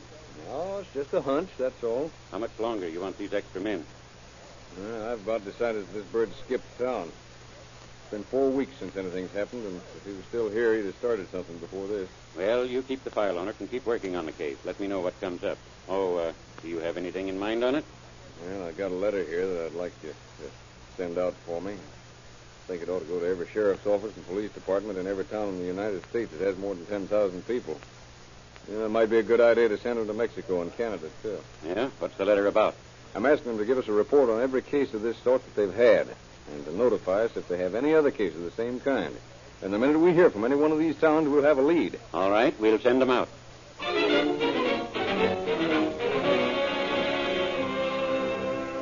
Although the case of the Brickbat Slayer apparently was closed and newspapers no longer heralded the exploits of the killer, Lieutenant Bryan kept the case in his active file. Every person arrested who even remotely resembled the suspect had his fingerprints taken and compared with the latent prints on file. Then from Chicago came a letter which Bryan discussed with Chief Taylor. Well, Chief, I just got a letter from the Chicago police that convinces me the man we're looking for came from Chicago. That's so? What does it say? Yeah, it says, replying to your letter regarding Brickbat murderer, we received a report from E. Richards of the Hotel Devonshire on the morning of June 29th, 1936. Mr. Richards, my mommy's bloody all over. You better go up and see. I want my grandma. I don't want to stay here anymore. Oh, now, Jimmy, your mother's all right. A little boy like you shouldn't be up so early. I tell you, my mommy's hurt. A man hit her with a brick. Gee, I don't want to stay here. Well, all right. Come on, Jimmy. Let's take a ride up in the elevator. We'll see what's the matter. No, I don't want to. I'm afraid. You didn't sleep with your clothes on, did you, Jimmy? No, I put them on this morning. Oh. Well, surely if your mother's been hurt as badly as you say, you wouldn't have stopped to dress. But I tell you, she's hurt. Did you lock the door, Jimmy, when you came out? No, sir. It's unlocked. Well, let's go in. No, I don't want to. I'm afraid. Ah, there's nothing to be afraid of. Uh-oh. Jimmy, didn't you hear anything during the night? Yes, I woke up in the night. It was real dark. I saw a big man standing over the bed, and he was hitting my mommy with something all wrapped up. Didn't you do anything? Yes, I said, hey, you let my mommy alone. Well, did he quit? No, he said for me to keep quiet. He said he was a doctor, and he was fixing my mommy's ear. Oh. And after a while, he went over to the dresser there, and then he left. And I went back to sleep, and that's all I saw till I woke up this morning. The letter goes on to say that there were a lot of fingerprints around the place and that on the mirror, the killer had written with lipstick the words Black Legion Game. Weren't they having a lot of trouble there with the Black Legion about that time? Yes, and I have an idea that the mirror writing was just a red herring trick. Did they check the boy's story? Yeah, and apparently he stuck to it because they made a couple of arrests, but they never pinned the murder on anybody. But, Tom, this happened before our own cases. Yes, I know it did. The way I figured is this. The fellow who did that job is the same one we had out here. Well, that gets us nowhere. That's right. Except the only thing to do now is to watch for another case like this in Chicago and then get on the job quick. But I got a hunch that if he came from Chicago, he's going back there. And it's a cinch he won't be able to resist that brickbat mania of his very long.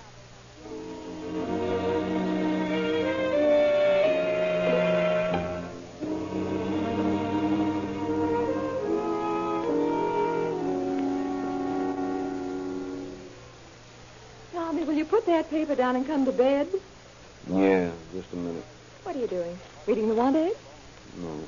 You've been reading that paper every night. What do you find so interesting? I got a letter last week from Les White. He sent me a clipping about a brickbat murder in Chicago. So I'm just looking for brickbat murders. Oh, for heaven's sake. Are you going to spend the rest of your life working on that case? Mm-hmm. Yeah, if I have to. Well, at least get home in time to read the paper before midnight. Oh, boy. What now, Listen Sherlock? to this. Chicago, Illinois. Police today arrested Thomas Crosby, Negro car washer, 17, as a suspect in the death of Anna Cook, Chicago nurse, who was murdered on the morning of August 21st. So what? Wild excitement. You mean to say you didn't read that story? Now, look, Tommy, I married a detective. I've been a good wife to you, haven't I? Yeah, but gee, you ought to read about I these didn't agree to things. read murder stories. I get enough of that from listening to you. Where's my hat? Right where you always leave it when you come in, on the table in the hall. Hey, where do you think you're going this time of night? I'm going to headquarters, And lady. what do you think you're going to do there? I'm going to find out if we've got the fingerprints of Thomas Crosby. Well, what if you have? If we have and they match up with a certain print I've got in mind, I'll be flying to Chicago tomorrow morning. Oh, why did I ever marry a detective in the homicide squad? Tough luck, honey. Goodbye now. I'll be seeing you.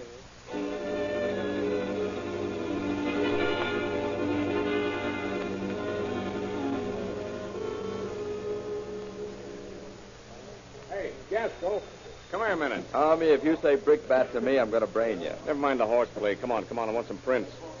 You got the fingerprints of Thomas Crosby? Listen, Tommy, we've got 425,000 fingerprints in this joint. You asked me for Thomas Crosby. Now pull yourself together, Brian. What's it all about? Will you please pull the card on Thomas Crosby? Yes, Mr. Brian. How do you spell it? Crosby. C-R-O-S-B-Y. Crosby. Crosby.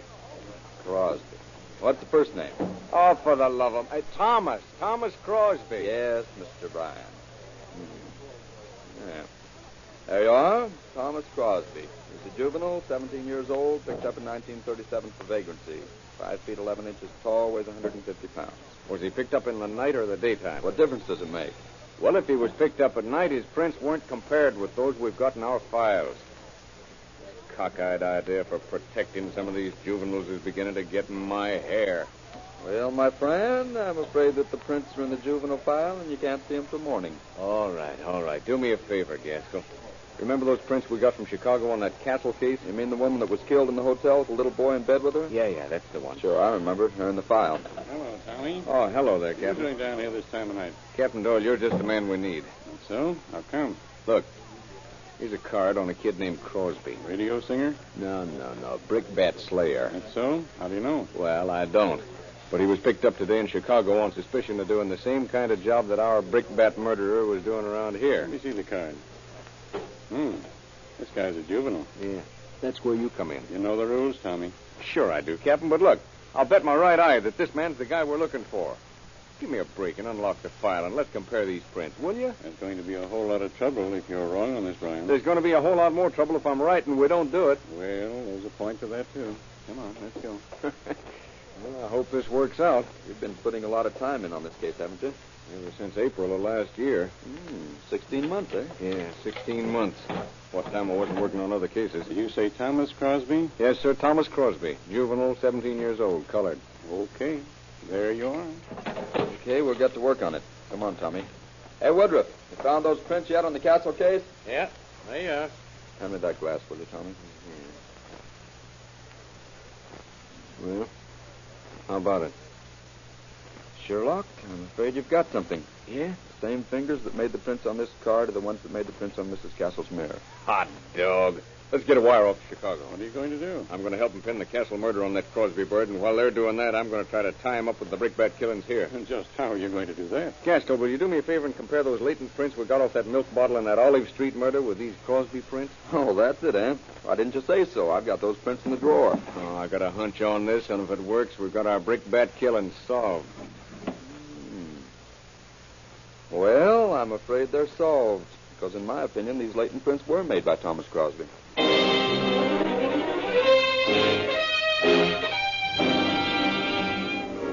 Lieutenant Bryan phoned Chicago the discovery made by the Los Angeles police. Next day, Lieutenants Gaskell and Bryan left to question the suspect. In Chicago, they were met by Captain Crane. Hello, boys. Sorry to keep you waiting. Yeah, we'd begun to think you'd forgotten our appointment. Well, you know how things are. Everything's upset. This is a pretty important case to us. Well, it isn't exactly a parking ticket to us. Oh, pardon me. This is Lieutenant Gaskell, our fingerprint man. Glad to know you. He's the man who made Crosby's prints on the Castle case. Yeah. Nice work, Lieutenant. Thank you. Hey, Chief, let's get down to cases. Just what's the runaround all about? We've been here 2 days and we haven't been able to talk to Crosby yet. What's the answer? Well, frankly, we've been trying to clear up some more of our unsolved cases with Mr. Crosby. However, he's right here in the next room. If you boys are ready, I think we can talk to him. Well, I'm ready anytime you are. Okay. You want to take a statement? Yeah, if you don't mind. Not at all. You can use the same stenographer who's working with him now. Crosby, here's some boys from Los Angeles. They want to talk to you. Listen, Copper, I told you my name was Nixon. But don't be going around here calling me Crosby. Another crack like that out of you, and I'll bend a blackjack over your head. Nuts to you. What do you guys want? Nice kid, huh? Now, let's get something straight right now. You guys play square with me, and I'll play square with you.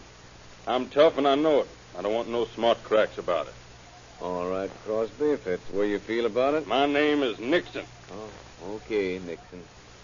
I'm Lieutenant Bryan from Los Angeles. This is Lieutenant Gaskell. We've made a comparison of the fingerprints that we found at the scene of a murder in Los Angeles with the ones on your record card. And they're the same ones. So what?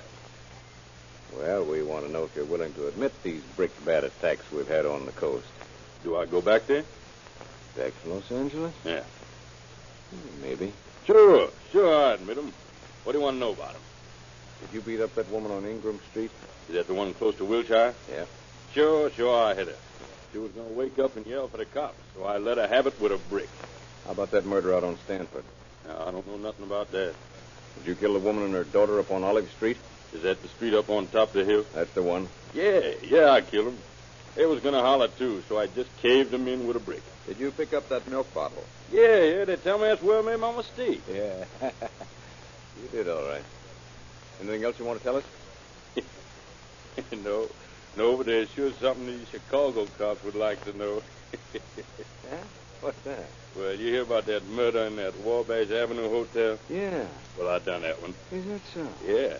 Remember that gal in the hotel over on Washington Street? The one that her room was on fire? Yeah, we heard about it. It was a bad job. Yeah, man. I done that. Well, you certainly get around, don't you? I sure do. Say, when are we going to start back for Los Angeles? Oh, you're not going to start back. Huh? How come? No, we're going to leave you in Illinois. Out in California, you're a juvenile. You'd just go to prison for a little while. Yeah, I know that. Yeah. But in Illinois, your age won't make any difference. They'll electrocute you. So long, tough guy.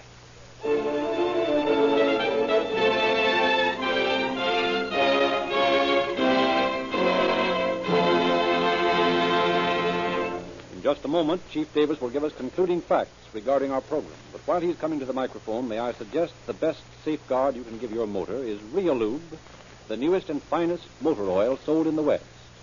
A worthy running mate for Rio Grande Crack, the great police car performance gasoline that is first in public service. The most highly recommended gasoline sold in this section of the country. And now, Chief Davis. Crosby, alias Nixon, was tried in Cook County, Illinois, on July 28th and found guilty of murder and sentenced to die in the electric chair. In a statement today to Los Angeles detectives in Chicago, he confessed to the murder of Mrs. Valdez. He will be executed 1 week from tonight. Companions, which he had implicated in later statements to our officers, have been apprehended and will be brought to justice. Again, crime has failed to pay. Thank you, Chief Davis.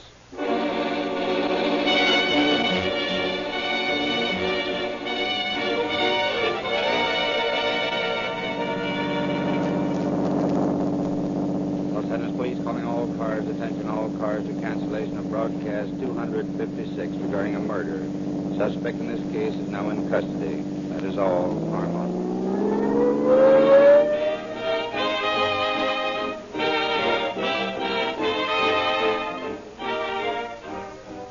This is your narrator, Frederick Lindsley, bidding you good night for Rio Grande.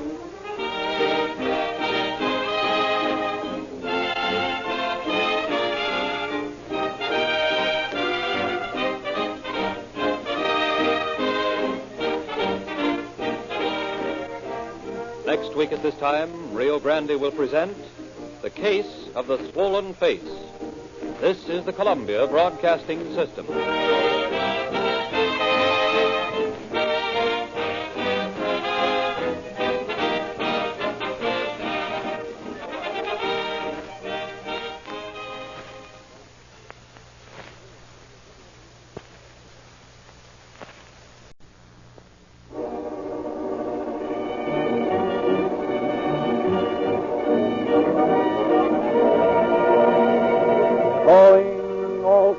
A copyrighted program created by Rio Grande.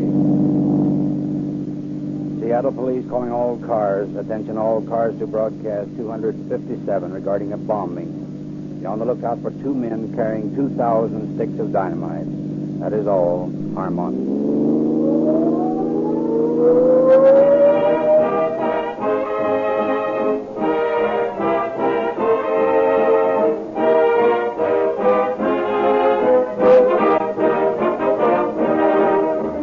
An autobiography is an account of the life of a man written by himself. A biography is the life story of a man written by someone else, and usually contains the honest, unprejudiced views of one who knows his subject from A to Z and tells the truth without fear or favor. The story of Rio Grande Crack's friends is being written by outside authorities. The men at the wheels of your police cars, fire engines, ambulances, and other emergency equipment tell the truth, the whole truth and nothing but the truth about Rio Grande Cracked, when by their continued reliance upon this better motor fuel they say, Rio Grande Cracked is the gasoline of real police car performance. They drive the most and are qualified to know that Rio Grande Cracked starts quicker, accelerates more smoothly, and packs more speed, power, and mileage in every gallon. That, friends, is the story of this superior gasoline, the true story told by city, county, state of California, and federal government officials, verified by tens of thousands of motorists who have checked the facts for themselves. If you haven't done so, prove it to yourself. Get a supply of police car performance Rio Grande Crack at your nearest red and white Rio Grande station in the morning, and you'll understand why Rio Grande Crack is the most highly recommended public serving gasoline sold in the West.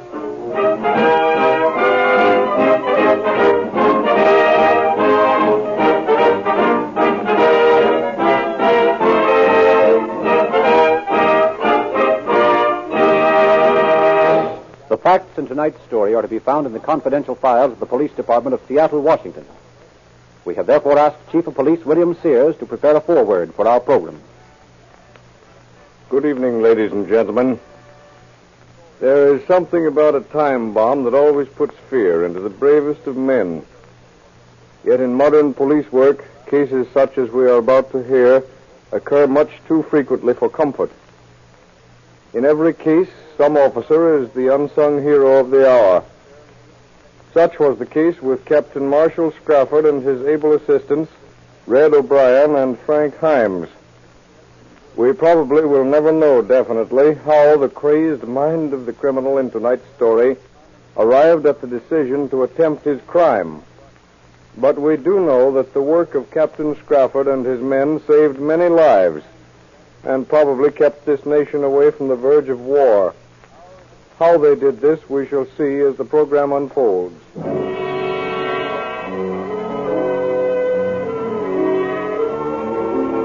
Our story opens in a little town just beyond the Canadian border. Seated in the porch swing of a modest home, a man and a woman are talking. But why won't you marry me now? I told you my reason, Rolf. But that's no reason. I don't always intend being in my present circumstances. I hope not. Well, then let's get married as we planned months ago. Oh, please, Rolf. Can't I make you understand? I don't want to marry you now. I'd much rather wait until you're more stable financially. That wouldn't mean you'd marry for money, would it? Rolf. Oh, I'm sorry. But I can't understand what money has to do with our love. Can't we fight our way together, side by side? That's just the point. I don't want to fight. I want a home that's mine, not an apartment today and a rooming house tomorrow. Everything tailor-made, is that it? No, putting it very bluntly, yes. Ralph, if you love me as much as you say you do, you'll go out and get the things I want. All right, if that's the way you want it. I'll show you. I'll make money. I'll get it some way.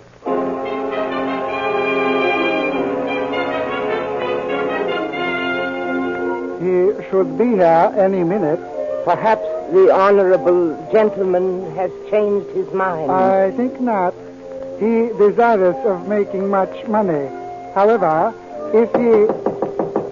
our visitor has arrived.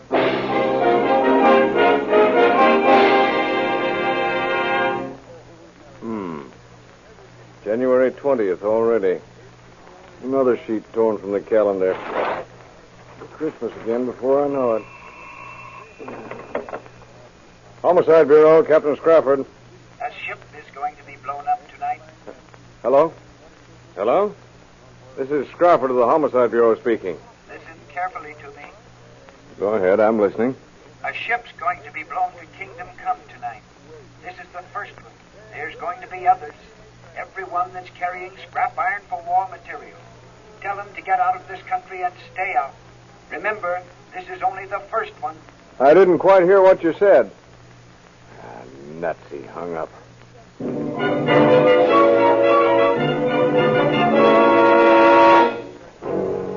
And so begins the story of Rolf Forsyth. Meantime, Captain Marshall Scrafford sat with flushed face musing over the strange telephone call. In the office with him is W.J. O'Brien. Doesn't make sense, I tell you. Of course it doesn't.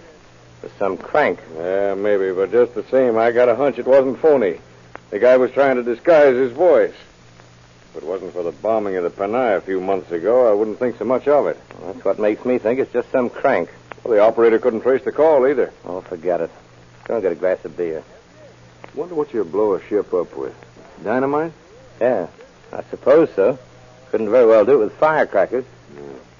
Must put it down in the boiler room or drop it on the deck from a plane. Or float it alongside on a raft. Come on, let's get a beer. Float it alongside. That's it. That's the way they'll do it. O'Brien, we're going to stop this bombing. Say, are you nuts? Cut the clowning and listen. 99 chances out of 100 it was a crank calling, but it's that one chance we've got to investigate. Okay, Chief, I'm with you. We'll have to investigate every ship in the harbor and patrol the beach and docks. Wonder what ship it'll be, if any. Give me that paper. I'll tell you in a minute. Let's see.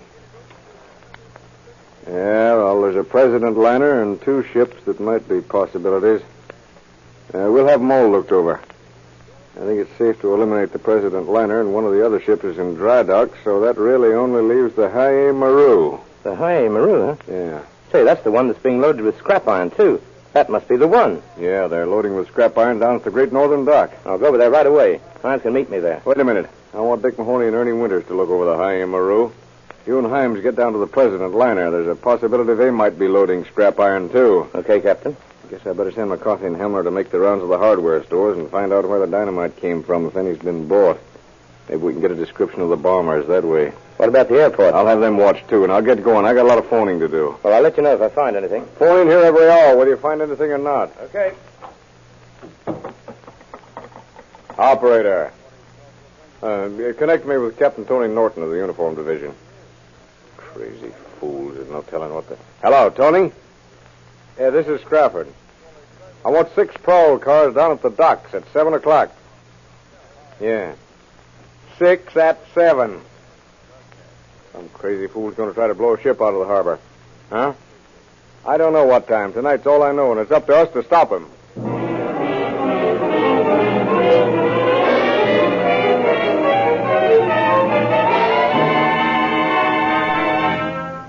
And so began a feverish search for the dynamite and the owner of the voice on the phone.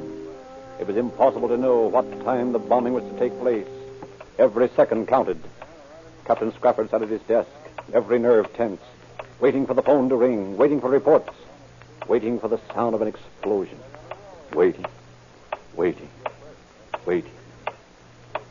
And then in quick succession reports began coming in. Scrafford speaking. Oh, hello, Mac. What'd you find? Nothing. You been to all the hardware stores? Have you checked to see if there's been any dynamite stolen? Try the CCC camps? Yeah, that's a good idea. It might have been bought in Tacoma. Try that.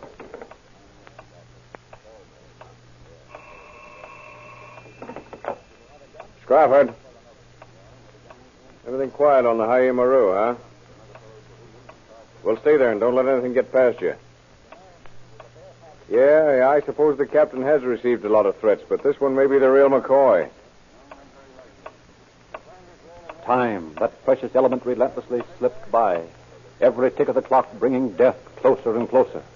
Every second lost, bringing destruction nearer. At 5 o'clock, there was still no news. And then a few minutes later... Homicide Bureau, Scrafford. What? You found it? Good work, Mac. Give me all the dope. Yeah? Let me get this straight. 2 men walked into a hardware store in Tacoma. I'd like to buy some dynamite. Sure. How much do you want? Oh, about 2006. What are you going to use it for, mister? Me and my buddy here intend to make a little money blasting stumps at Lacey. Yeah. Oh, blasting stumps at Lacey. 2,000 be enough? Enough to start. We'll be back if we need any more. Who's going to sign for it, you or him? I ain't got nothing to do with it. You sign. Of course. Where do I sign? Right here. Hugh McLean. How are you going to carry this stuff, Mr. McLean? We got a room just down the street. We can carry it that far. There'll be a truck pick it up tomorrow. You'll have to make several trips. I'd help you if I could leave the store. Oh, that's all right. Come on, son. Grab onto some of this. So there's no danger of it blowing up, is there? Not right this minute. Now, come on. We've got a lot of ground to cover for every second count. Did you trace him to the hotel? Good. What'd you find out there? Did you get a description of him? We're looking for a man named McLean. Hugh McLean. Got another fellow with him, a kid. We had a fellow registered here by that name, but he checked out already. Mind if we go up to his room? No, I guess not. Now, when he checked out, did he move several boxes? No. Seems to me all he had was a big trunk. Trunk, eh? Do you know where the trunk was going? Why, he checked it to Seattle by bus. I see. Well, we'll take a look at the room now. Sure, I'll go up with you as soon as I get the bellhop to watch the door. You didn't find anything in the room, huh? Nothing but the empty packing boxes the dynamite had come in. Yeah. Well, did you get a description of him? Good. Let's have it. Give me McLean first. About 30 years old. Yeah, got a little black mustache. Combs his hair straight back. Has a high forehead. Okay, now how about the kid? Mm-hmm. Looks kind of dumb and don't say much. Yeah, go on. Got long, dark hair that's supposed to be combed but sort of hangs down. Yeah, what else? Big mouth, round face, low forehead. That all you got on him? Okay, Mac, nice work. Get back here as fast as you can. I'll start checking from this end. It was now almost 6 o'clock, and every second counted. Captain Scafford phoned officers McCarthy and Heimler aboard the Maru and informed them of the latest developments. Then began a search for the trunk. Finally, in a cheap rooming house. You received a trunk here from Tacoma under the name of McLean? Yeah. Where is it now? Lord, I don't know. Man came and got it. Yeah, how'd he take it away? Well, I don't just remember. Well, think hard, man. This is a matter of life and death. Well, now, don't rush me. I'm trying to think. Was it a transfer company or maybe a private truck? Every second counts. Well, let's see. Him and a young kid come and carried it out that door over there. There's always a lot of taxi cabs waiting out there at the side. They must have took it away in a cab. In a cab, huh? Thanks, mister.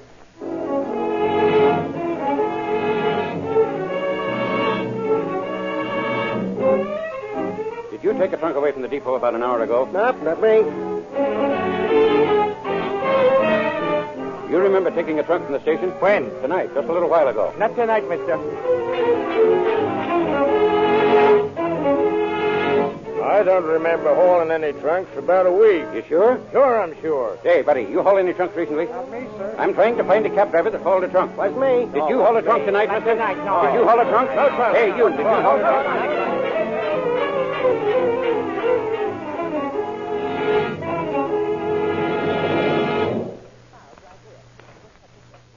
Time. The seconds leaped into minutes. The minutes stretched into hours. At 8 o'clock, Officer McCarthy located the cab driver and was taken to the hotel where the trunk had been left. Finding the room locked, the two officers break down the door. Once more, together. Now. Well, there's the trunk. Yeah, careful, careful. Don't handle it rough. Don't worry, Mac. Hey, it's not even locked. Well, open it. Empty. Well, we're too late. Look over there on the table, Mac. Yeah, this is the place, all right. They must have made the bomb here. Here's a brace and several bits, a pair of calipers, and a pocket compass. Wonder what that's for. Search me. Here's some insulated wire, an electric buzzer. Oh, that must have been to test it with. Yeah. Here's the battery. And here's the rest of the alarm clock. The parts they didn't need, huh? Yeah, here's a good pair of pliers, too. Well, there isn't much else we can get out of this place. We'll call Scrafford and then get down to the dock. That's where the fun's going to be.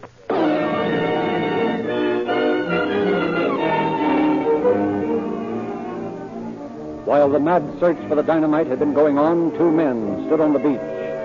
The icy waters of Puget Sound creeping in near their feet. The muffled sound of boats in the harbor is a symphony of deep-throated whistles and multi-toned bells. The taller of the two men is slowly undressing. Well, it won't be long now. I don't like this business. Well, what have you got to worry about? You're not taking any chances. Well, maybe not, but if we get caught... Cut it. Take these clothes and put them over there under the dock. I think you're nuts to swim in that water in the middle of January. Well, how would you do it? Well, take a boat and paddle out to the Maru. Yeah? Take a chance of being seen? You're stupider than I thought you were. No, I'll have to swim it. You're liable to get cramps. I don't think so. I've been swimming every day, hardening myself to it. Hey, you got the suitcase fastened to the railroad tie? Everything's all set. Okay, here I go. I'm scared, Rolf. Well, then get out of here. Go back to the room and wait for me. Well, let's drop the whole thing. Them guys might not pay you. Oh, yes, they will. $1,000 for each one that's blown up. Yeah, I know. $1,000 is a lot of money. It'll help. Tell you what you do, Joe. Huh? There's some boxcars over on that side, and why don't you go over there and sleep for a while? Okay, Rolf. Gosh, I hope everything goes all right. Don't worry. Everything will. Won't that dumb cop I phoned get the surprise of his life about 1:30? Cop? What do you mean? Oh, nothing. I phoned the captain of the homicide division and told him a ship was going to be blown sky high tonight. Oh, holy G-Force, what did you do that for? I don't like coppers. Oh, forget it.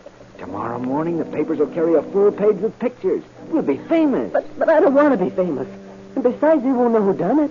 Just the same. At least I'll have the personal satisfaction of having done my part.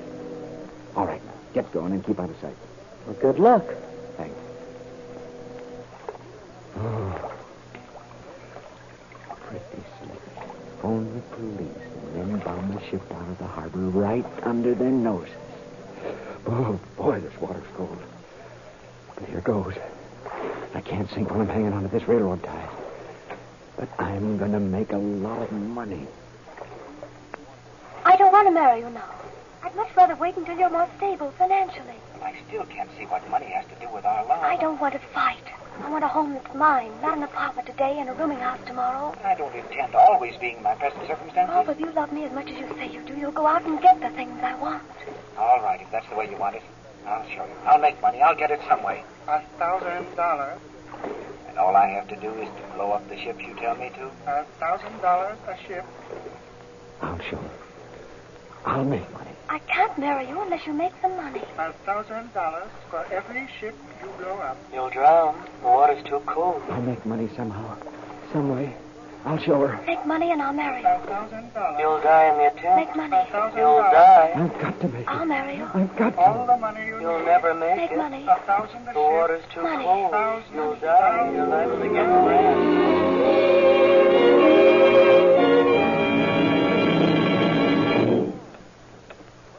Seconds fleeting, detectives searching, and still no sign of the bomb.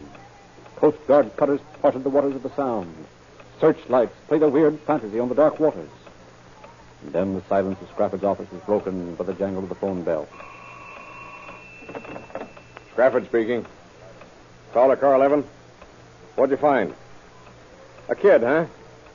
Good, I'll be right down. Now we're getting someplace.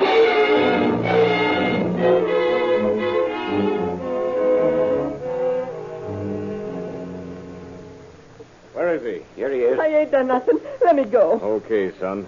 But first I want to know what you meant telling these officers your pal had gone swimming. Well, I didn't mean nothing. He went swimming, that's all I know. Where'd you pick him up, McCarthy? The boys found him in a freight car and brought him over here. You gave orders to pick up everybody around the docks. Have you searched him? Yeah, there's nothing on him. We asked him what he was doing down here, and he said he's waiting for a friend. We asked him where his friend was, and he said he's swimming. It sounded phony to us, so we called you. Good work. What's your name? Port. George Port. What's your pal's name? I don't know. You don't know. Don't lie to me. Well, it's Forsyth. Ross Forsyth. I met him in a beer joint. What about this swimming in the Sound in January? Well, he got drunk and insisted on going swimming. I tried to talk him out of it, but I couldn't. Did he wear all his clothes when he went in? Yeah. I mean, no. No, they're over there under the dock. McCarty, go see if you can find them. Okay. You know anything about a bombing tonight? Who, me? Yeah, you. No. I ain't heard nothing about it. You're lying. No, I ain't. Honest, I ain't. I don't know what you're talking about. Why did you and your pal buy 2,000 sticks of dynamite in Tacoma? Well, answer me. I don't know nothing. Let me go. Let me go. Get back here. No, let me go. I don't know nothing. Honest, I don't. Here's a man's clothes, all right. They were under the dock, like he said. These belong to your pal? Yeah. Yeah, that's them. How long ago did he go swimming? Well, I don't know. I've been asleep in the freight car. Well, he's out there someplace, and he's got the bomb with him. Tell the cutters to look closer. Okay, Chief. What time is that bomb set to go off, Bart? I don't know nothing. Okay, you don't know nothing. But listen to me a minute. There's a man swimming out there someplace with dynamite, and he intends blowing up a ship. Do you realize what'll happen if he succeeds? No. I'll tell you. Thousands of innocent people will be killed, all because a crazy fool didn't think what he was doing. Now listen, kid. If you know anything about this, tell us. We're not going to hurt you. Come on. 1:33. It's going off at 1:33. Good Lord, it's 11:30 now. 1:33. He tested it with a buzzer, and it always went off at 1:33. How was he going to blow it up? Well, it's all in a suitcase and tied to a railroad tie. He swam out to tie it onto the propeller of the ship. There's 369 sticks. The rest is in Tacoma, hidden. All right, boys, take him to headquarters. All right, come Where's along, O'Brien? Chief. Right here, Chief. Get Himes, and the two of you get on out on one of those cutters. We got to find Forsyth or whatever his name is. We'll find him. Search every inch of this beach for more dynamite. There's only 369 sticks in this bomb. The rest is probably around here somewhere. Maybe it's in Tacoma, like the kid said, but we can't take any chances. What about the Hayamaru? I'll take care of that. Get going. Okay. McCarthy, get some divers here as quick as you can. We've got to search the keel of that ship. We haven't a second to lose. I'll have him here in a jiffy. Let's see. What else? Cutters searching the water. Yeah. Well, there's nothing to do but wait and pray. The frantic search was on. Somewhere in the murky waters of Puget Sound was a man swimming with 369 sticks of powerful dynamite. It was now almost 12 o'clock. Scrappard was beside himself. The attempted bombing must be stopped. The seconds pushed relentlessly on. 12:30. One more hour. And then a signal from the Coast Guard cutter G6. Scrappard rushed out onto the dock to greet it and hear the news. Good work, men. Captain Scrappard. Take a look what we found. Oh. Floating face down about 100 yards from shore. Forsyth. Must have had cramps or a bad heart. Been dead about 2 hours. That's him, all right. Dark, with a black mustache, high forehead, intelligent face. Mm-hmm. Poor guy. But the dynamite. No trace of it. Holy smoke, no telling where it's floating. We got to find it. It goes off at 1:33. You're telling me. That's less than an hour. Comb every inch of the water. Keep those searchlights plenty busy.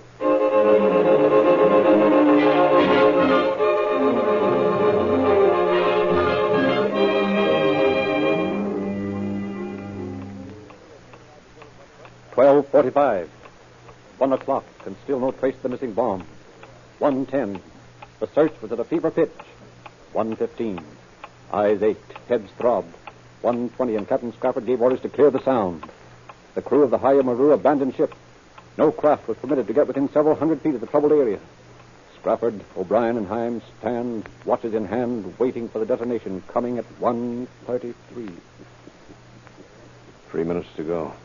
Forsyth got what was coming to him, all right. Wonder what they'll do with the kid. I don't know, Himes. I don't think he knows so much about it. Forsyth was the brains. Apparently he made the connection with the higher-ups. It's the higher-ups that ought to be caught. Yeah, don't worry about that, O'Brien. They'll be caught, sooner or later. 2 minutes to go.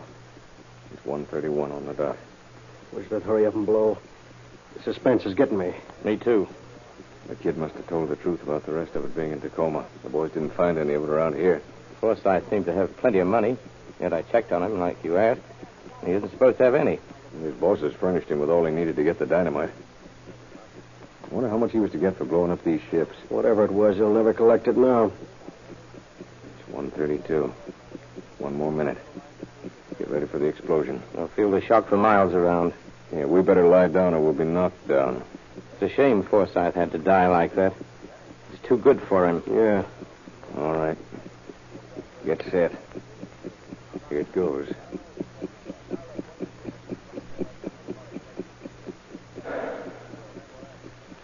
Say, it's past 1:33. That's funny. Maybe the kid was lying. Well, he might have been. It's coming up 1:34. Maybe something went wrong with the clock. Yeah, it's possible. Might be any number of things. I don't think it's going off. Me neither. Feel like a big load been lifted off my chest. Something sure went wrong. I think the kid was telling the truth. Forsyth miscalculated some way. Which means it might still go off if jarred. Well, anyway, that's all for tonight. No use risking lives unnecessarily. We'll get the hunt going tomorrow. Get word to the rest and let's fool up. I'm a nervous wreck.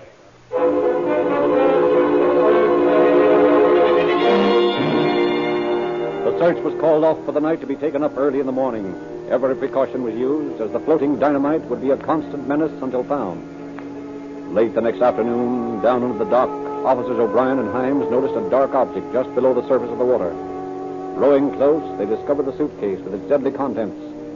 Carefully lifting it from the water, they carried it to nearby mud flats, where it could be safely opened. O'Brien and Himes volunteered to open the bomb. Well, say your prayers, mister. Not scared, are you, O'Brien? Me? Of course not. Playing with dynamite's nothing to me. I used to eat it when I was a baby. We're growing up now. Let's open it. Sooner the better. Scrape the tar off the catches and don't breathe. Seems to me we'd better breathe all we can now. Maybe in a few minutes we'll be able to. There. Now use the catch open. Boy. Sounded like an explosion itself. Get the other one. Don't rush me. Understand, I'm not scared. Just cautious. Ease that lid up. If you've never been gentle in your life, be gentle now. All right. Hold on. Here goes. Hinge is rusted already. Look, there it is. 369 sticks of dynamite. Hey, for the love of Pete, cut those wires and do it quick. It's a cinch. Hey, will you look at the face of that clock? Soaking wet. It's all swelled up. And that swelling stopped the minute hand of the clock. At exactly 1:31. Just 2 minutes more.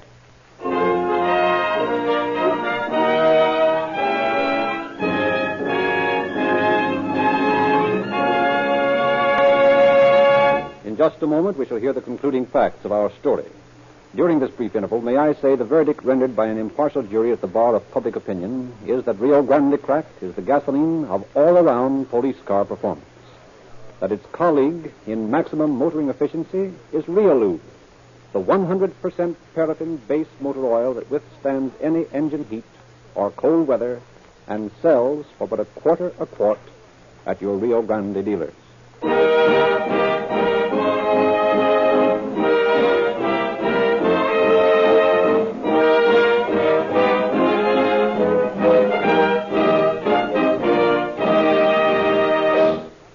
For his attempt to bomb La Haye Maru, Forsyth paid with his life.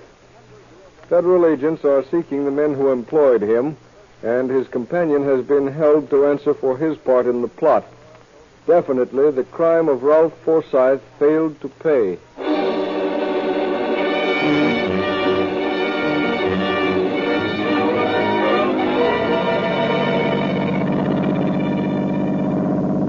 Seattle Police calling all cars. Attention all cars to cancellation on broadcast 257 regarding a bombing. Suspect in this case drowned in Puget Sound. That is all. Harmon.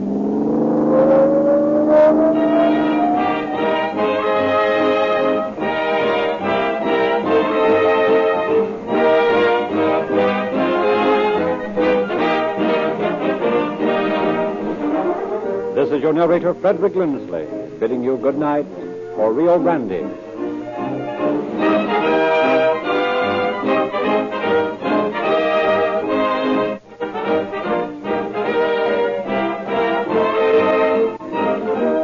Next week at this time, Rio Grande will present the case of the Portuguese Crooner. This is the Columbia Broadcasting System.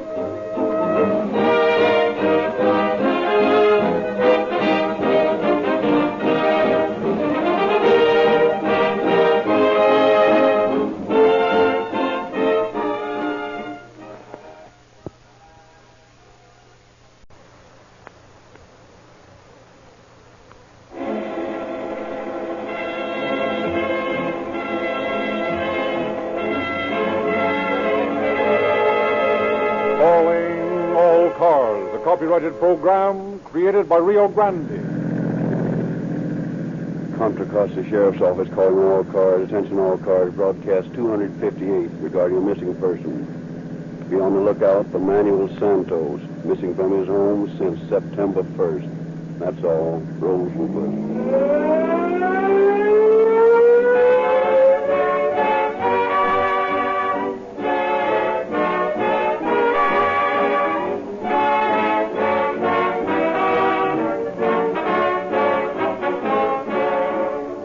Crisp, wintry weather sneaking up on us, your car needs more than ever the teamwork of smooth-flowing, wear-resisting Riolube motor oil and fast-charging Rio Grande Cracked gasoline. Riolube, the 100% paraffin base oil, is sold in cans, not only to prevent dilution or substitution, but to keep it clean so that it may fulfill our promise that motor heat, speed, or winter cold cannot break it down.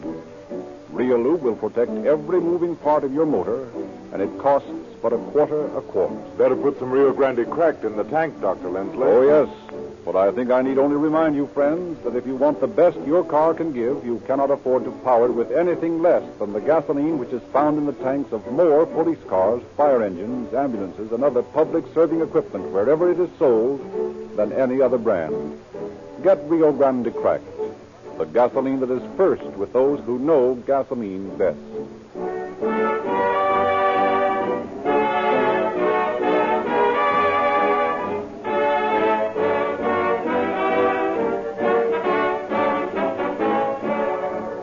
The story we are to hear tonight has been taken from the confidential files of the Sheriff of Contra Costa County.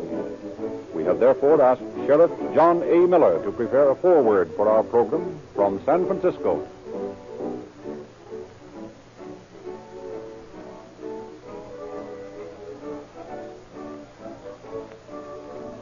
Recently, I heard a celebrated psychologist say that crime is essential to civilization.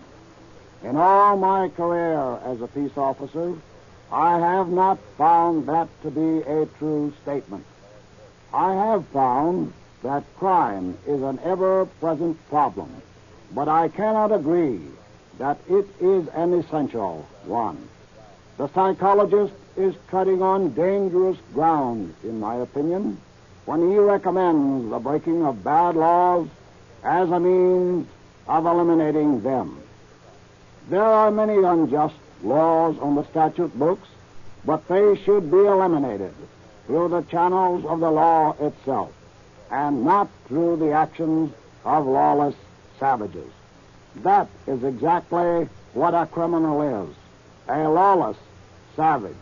And sooner or later, regardless of how cunning he may be, he'll discover that crime does not pay.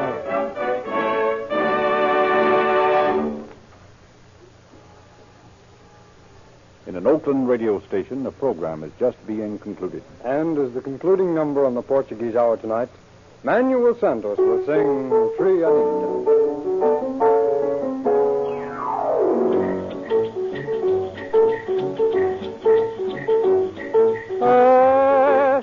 Una trigueñita que tiene una boca cual miel de flor, que apasionado por sus encantos en un dulce beso le di mi amor a trigueñita, tus lindos ojitos negros, tu boquita tan divina, tu cuerpecito sin par.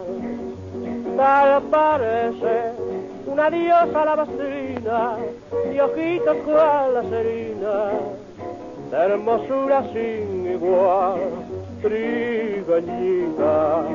Yo me siento enamorado desde aquel día sagrado que nos juramos amar. Trigueñita, eres tú la mujercita de más sabrosa boquita que labios pueden besar.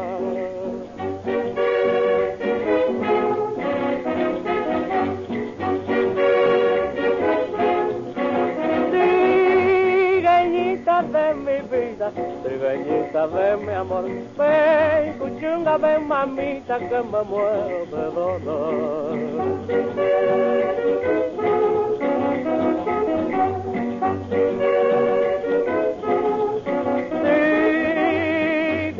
De mi vida, trigueñita de mi amor, ven, chunga, ven, mamita, que me muero de dolor.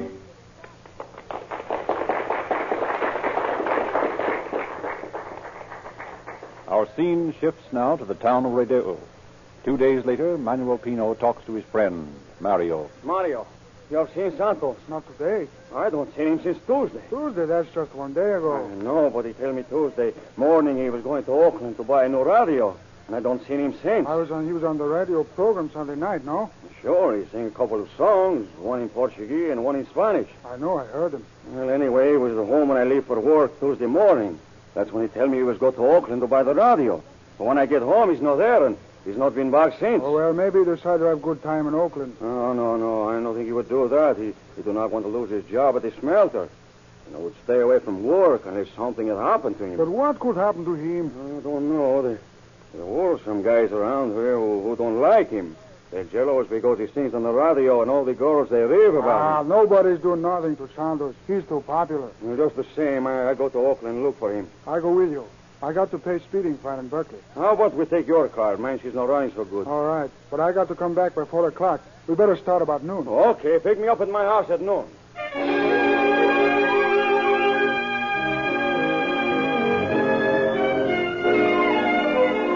3 days later, as an excited town discussed the disappearance of Manuel Santos, the foreman of the smelting company made inquiries. Hey, Mario, come here a minute. Yes? Where's Santos and Pino? Have you seen either of them? No, not since Wednesday. I see Pino Wednesday. Well, how about Santos? Has anybody seen him this week? I don't think so. We went to Oakland to look for him, Pino and me. We couldn't find him. Well, Pino hasn't been to work this week either. That is, since Wednesday. I'll fire that guy when he does show up. Maybe something happened to Pino, too. They'll probably both show up with a terrific hangover. Pino, maybe, but not Santos. He would not stay away from work if there was not something wrong. Now, what makes you so sure of that? He worked hard and saved his money. He got lots of money in the bank. Besides, he would not miss the radio program tomorrow. He must have practiced this afternoon. Well, maybe you're right. But if them two birds show up drunk, I'll can them both.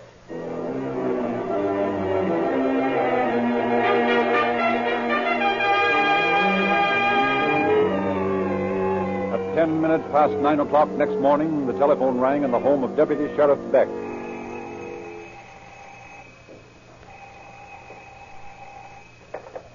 Hello? Ralph? Yeah. What's up, Edna? A couple of boys found a body in the creek at Rodale, and That's Christ's district. I know it, but I can't locate him, and Sheriff Miller says you better go down and find out what it's all about. Okay. Call the coroner and the DA's office for me, will you? And I'll go down and look the situation over. All right. You find the constable, Gene Shea, down there already. I'll be seeing you.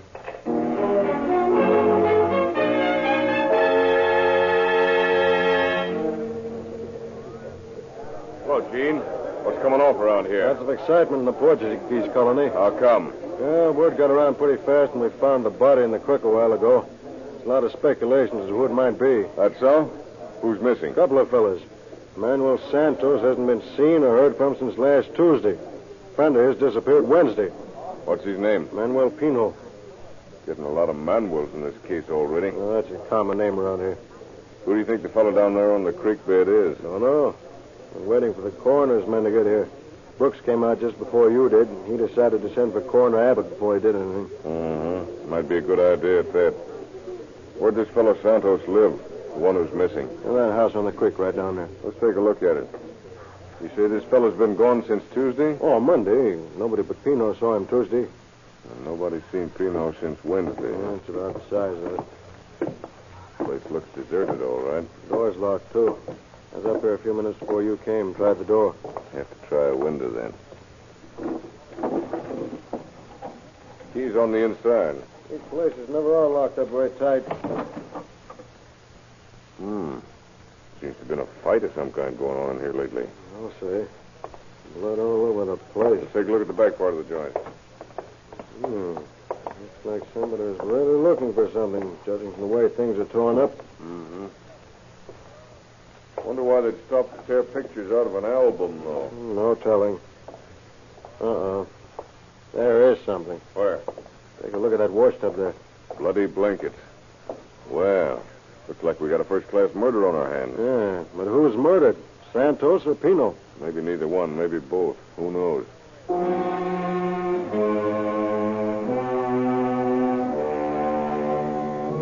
The body was taken from the creek and an examination begun to find the cause of death. Meanwhile, Beck and Shea continued their investigation at the local bank. Good afternoon. I'm Ralph Beck from the sheriff's office. I'd like to see Mr. Dern, the bank manager. Hi, Mr. Dunn. What can I do for you? Constable Shea here and I are working on a case we got this morning, that body out there in the creek. Oh, yes, I heard about that. Who was it? Well, haven't made a complete identification yet, but there are a couple of men missing, and we thought maybe they might possibly have an account here. Possibly. Who are they? Manuel Santos was one of them. Oh, surely. Santos has an account here. Manuel Pino was the other one. Pino has an account here, too. Much money in either account? Well, I'll take a look. Just a minute. I'll take a look at the ledger, please. Think the boys might have been bumped off with their money? Never can tell. Been done, you know. You're telling me. Did you notice anything peculiar in that Santos house? Oh, what do you mean? Notice what a good radio that fellow had compared to the rest of the furniture? Oh, sure. Santos was a little cracked on that point. Yeah? He always bought the best radio money could get. Listened to all the musical programs. Was always singing at parties, things like that. He was always the life of the party. How old would you say that radio is? Well, if he ran true to form, it was less than a year old. He bought the very best every time a new model came out. Well, gentlemen, there's something very peculiar about those two accounts. Both of them have been closed out this week. This week? Yes, here's the ledger sheet on both of them. Now, Pino drew out $450 on the 1st. That's last Tuesday. Tuesday, eh? And Santos' account was closed on August 21st with a withdrawal for $400. What was the last check before that? Let's see. August 16th for $500. Here are the checks, both made out to cash. What was the last big check on Santos' account before that? Let me see. Now, here's one drawn on September 5th, 1936, for $100, made out to a furniture store in Oakland for a radio. Yeah, I'd have bet on that one. Let me get the name of the store, will you? Oh, yes. Thanks. Who cashed that $500 check? Well, it's endorsed by Mrs. Harris. She was teaching the boys to write English. I remember when she came in with the check. How about the one on August 21st? Well, looks like that one was cashed by Pino. Well, didn't that seem strange to you here at the bank? Oh, no, that often happened. Santos often made out checks to Pino. They're the best of friends. Lived in the same house together. Came over to this country together from Portugal. Oh, is that so? Yes, they're very close friends. As a matter of fact, when Pino found out Santos hadn't been back last Tuesday, he came to my house with a fellow named Mario, told me to be sure not to cash any more checks on Santos' account. And you haven't seen him since? That's right. As far as I know, nobody else has seen him. Except this fellow Mario. Except Mario. Maybe we better speak with this Mario.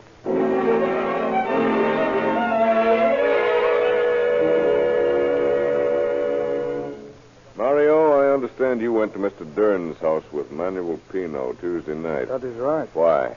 Pino wants to be sure nobody takes Santos' money out of the bank. And the bank is already closed that day. Oh, well, what did you do then? Well, I agreed to meet Pino the next morning as soon as the bank was open up. I had to pay speeding fine in Berkeley. He wanted to go to a furniture store in Oakland and look for Santos. Did you meet him? Yes, I pick him up on the corner by his place, and we go by the bank to get some money. Then we go to Oakland. Well, where did you go first? Well, we was go to a place on 32nd Street, but the landlady, she no seen Santos. Then we go downtown and look for him, but we didn't see him.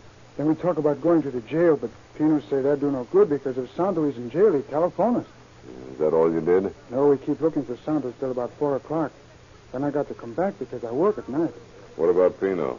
What became of him? I don't know. He say he stay in Oakland and keep looking for Santos. He say he go to his father-in-law's house in Sacramento and see if Santos is there. Well, why should he go there? Santos and Pino come from the same place in Portugal. Their wives are there now. They know Pino's father-in-law. Sometimes Santos go to see them. I see. Where did you leave Pino in Oakland? Down by the bus station. He was going to catch a bus. You know anybody who might have it in for these two fellows? No, nobody. Everybody likes Santos. But lots of fellows didn't like Pino. But nobody had it in for them. How'd Santos and Pino get along? Like brothers. They lived together 4 years almost in that house. Uh-huh. Well, thanks, Mario. I may call you later for some more information.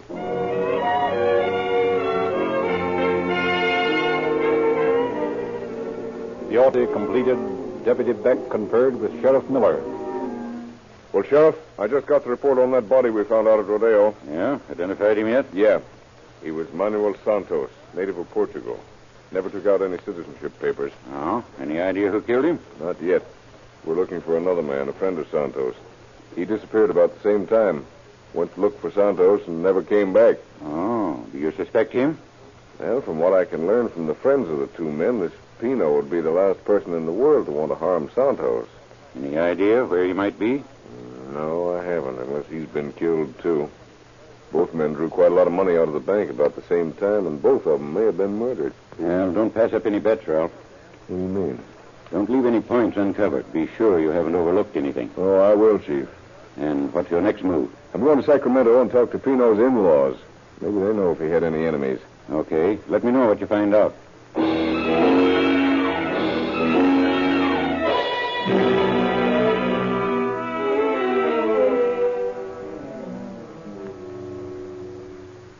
Now, Mrs. Silver, just when did you see your son-in-law last? I have not seen Manuel Pino for 2, maybe 3 months. Was he in the habit of coming down here frequently? He used to come more often, but lately he has not been around. Well, your daughter, Pino's wife, where's she? She is in Portugal. Oh, you left her there with Manuel when you came here? Yes. Do you happen to know if Santos and your son-in-law ever had any trouble with each other? No, they were like brothers, those two. Uh-huh. You're sure Pino didn't come here last Wednesday? He has not been here. You don't happen to know why he hasn't been around lately, do you? Well, we lent Manuel $500 when he come to this country. He never paid it back. We told him not to come here again until he was ready to pay it. 500, huh? He owed my brother in Portugal $400. He never paid that back. I see. Where did Pino come into this country? I mean, where did he land? He came to Newark in New Jersey, I think it is. It was the same place where we landed. He worked for a man there when he first come to this country. His name was Tavares. He owned a store on Market Street. I see. Well, if you see Pino, tell him to get in touch with us, will you? Yes.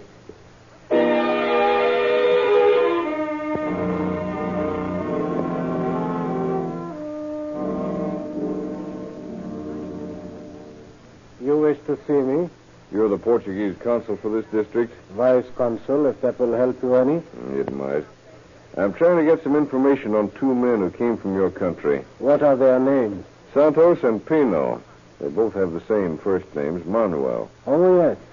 I have heard about Manuel Santos. He was murdered, no? That's what we think. But right now I'm more interested in Manuel Pino. We don't know what's become of him. You think he has been killed, too? He may have been. Just what did you want to know about him? Well, I'd like to know if he ever took out any citizenship papers. Only his first papers, according to our records. Oh, you've already looked him up? Yes. As soon as we heard he was reported missing, we checked our records. Uh-huh. He came into this country at Newark, New Jersey. Yeah. He worked for 1 month for Tavares and Madeira at 501 Market Street in that city. Then he came to California. His father-in-law lives in Sacramento. I know that. I've talked to the family. Pino has worked for 2 years for the American Smelting Company. Oh, what I'm more interested in is how he can get out of this country legally. There are only 3 places where a Portuguese citizen can secure passports. One is San Francisco, one is Boston, and the other is Newark. New Jersey again, huh? But in the case of Pino, he couldn't secure his passport except in San Francisco.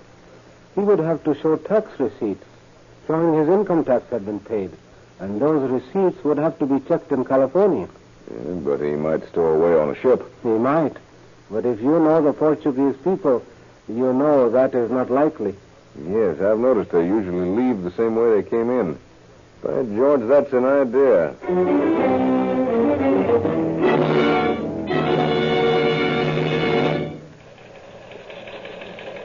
Chief of Police, Newark, New Jersey. Be on the lookout for one Manuel Pino, age 27, height 5 feet 8 inches, weight 175 pounds, brown eyes, dark complexion. Hold and notify Sheriff Contra Costa County, California. State Department, Washington, D.C. Request notification any passport application by Manuel Pino, Portuguese, wanted for murder. So, you've made up your mind that Pino killed Santos, have you, Beck? Yes, sir, I have. I want to get you to do something for me, Sheriff. All right. What is it? I want to send out bulletins to all police departments. And I want Norm Wilson to fly back to Newark and be ready for Mr. Pino when he shows up. You're pretty sure he'll head back there, aren't you? Positive.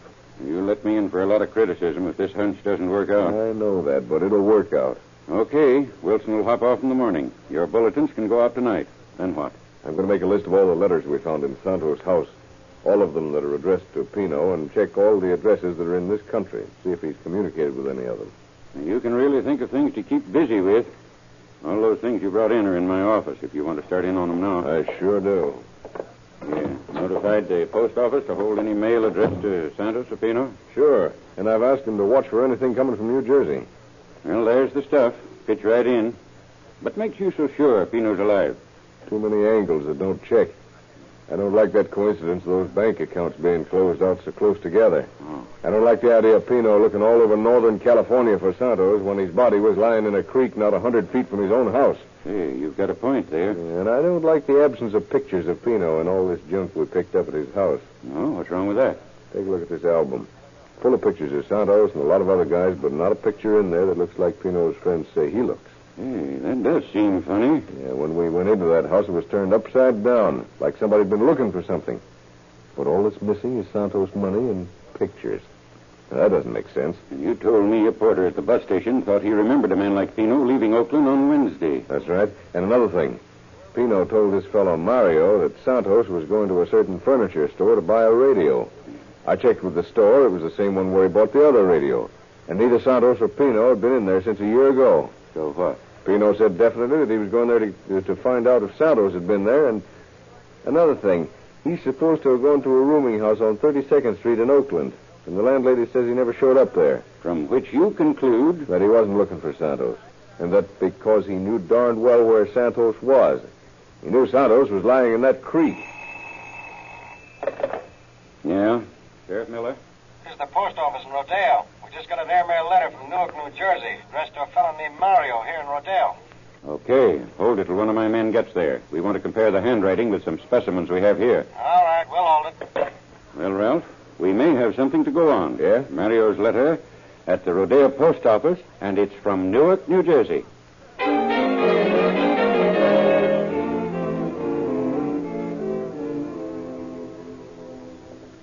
Hello, Mario. Expecting a letter? Maybe. Get much mail in that box of yours? No, not much. Bills once in a while, that's all. Yeah, looks like you got more than bills this time. A letter? By airmail? Yeah. Not from Newark by any chance? Yes, it is. How you know? Just guessed it. I wonder who it's from.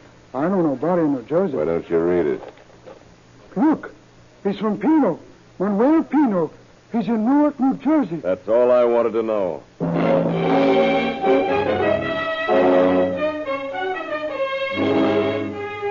But Pino was too wily to give his own address.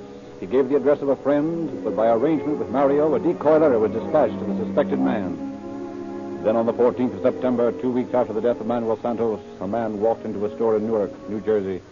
Do that letter come for me yet? The registered letter the postman say out for me. Is your name Pino? Manuel Pino? What if she is? Who are you? I'm Norman Wilson, Sheriff's Office of Contra Costa County out in California. You ever hear of the place? No.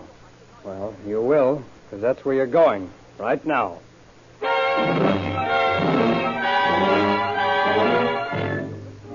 Vehemently denying his guilt, Pino was brought back to California to the office of Sheriff Miller. Sit down, Pino. We want to ask you a few questions. I got nothing to say. We'll find out about that. Why did you kill Manuel Santos? I did not kill him. You're the last person to see Manuel Santos alive. I did not kill him. Who did? I don't know. You see all those people across the street when we brought you in here? Yeah, I saw them. You know who those people are? Sure. Yeah. They're your friends, aren't they? I suppose so. And they're Manuel Santos' friends, too, aren't they? I guess so. Come over here to the window, Pino. Listen to the welcome your friends have for you. No, do not let them take me. No. You want to go out there and argue with them about whether you killed Santos? No, do not let them get me. No, do not let them get me. Lock me up. What for? Don't let them get me. Lock me up. What for? You say you didn't do anything. Why should we lock you up? Why should we lock you up? I killed him. Yes, I do it. I killed Manuel. I killed him. All right, start talking. Why did you kill him?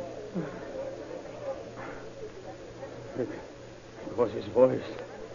I no could stand that voice. All the time he was singing. Night and day. In the house, at work, in the car. Always he was singing. One night, it was Sunday night, he had come home from his radio program.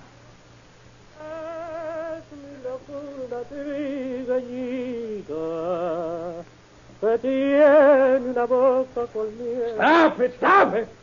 Oh, Manuel, what's wrong? Do you not like my singing? I no can stand it. You never get tired of your own voice.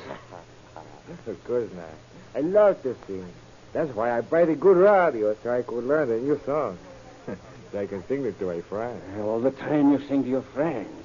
All the time you are the life of the party. Sure. All the time you make the hits with the girls. While I, Manuel Pino, must sit back and listen to that jackass bray you call your voice. You do not like my voice? I hate your voice.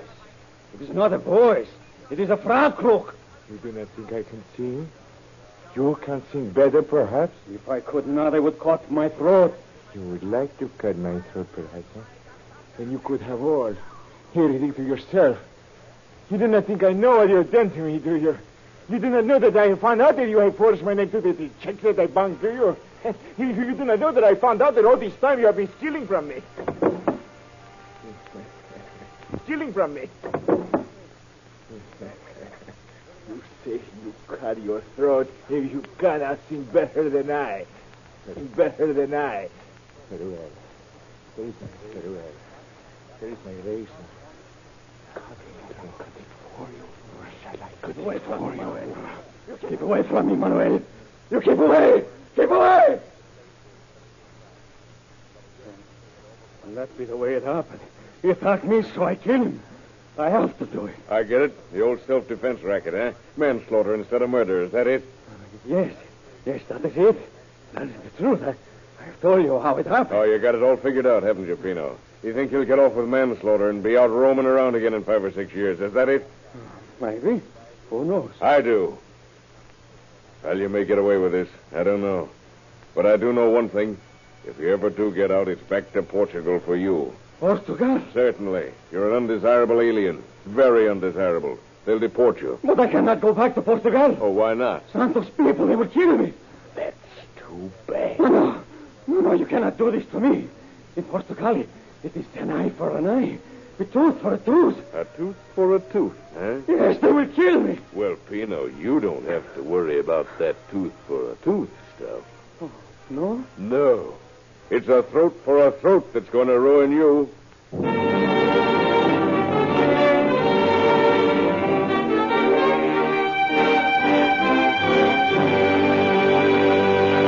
In just a moment, we shall hear the concluding facts regarding our program. Meanwhile, if you have motoring problems, I suggest you solve them with pure 100% paraffin-based Realube, the motor oil that defies the weatherman and your greatest speed. Solve them with Rio Grande Cracked, the motor fuel of real police car performance, the most highly recommended gasoline sold in the West. Pino was found guilty of manslaughter and sentenced to San Quentin for a period of 1 to 15 years. Upon the completion of his sentence, he will be deported to his native land, where the relatives of the murdered Santos wait to impress upon him that crime does not pay.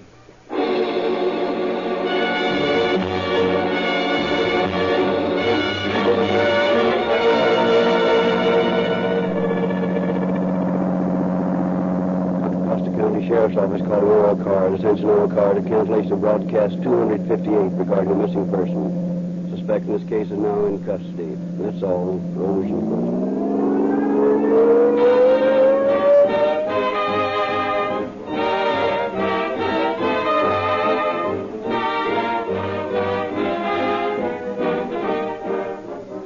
This is your narrator, Frederick Lindsley, bidding you good night for Rio Grande.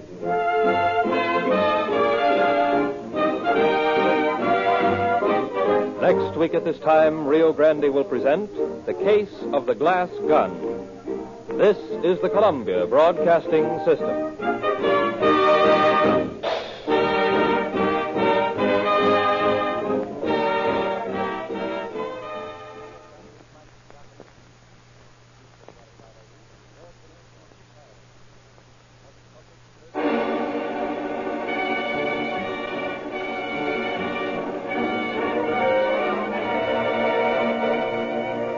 Calling all cars, a copyrighted program created by Rio Grande. Calling all cars, attention all cars to broadcast 259 regarding a train robbery. Be on the lookout for the following described suspect. Male American, 6 foot 1 inch tall, brown eyes, brown hair, man held up the Union Pacific train at Rawlins, Wyoming.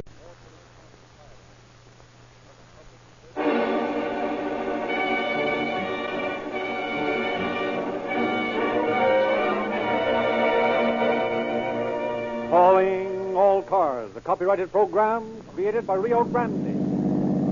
Calling all cars, attention all cars to broadcast 259 regarding a train robbery. Be on the lookout for the following described suspect. Male American, 6 foot 1 inch tall, brown eyes, brown hair. This man held up the Union Pacific train at Rawlins, Wyoming this date. That is all. Harmon.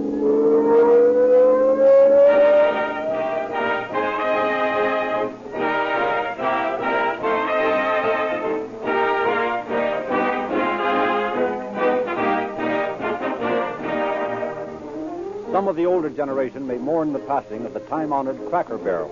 It was virtually a social institution, patronized by those who dropped into the little corner store to trade, chew the fat, and the grocer's crackers. The fact that the lid was always open was hospitable enough, but we must admit it didn't make for the cleanest, freshest crackers in the world. Nowadays, I doubt if you could buy crackers in the bulk, and you wouldn't want them if you could. They would be dirty. Well, Dr. Lindsley, has Rio Grande gone into the cracker business? No, Mr. Kroger, but Rio Grande is in the oil business. And like the modern grocer, we are determined to keep our products clean, free from flying dust and sand. That is why you can't buy Rio Lube motor oil in bulk. That is why every quart of this great 100% paraffin-based lubricant is tightly sealed in tamper-proof cans before it leaves the refinery for its trip to the crankcase of your car. Dust and dirt can't get in.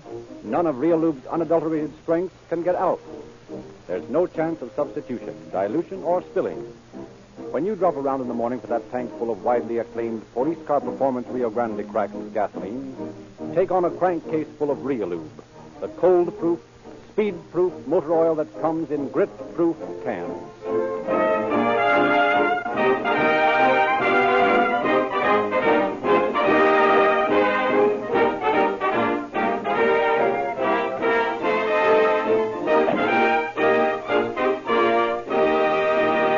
The story we are to hear tonight has been told by the man who enacted the major role in the events presented as our case. We have therefore asked William L. Carlyle to prepare a foreword for our program. We present Bill Carlyle, the leading character in tonight's drama. I have decided to tell for the first time on the air my story in all its cold reality. I have one single object in hearing broadcast tonight the details of my bandit days. That object is to curb forever the glamour that is attached to me.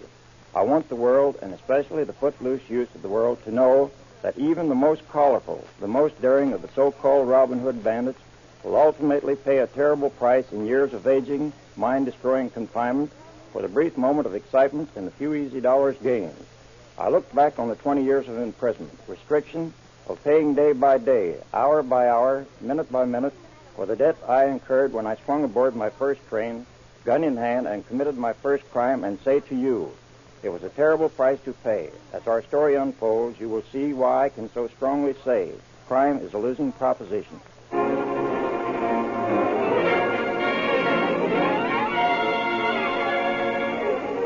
Outside the office of the Denver Post on a cold, blustering day in February 1916, a man stood reading bulletins telling of the progress of a war in Europe. Cold, numb fingers clutched at his turned-up coat collar. Looks like we're going to get into this scrap, don't it? Yeah, looks that way. I don't see no sense in mixing in other people's messes. Neither do I, but if that's the way they want it, well, that's the way it's got to be. Well, I ain't going to fight in some foreign country. Say, that's a nice-looking toy gun you got there. Where'd you get it? Give 'em the inside there if you put an ad in the Post. Oh, that's so? Yeah, they got a lot of toys in there. I got this glass gun for my kid. He'll get a kick out of it. Yeah, I bet he will. I'd like to have one for a niece back east. But you can win and get one. Oh, I haven't got anything to advertise. How about selling me yours? I don't know. What'd it cost you? 25 cents. Yeah, I guess you can have it. Oh, thanks. Here's a quarter. Don't make yourself sick on the candy in the handle there. Candy? Yeah, the handle's full of candy. Don't expect it's too much good, though. Candy. Wonder what he'd say if he knew I've only got a nickel between me and starvation. Anyway, I got a ticket to Cheyenne. I might as well mosey along.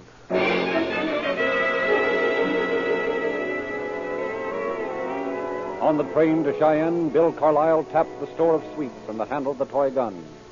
He found Cheyenne in the harsh and deadly grip of winter. Work was non-existent. Across the sagebrush plains of Wyoming, Carlisle tramped from camp to camp, from ranch to ranch, seeking work. Howdy, stranger. Come in, get warm. Thanks. I don't mind if I do. It's sort of hard on your feet tramping over the frozen ground out there. Sure is. My name's Barrett.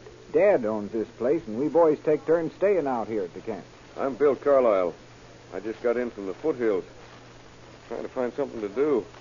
Don't know if anybody needs a hand, do you? Nope, afraid not. Things are pretty tight right now. I'm heading for Green River. Hope I can get work on the railroad doing something. You won't get far working for the UP. Well, a job is a job, whether it's for the UP or on a ranch. Well, luck to you. But if I was you, I'd just take it easy a few days and rest up. You look like you've been striking it sort of tough lately. I have. Nope. Now I guess I'll mosey on toward Green River. Maybe I'll grab a freight east, or maybe work over toward the coast. Yeah, if you change your mind, you can come back and put up here for a while. Strangers are always welcome. Thanks, partner. Maybe I'll take you up on that someday. Hey, that's a funny gun you got there. Oh, that ain't no gun, really. Just a glass toy I bought off a fella in Denver. I was going to send it to a niece of mine back east, but I just never got around to doing it. Well, I'll be doggone. I never saw a glass gun before. Reckon it wouldn't be much help in a pinch, though. No, not much. Well, I'll be moseying. I'll see you again sometime.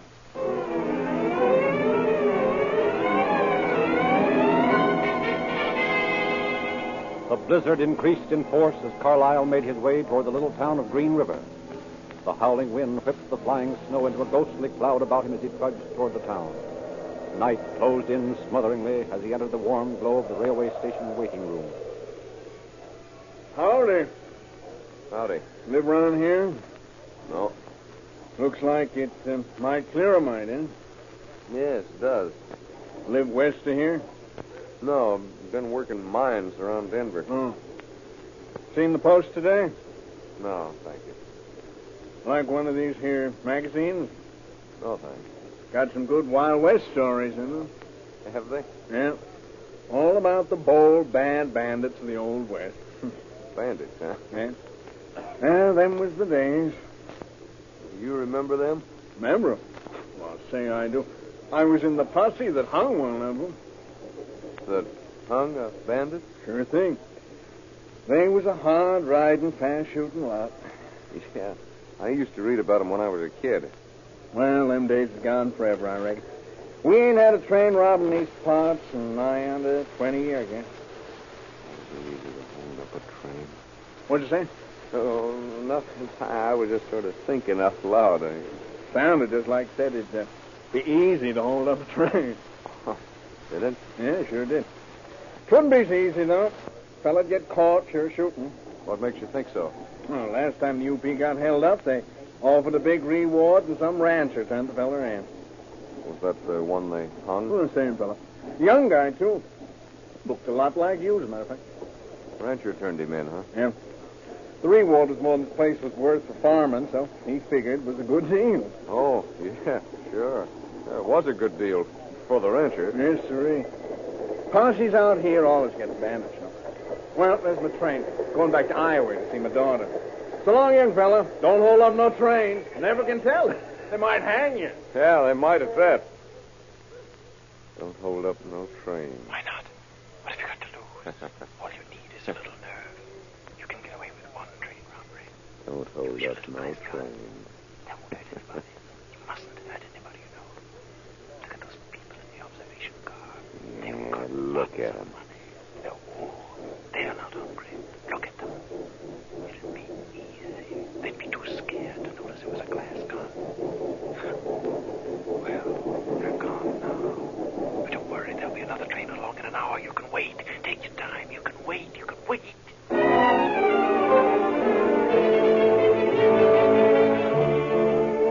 An hour later, when the Oregon Limited began its eastward journey from Green River, a shadowy figure darted toward the rear platform.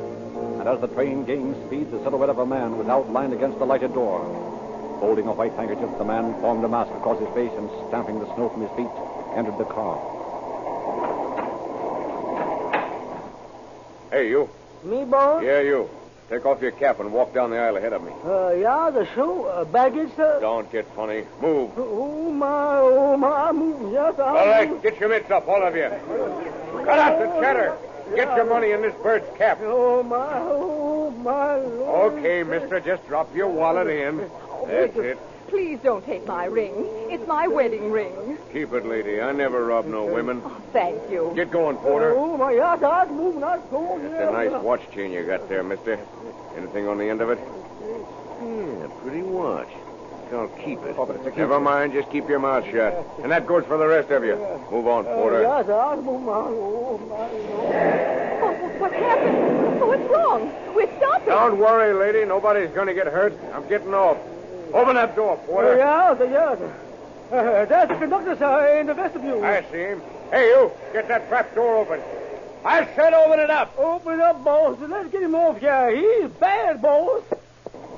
Say, you're going to be mighty cold out there, white man. Don't worry about me. Get started.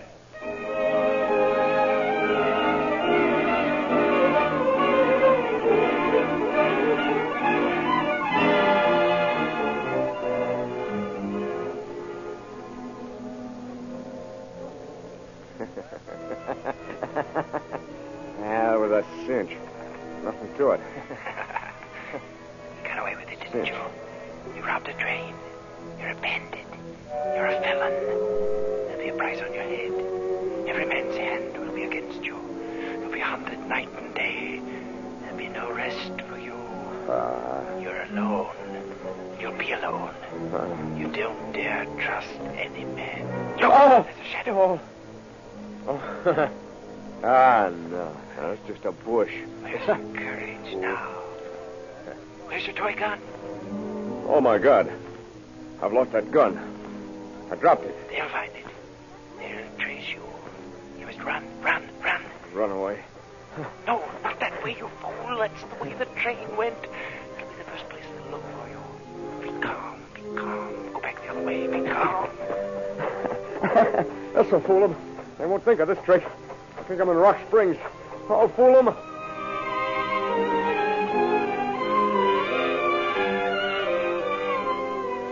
Through the howling night, Carlyle walked on toward Green River, 12 miles away. In his pockets jangled $15.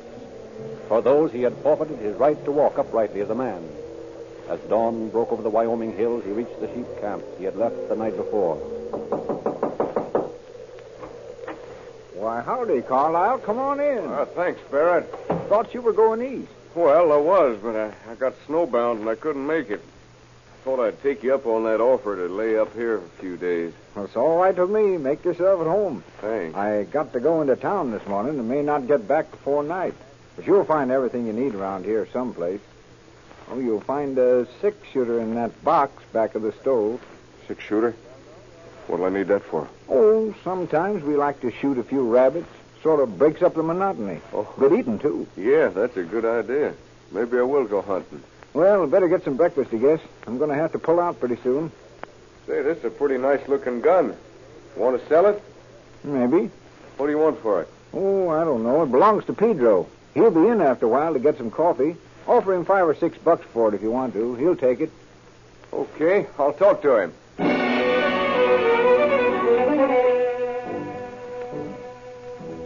With 6 of his stolen dollars, Carlyle bought the gun from Pedro, and with it in his belt, made his way back to Green River. 2 days had passed since he had held up the Oregon Limited. Concealing his Mackinaw in an alley, he made his way toward the town's one barber shop. Hey, is it too late to get a shave and a haircut? Nope, if you want to wait. Okay. You'll find a paper over there. Help yourself. Oh, thanks. A lot of stuff in there about the train robber. Hear about it? Yeah, a little. Yeah, must be a mighty cool fella from what I hear. That's so? Yep. Got a big gang with him, too. Oh, how'd they find that out? Oh, some guy saw a big bunch with him. Seems like they all get on top of the cars, and this fella holds up the passengers. That's a good trick if you can get away with it. Yeah. Thing I like about him, though, is the way he treats women. Won't molest them nohow. Hey, boys. Need you fellas for posse. What's up, Marshal? Well, we got the train robber. Yeah? Where is he? Leave that gun in your belt, you fool. You're not going to use it. They don't suspect you. You're going to enjoy this. Looking for yourself. Where'd you find him?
the copyrighted program created by Rio Grande. Gloucester County Sheriff's Office calling all cars. Attention all cars to broadcast 260 regarding a fire. Assist the officers. That is all. Harmon.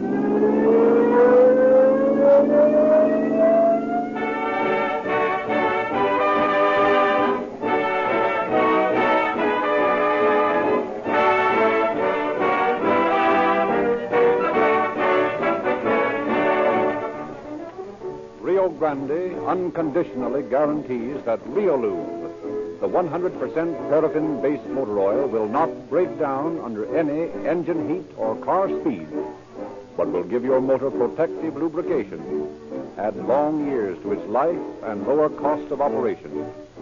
In order to fulfill this guarantee, Reolube must be perfectly pure, hence the tamper-proof, refinery-sealed cans. And that's the only way Reolube is sold.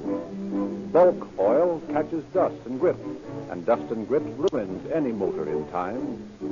At only $0.25 a quart, you can protect your motor throughout its lifetime and feel secure in the knowledge that with Rio Grande cracked gasoline, you are giving your car and your pocketbook the best that money can buy. See your Rio Grande dealer at the red and white station tomorrow.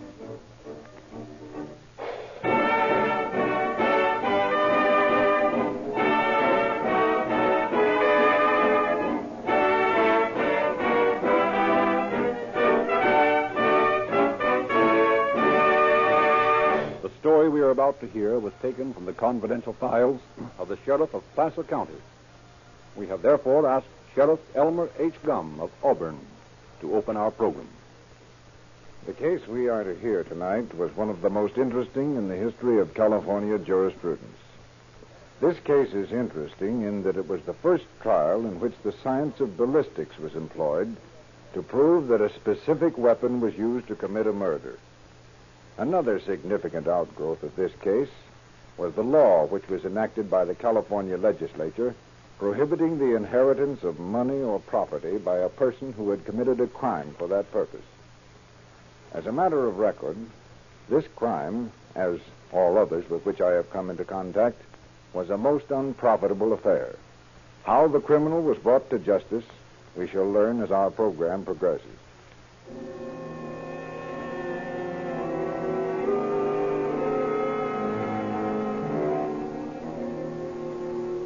Our scene, the gallows room of Folsom Prison. The time, 10:30 on the morning of September 6, 1905.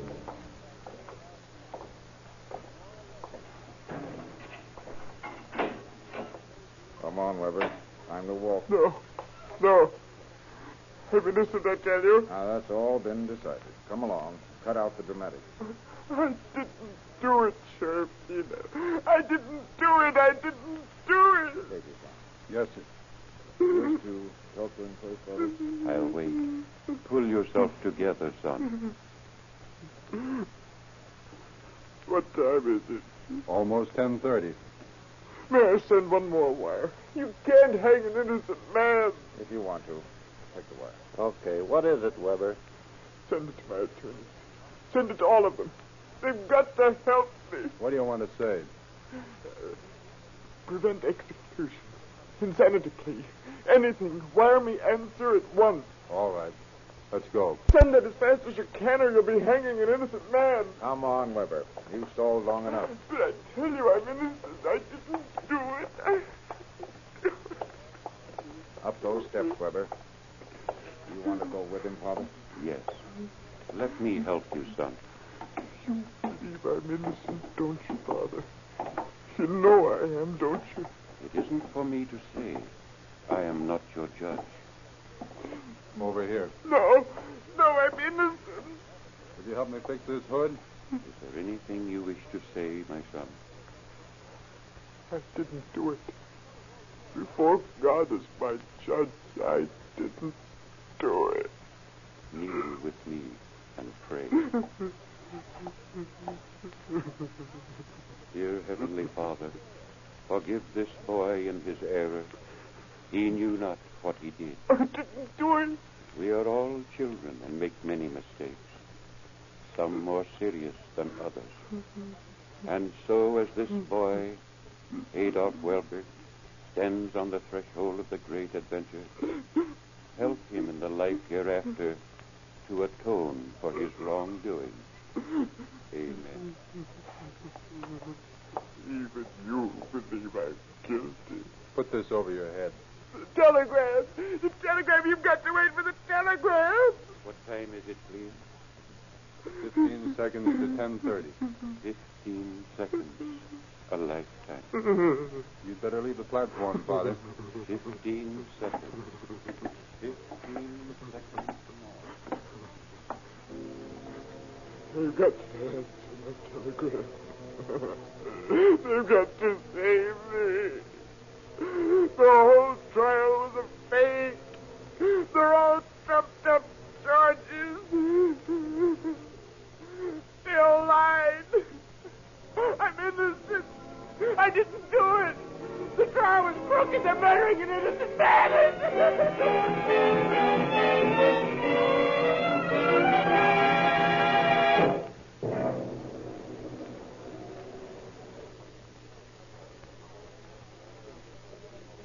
Attorney George Hamilton for the state of California and the people will give his closing argument. Your Honor,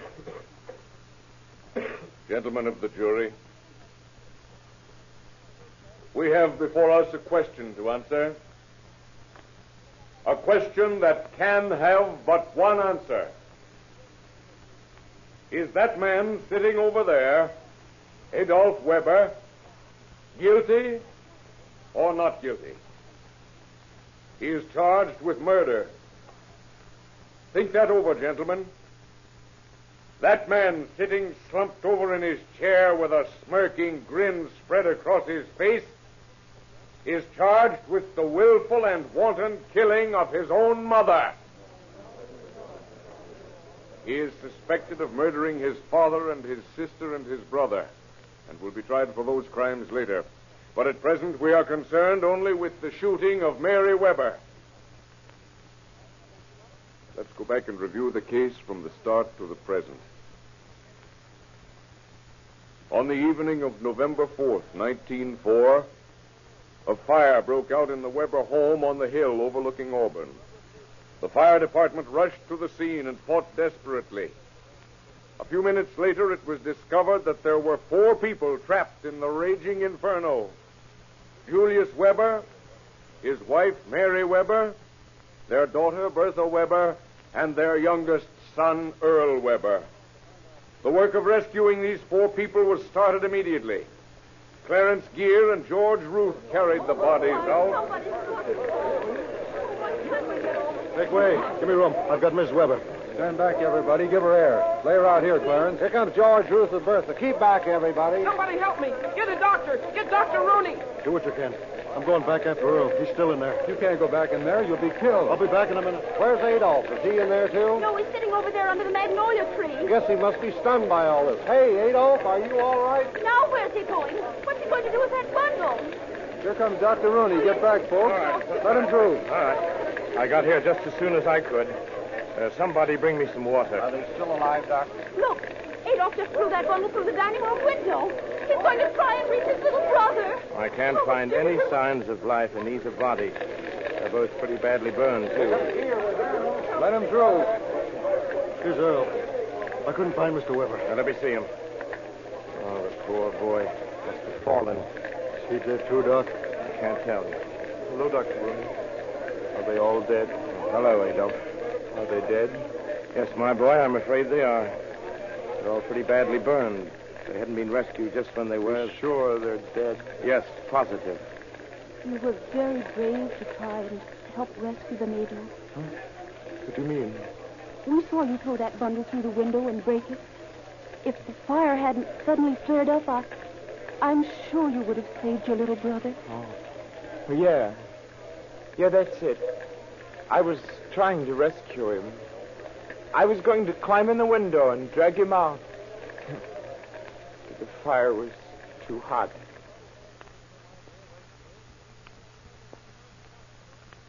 And so these 3 bodies were taken from the blazing house. The body of Julius Weber was not found until the next day. Now, there are 2 points of importance in what I have just told you. One is that Adolf Weber didn't attempt to help in the rescue work. Edna Fulton has testified that he sat under the magnolia tree and viewed the scene as a spectator. The other point is the throwing of the bundle through the window of the living room, or the dining room, rather. That bundle, on Adolf Weber's own statement, was a pair of trousers. Why did the defendant throw them through the window? Edna Fulton testified that she thought he intended climbing into the room and saving his brother Earl's life. Clarence Gear testified that he found the body of Earl in the dining room, as were the bodies of Mary and Bertha Weber. How did the defendant know Earl was there? The dining room was shut up and did not start to blaze until Weber broke the window and created a draught.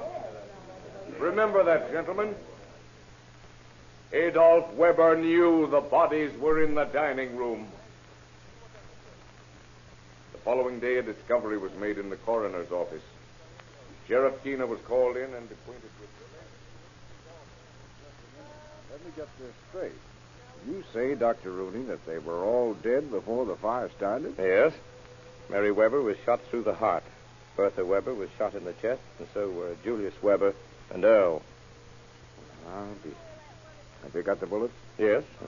Here they are. 4 slugs from a .45. Uh-huh. I found one in Mrs. Weber's body and one in Bertha's body. And Mr. Weber was killed by one, Earl by the other. Who do you think did it? Don't ask me. It's your job, Sheriff Keener. Well, your guess is as good as mine, Doctor. It might have been murder and suicide. Old Julius could have done it. Yeah, it's possible. But then again, what would be his motive? There was never any trouble in that family that I ever heard about. Did you? No. Can't say I ever did. Might have been a robber. Well, I thought of that, too. But on the other hand, now, don't forget, they were all shot from in front. Now, it seems reasonable to suppose one of them might have tried to run away. Certainly a stranger couldn't have gone from room to room and one after the other shot the whole family without so much as causing a stir. That's sound reasoning, Sheriff Keener. Mighty sound. But there's still this question to answer. Who did it? Let's see. Adolf wasn't there. He was downtown, so he couldn't have done it. Julius, the father, could have, though. Doesn't make sense. There's no motive. Now, if there'd been some money involved, there might be a... Hey, what's happened to you? That might be the motive. Money. I don't get you. Who'd receive the bulk of the estate in the event that Mr. Weber died and there was no remaining heirs? By golly, Sheriff, I believe you're right. I know I am. And then again, Adolf has an alibi and can prove it. Maybe. Edna Fulton was at the Weber house and left about 5:30 that evening. The fire was discovered about 6:30, 1 hour later. Now, Adolf said he took his usual evening walk around back of town and then down into town. Suppose he was lying and had hightailed it straight down Brewery Lane. But can you prove it? Well, if that's what he did, I'll prove it.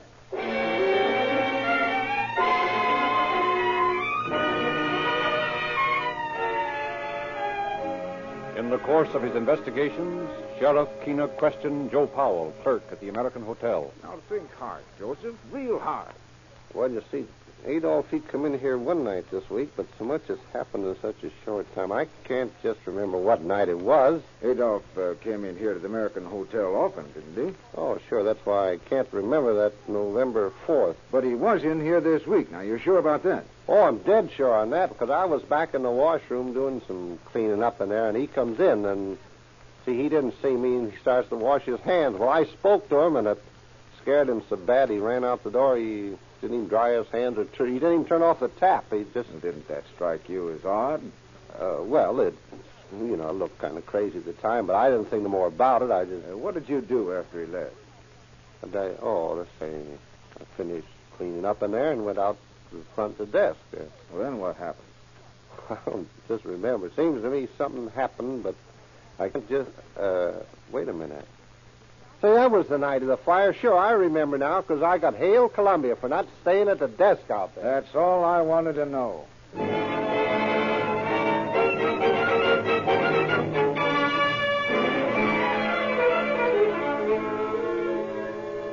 Clark, May Clark, had additional information on the case. Well, you see, Sheriff, I was coming up Brewery Lane from the American when Adolf passed going down. He seemed in kind of a hurry, and he didn't even hardly speak to me. Did you notice anything strange? No, except when he seemed in a hurry. Oh, yeah. Yeah, he had a bundle under his arm. Must have been that pair of pants he throwed through the dining room window. What time was that? Why, it was just before the fire. Are you sure? Sure, I'm sure. I was expecting a friend of mine at 6:30, so I know it was just before the fire.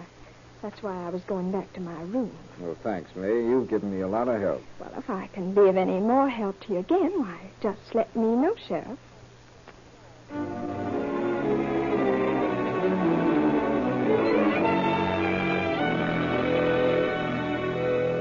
With this information, Keena sent for Weber. I left the house soon after Edna Fulton did. I walked across the hills back of town, then turned back and walked down the hill into town. You didn't walk down Brewery Lane to the American? I told you how I walked. Were you in the American Hotel just before the fire alarm was sounded? I might have been. I drop in there frequently. Did you see anyone on your walk? No. Did you see anyone at the American? I didn't say I was there. That's right, you didn't. What were you carrying a pair of pants under your arm for? Well, I'd torn a hole in them. I was taking them down to the tailor's to see if he had another pair to match them. He was closed. Why did you throw that same pair of pants through the dining room window at the fire? That should be obvious to a man of your intelligence, Sheriff. Perhaps more obvious than you think. How interesting. You don't by any chance suspect me of killing my entire family, do you? One other thing. Who receives a Weber fortune? Why, I do, of course. I'm the sole surviving heir. How much was it? Well, I can't say that it's any of your business, but it's around $70,000. $70,000? Tidy little fortune. Adolf Weber, I arrest you for the murder of your mother, your father, your sister, and your brother. All right, boys, take him out and lock him up. And so, with the information he had gained, Sheriff Keena arrested Adolf Weber on suspicion of murder. Inasmuch as it is not possible to try a man for more than one crime at a time in the state of California, we are therefore trying the defendant first for the murder of his mother, Mary Weber. And gentlemen of the jury, I thank God that Julius Weber is dead. I thank God that Bertha Weber and this defendant's little brother are dead. I thank God that we do not have to see them come into this courtroom and from that witness stand with tears running down their cheeks describe Adolf Weber's crime. I give thanks to a beneficent providence that these persons are dead, that they do not have to come here to swear away the life of this man. But to resume our review of the facts, a few days later, one of Sheriff Keena's men found the gun that was used to commit these murders, a gun from which 4 bullets had been fired. The defense asked to see proof that this was the weapon Adolf Weber used. We proved it beyond a shadow of a doubt. As you recall, we summoned Howard Carr from San Francisco. He is a recognized expert on firearms. The defense has asked us to prove that this was the gun used to murder Mary Weber. Very well. Boys, will you stand that bale of cotton over by the wall? Now, Mr. Carr, if you'll explain to the court just what you intend doing, please. Thank you, Mr. Hamilton. I have here in my hand the 4 slugs taken from the dead bodies of Julius Weber, his wife, his daughter, and his younger son. After placing these under a microscope, I observed that there were certain markings, certain identical markings on each bullet. Then I examined the barrel of the revolver and discovered the cause of these markings. There was a slight obstruction on one side that left the groove on each slug as it passed through the barrel. These markings were so small that they could only be seen with the aid of a powerful microscope. I was convinced that these 4 slugs were fired from this pistol, but to further prove the fact, I fired several more bullets from this same gun, and after examining them closely, I found them to be grooved identically like the fatal bullets marked as Exhibit D. And now, Mr. Carr, are you ready to demonstrate to the court what you've just said? Yes, sir. Very well, proceed. As you can observe, gentlemen, we've placed a thick bale of cotton against the opposite wall, into which Mr. Howard Carr will fire 4 bullets. Proceed.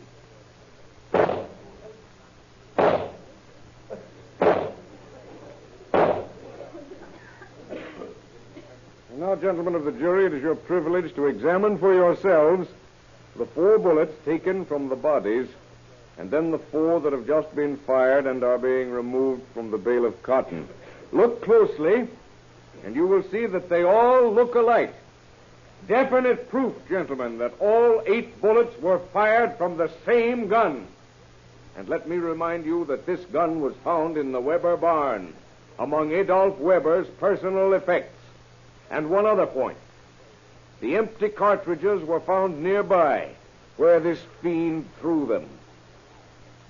Now, if you'll step down one at a time, you may all look through this microscope to see for yourselves.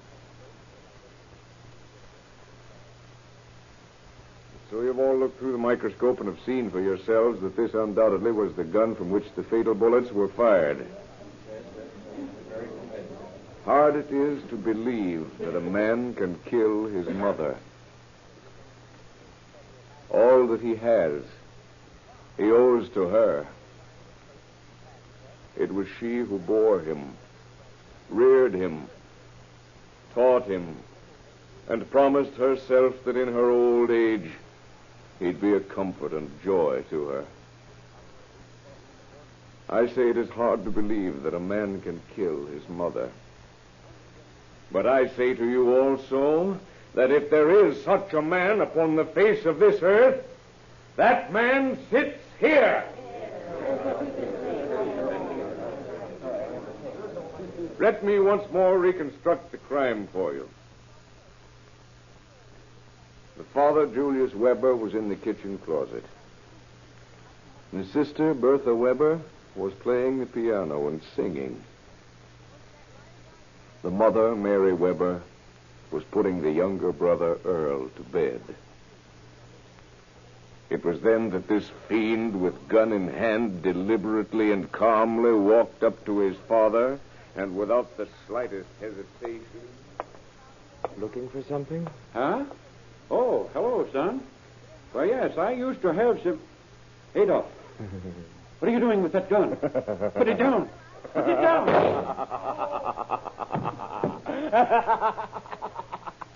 Now, little sister, I shall do the jewel next.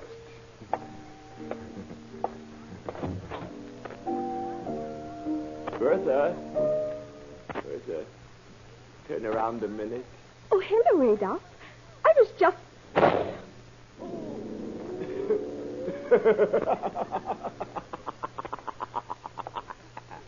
Now, my dear little brother. What happened, Adolf? Didn't I hear shots? Adolf, what happened? What's the matter with Bertha? Nothing, Mother. I just shot her. Dolphy, put that gun down. Don't point it at me. Oh. Mother! It's all right, Earl. Be quiet. I'll be right up. Just a minute. I'll tend to you, all right. Now, what's all the racket about, Earl? Where's Mother?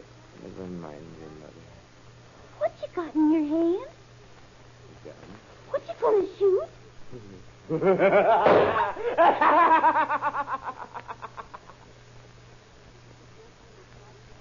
And so he carried his brother, his sister, and his mother down to the dining room.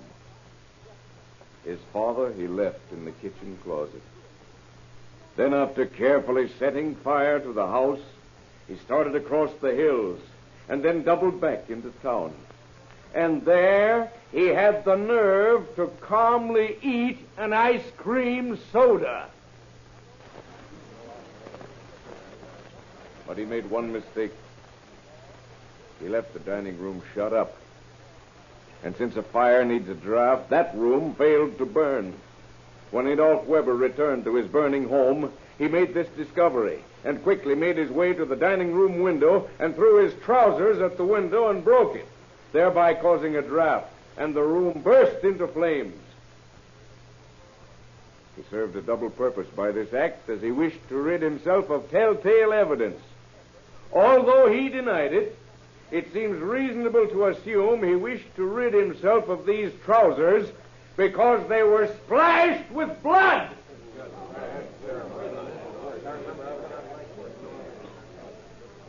In conclusion, gentlemen of the jury, there is one more vital fact that you must not overlook.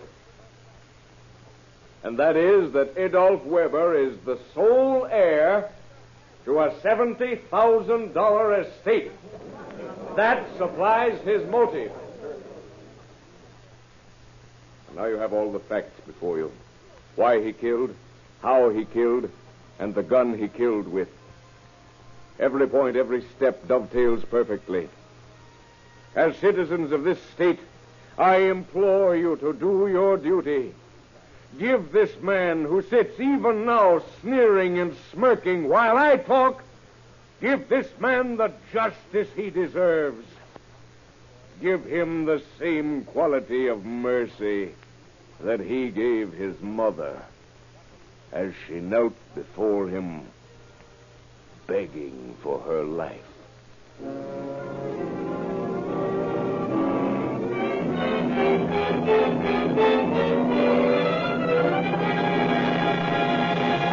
They've got to answer my telegram. They've got to save me. The whole trial was a fake. It was all trumped-up charges. They're all lies. I'm innocent. I didn't do it. The trial was crooked. They're murdering an innocent man. You can't hang me. Quiet, Weber. Step over here. I don't want to. I don't want to die.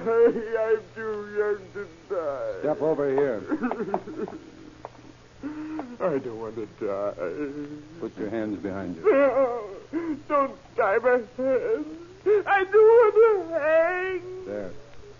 That'll hold you. You whimpering coward. Hold still while I put this rope around your neck. My lawyers have got to save me. Don't hang me yet. That rope's too tight. You're hurting me. Shut up. All set, Sheriff Keenan.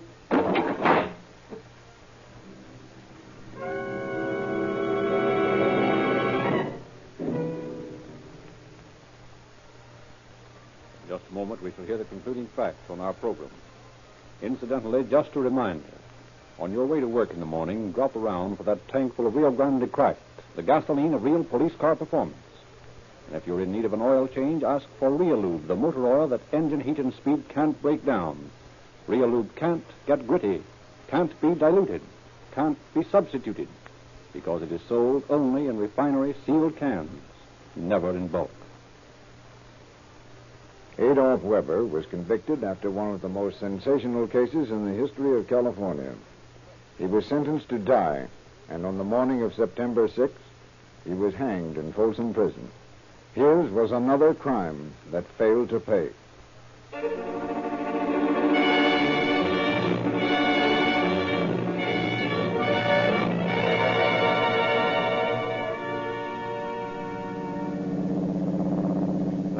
Sheriff's Office calling all cars. Attention all cars to cancellation on broadcast 260 regarding a murder and a fire. Suspect in this case was hanged. That is all. Harmon.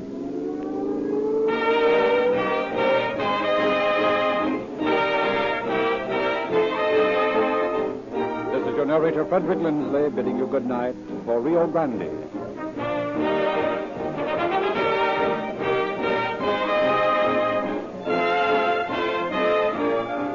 Next week at this time, Rio Grande will present The Case of the Rasping Voice. This is the Columbia Broadcasting System.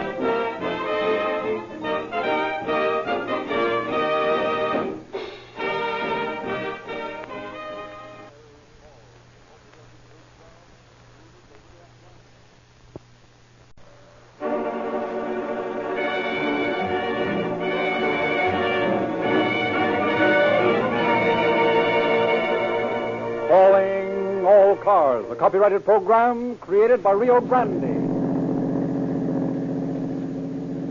The Vatican County Sheriff's Office calling all cars. Attention all cars to broadcast 261 regarding a murder. Investigate shooting on the Tahoe Ukiah Road. Call an ambulance if needed. That is all, Harmon.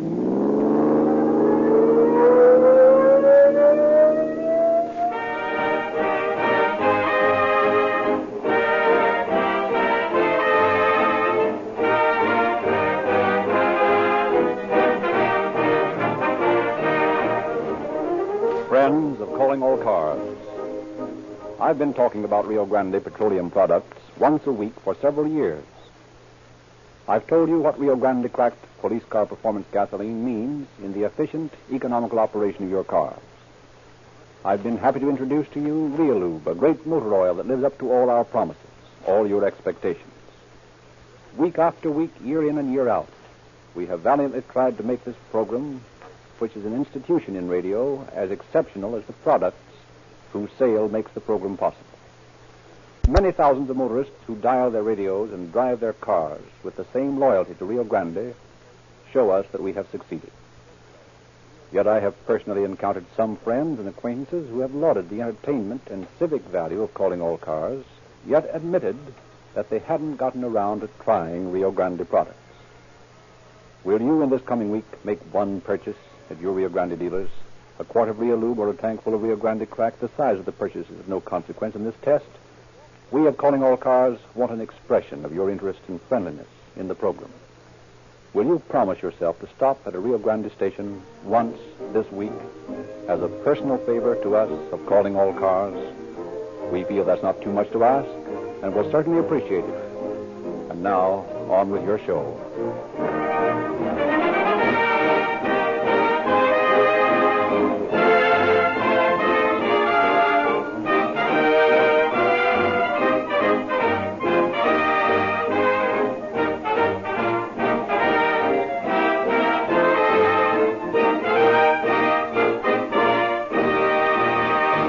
The story we are to hear tonight has been taken from the confidential files of Sheriff C.J. Tobiason of Nevada County. We have therefore asked Sheriff Tobiason to prepare a foreword to our program. It is rather difficult at times for a police officer to avoid getting pessimistic about the increase in crime in this country. No section seems to be immune to crime or free from the criminal element. We have spent billions of dollars on crime prevention and the punishment of offenders, but we have not been able to definitely hammer into the mind of the criminal that he can't beat the game. How any sensible man can willfully and deliberately commit a crime and hope to get away with it is a mystery to me. Yet every day, thousands try it. It is my belief, however, that if we had more judges and juries like the ones who tried the criminals whose story we are about to hear, it would be a whole lot easier to convince the potential criminal that crime is a losing game. How the men in tonight's story learned this fact, we shall see as the program progresses.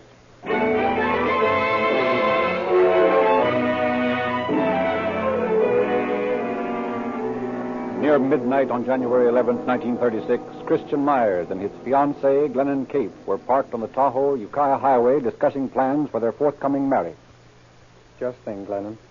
This time next month, we'll be Mr. and Mrs. Christian Myers. Mr. and Mrs. Christian Myers.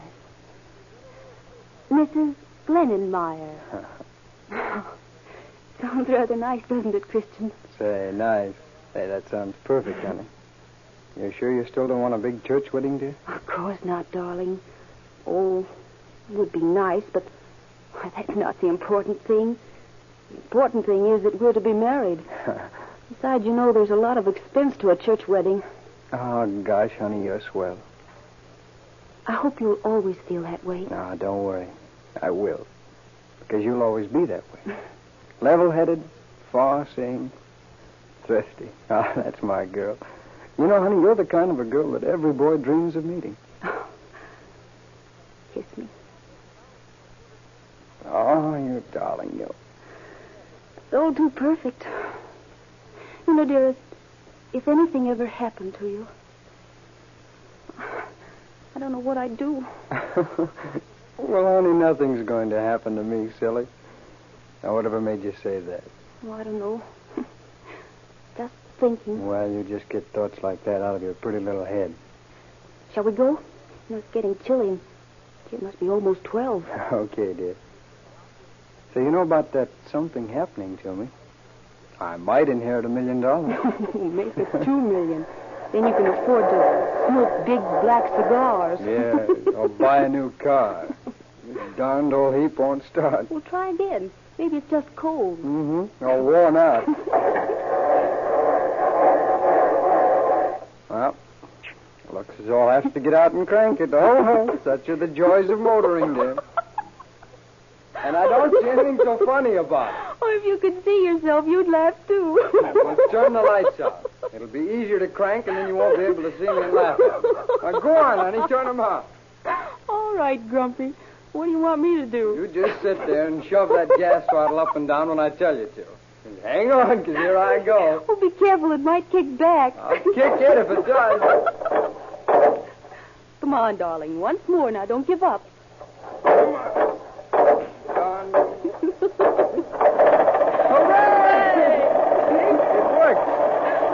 Thought I couldn't do it, didn't you? Well, I'll admit there was minutes that I had my due.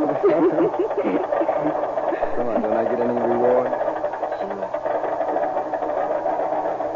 Oh, I'm so happy. Oh, you're not any happier than I am, John. Oh, honey, your hands are cold. Well, it's cold out here. Well, then hang on, because we're about to take off.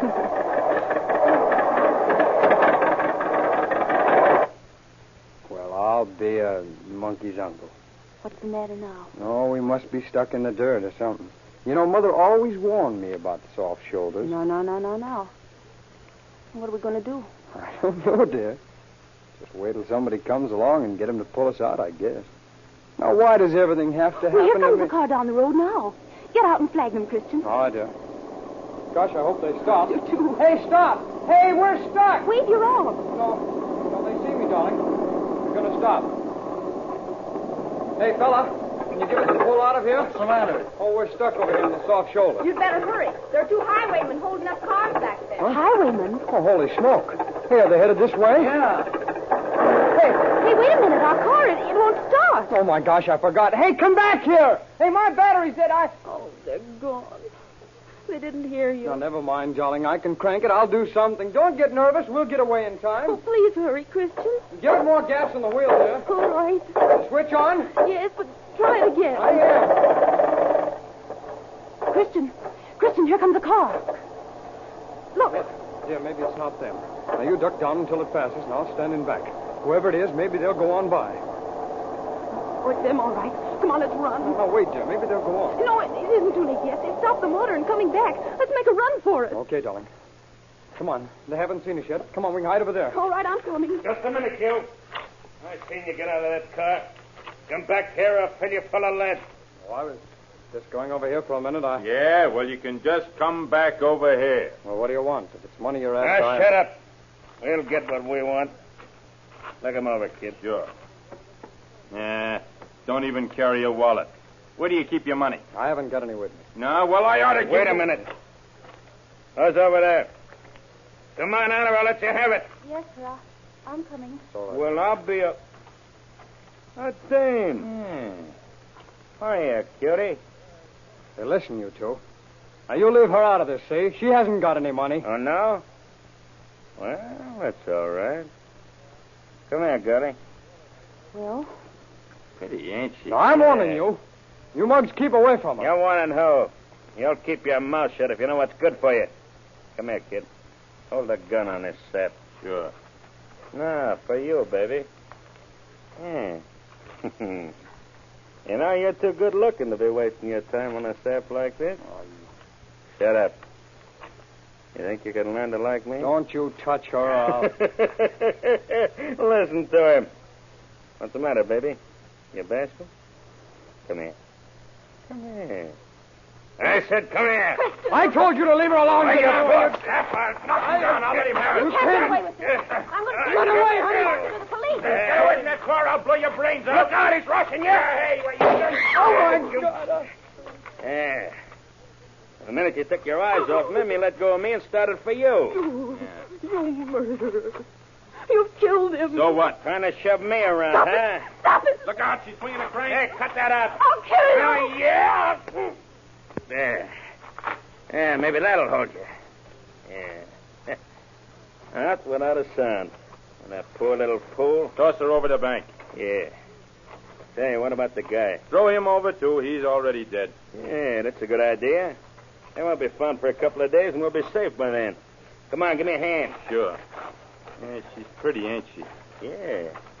You know, I could have gone for her. Too bad she acted the way she did. Yeah, she's getting what's coming to her. You're telling me.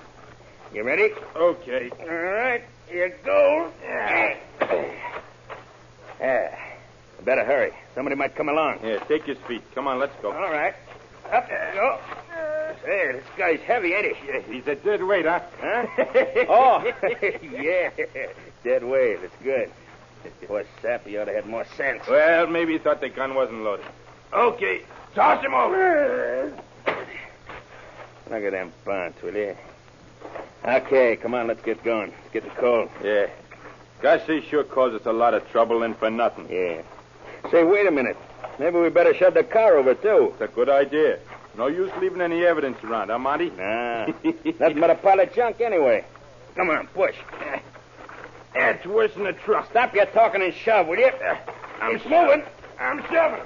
Hey, look out. You're steering right into a tree. Ah, well, let's stop it. I can't stop it. You go nuts. That's a fine kettle of fish. Well, it won't hurt to leave it there. Come on. Okay.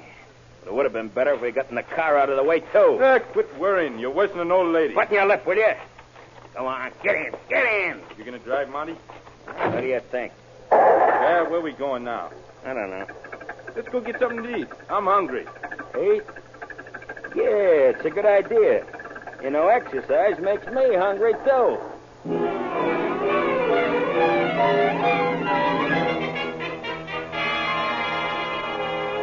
But as the two bandits drove off halfway down the ravine, Glennon Cape was regaining consciousness and realized the two desperados were leaving. Slowly, she opened her eyes. A tree had stopped her fall and kept her from certain death. Cautiously, she climbed to the road and, peering back into the gloom, saw the body of her sweetheart tangled in the brush, only a few feet from the road. Christian. Christian, darling. Speak to me. Say something. Never mind me, honey. Save yourself. It's all right, Christian. They've gone. Oh, you poor darling. Do you hurt badly? Would you like some water? No. I'm all right. Go on. Get some help. But I can't leave you here. No, don't cry, honey. I'm all right. Only please hurry, dear. I'll hurry, darling. I'll run all the way. Here. Put this coat under your head. Thanks, darling.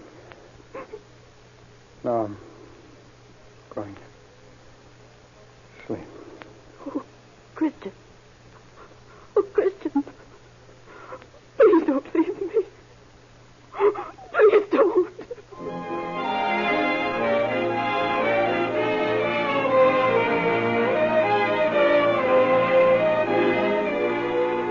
Glennon Cape started the mile-and-a-half walk into Nevada City. Fortunately, a passing motorist saw the girl and took her to the sheriff's office, where Under-Sheriff William D. Woods was on duty. Well, young lady, what happened to you? They've killed him. They shot him with a shotgun. What?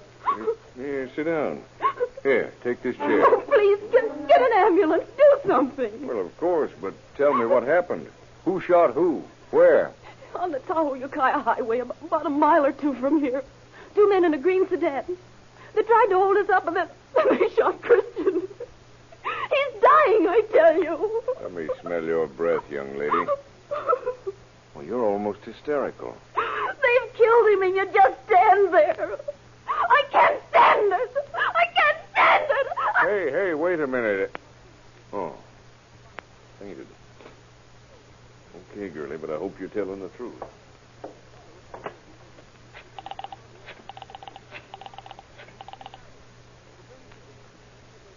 Hello, Doc.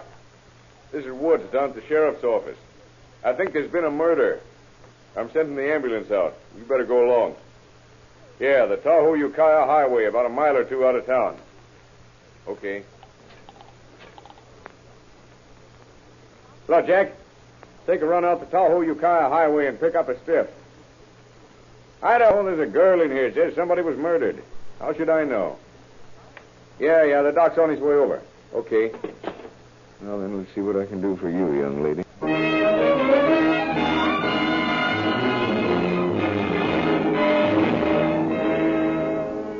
Miss Cape recovered, and together she and Under Sheriff Woods awaited the return of the ambulance. In the meantime, she related the story in detail. There were 2 points in particular that interested Woods. They drove a green sedan with the left fender bent badly, and the left side of the windshield was broken. I think the car was a Ford. Can you give me any kind of a description of the 2 men? No, not much. They both wore masks. One was a little taller than the other. The thing that impressed me most was their voices. Yeah? I'll never forget them. I can hear them now. I'll always hear them. They were grating, piercing, and rasping. They weren't human. Anything else? No, except behind their masks I could see their eyes. They were small like pig eyes, mean and hard. Well, that'll be enough for now. You lie down and try to get some rest. A little later, the ambulance returned with the body of Christian Myers. Although badly wounded, he was still alive. Hospital surgeons worked frantically to save him, but death claimed his victim at 6:30 in the morning. Then Cape returned to her home, while Under Sheriff Woods and Deputy Sheriff Larson drove to the lonely stretch of the highway where the grim drama of the night before had been enacted. Yeah, this is the place. Jack said it was a mile and a half. There's Myers' car in the ditch. Yeah, this is the most cold-blooded thing I've ever heard of. I'll say. Imagine shooting that kid like that. You know, I'll never let any kids of mine park out on a lonely road like this. Yeah? How are you going to stop them? Well, come on, maybe we can find something interesting. That shotgun shell ought to be around here someplace. Okay. Just the same, kids ought to think before they park. Did you when you were a kid? Oh, that was different. Didn't have automobiles in those days. Highwaymen and gangsters like we do now. Hey, what's that over there? Why? Oh, never mind. It's just a rock. Say, listen, they had hold-up men in the old days just like we do now. Point was, we didn't have to drive several miles away from home if we wanted to be alone. I used the parlor. I did, too, for that matter. Here's where the boy was shot. Yeah. And the empty shell ought to be around here. There it is. Well, maybe we can tell something from this. Hope so. What about the car? Pete's coming out for it. The girl said the battery was dead and it wouldn't start. Well, might as well go. Nothing else around here. I guess not. There might be some fingerprints on the car. Yeah, we can check that later. Footprints are all messed up now. Yeah. I don't see any tire tracks that we can do anything with. Yeah, I'd like to get my hands on those, too. So would I. Well, come on, let's check this empty shell.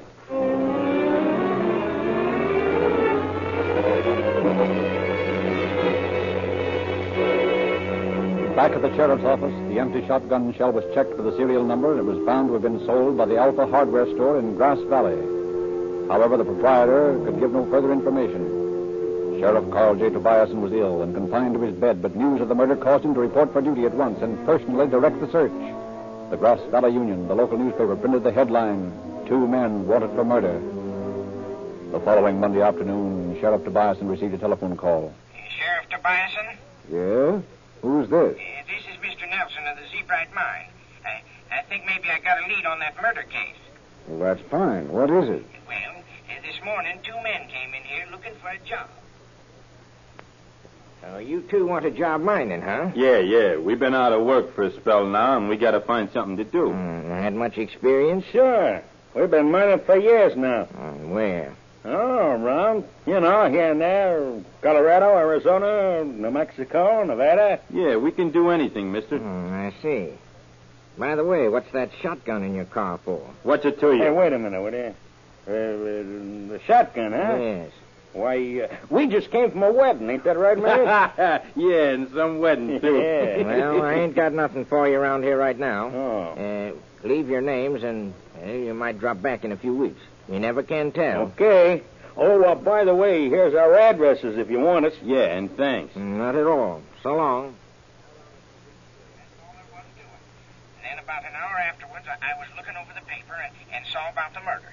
They was driving a 1928 green Ford sedan with a bent left front fender and the left side of the windshield broken. I'm sure it was them, all right. Yeah, it sure sounds like him. What address did they leave? It's 118 Murphy Street, Grass Valley. 118 Murphy Street, Grass Valley. Well, you've been a big help to us, Mr. Nelson. We'll chase this down, let you know. And let me know if there's anything else I can do to help, will you? I'll do that. What'd you find out? Who was it? Woods, I think we got something. Get the Bureau of Investigation in Sacramento on the teletype, will you? Monty Newman and Marriott Newman, address 118 Murphy Street, Grass Valley. Both have served prison terms in the state penitentiaries of Idaho, Nevada, and California. We'll give additional information if you need it.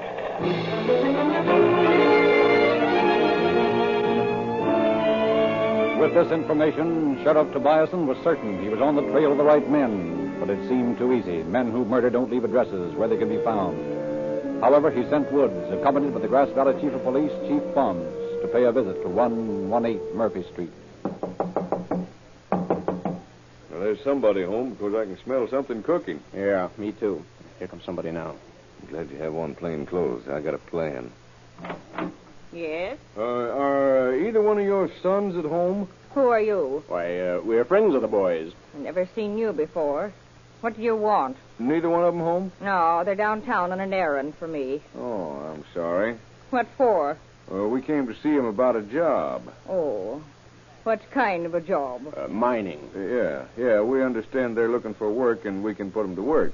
Well, they ain't here, but they want jobs, both of them. Oh, I'm sure they do. Well, I'll tell you what. When they come back, have them call at this address and we'll see that they get work. Oh, thank you. It was nice of you to come around. I'll give them this address. Well, we'll be expecting them.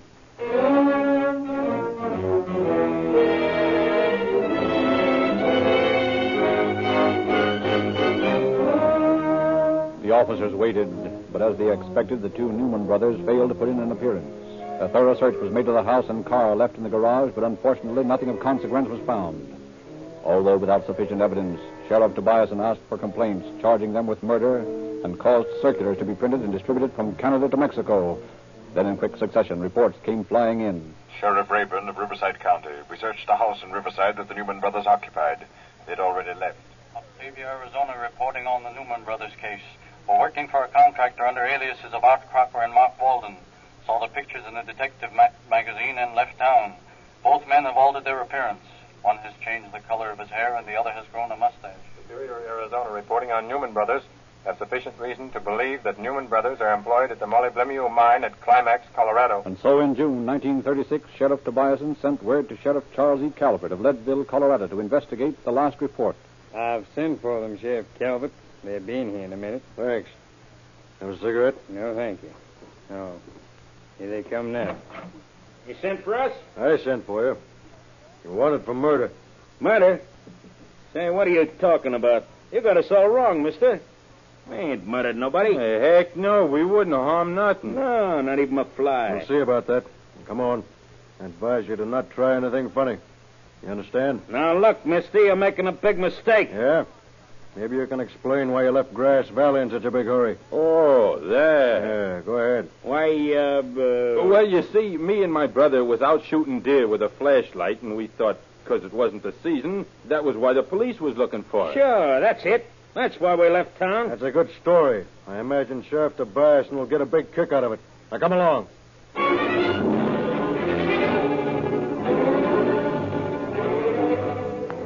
The two Newman brothers were returned to Nevada City to stand trial. It still remained necessary to prove that these were the two men in question. In the jail, Sheriff Tobiason hung a curtain, and behind the curtain placed 12 men, among them the two Newman brothers. Then, giving each of the 12 men a few sentences to read, he asked Glennon Cape to witness the show-up. Now then, Miss Cape, I want you to just relax and listen.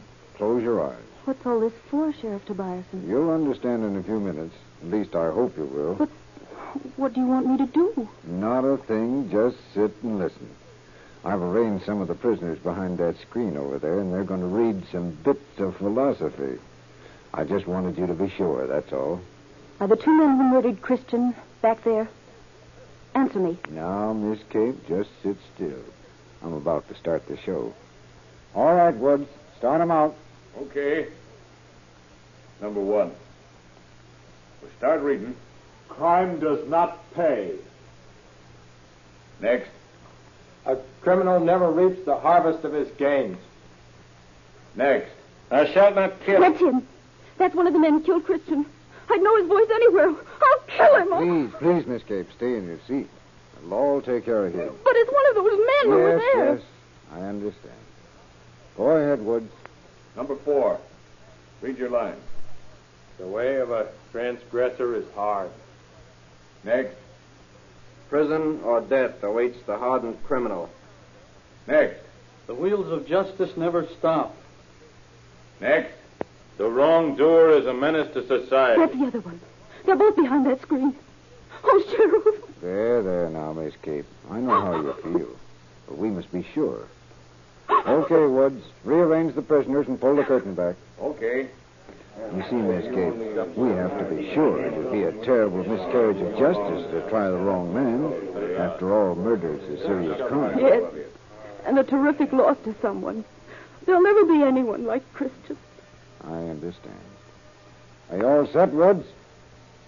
All set. Pull the... All set. Pull the... All set. Pull the curtains back. Curtains back. Curtains back. Now then, Miss Kate, see if you can pick out the two men whose voices you identified. I'd know their eyes any place. It's the fourth man and the ninth man. All right. The fourth man, repeat his line. The wrongdoer is a menace to society. The ninth man, repeat his line. Thou shalt not kill. Please, Sheriff Tobias, and may I go? I can't stand it any longer. Those are the two men. I'll never forget either of them. What are you talking about? You got us all wrong. Oh, shut up, you two. Shut up. Larson, will you take Miss Kate out, please? Yes, sir. Oh, when the trial comes up, I'll have to ask you to testify. You will, won't you, Miss Kate? Oh, I'll do anything that'll keep those two horrible men in jail. Anything. Thank you. All right, Woods, take them out.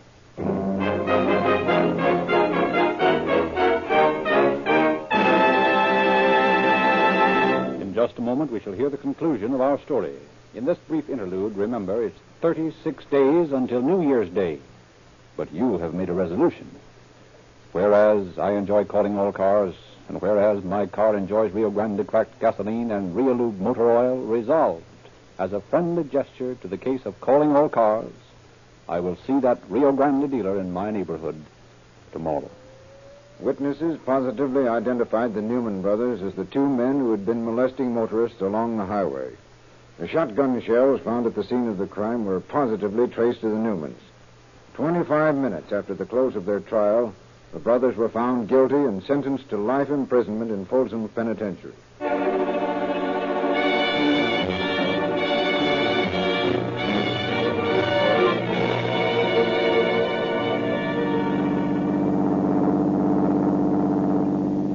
Nevada County Sheriff's Office calling all cars. Attention all cars to cancellation on broadcast 261. Regarding a murder. Suspects in this case are now in custody. That is all. Armand.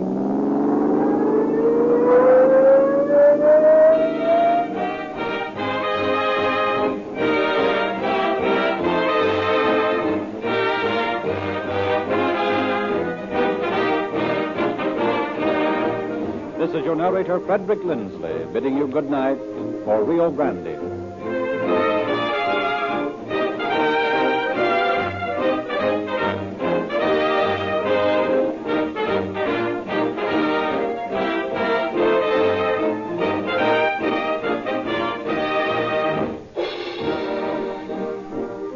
Next week at this time, Rio Grande will present The Case of the Blind Man's Bluff. This is the Columbia Broadcasting System.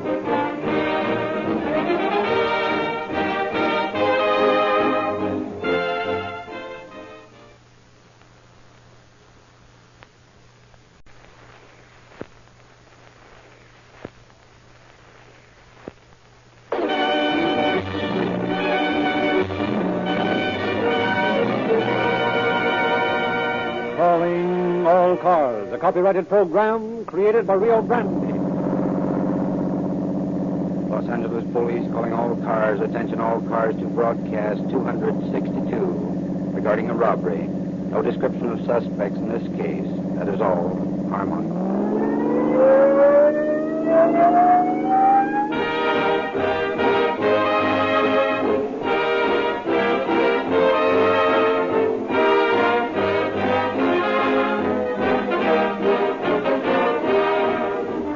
Friends, the cast of Calling All Cars and I wish to thank each one of you who, during the last week, made any kind of a purchase at a Rio Grande station.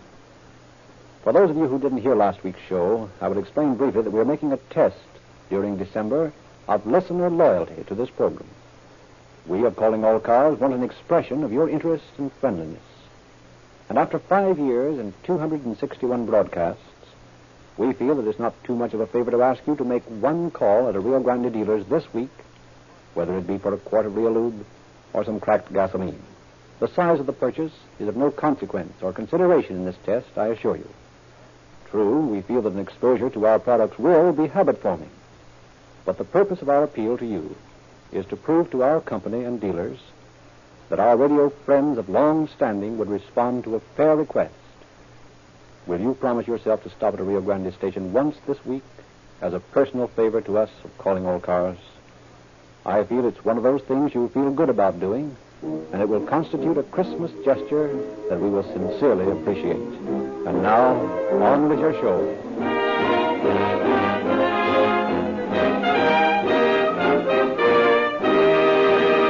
The story we are to hear tonight has been taken from the confidential files of the Los Angeles Police Department.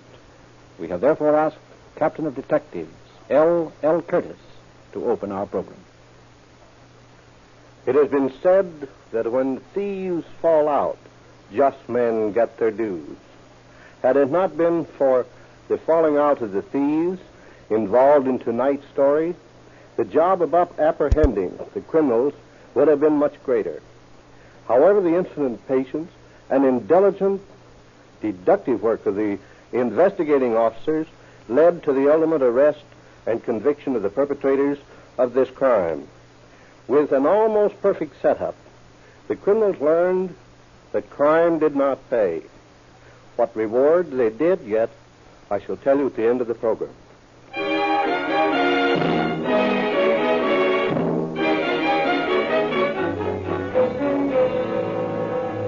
Inside the living room of a cheap boarding house in Salt Lake City, a mechanical piano blared a ribald ballad.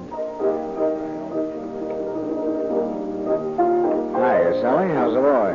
Sure, that's tired of this dump I'm being. Hey, how long have you been here? 2 years, come All Saints Day. That's 2 years I've been listening to that same piece of music. You don't call that stuff the old lady's playing music, do you? Nope, but she does. Well, why don't you leave here? Well, it's getting drunk I'm going to be doing when I get off here.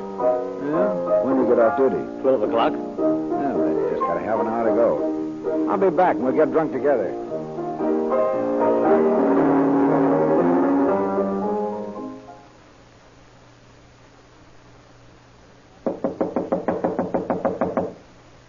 Get up, you lazy lout. Do you hear me? Get up and open this door. Now, the devil take you. Go away from the door and leave me alone. Sullivan, open this door before I kick it in.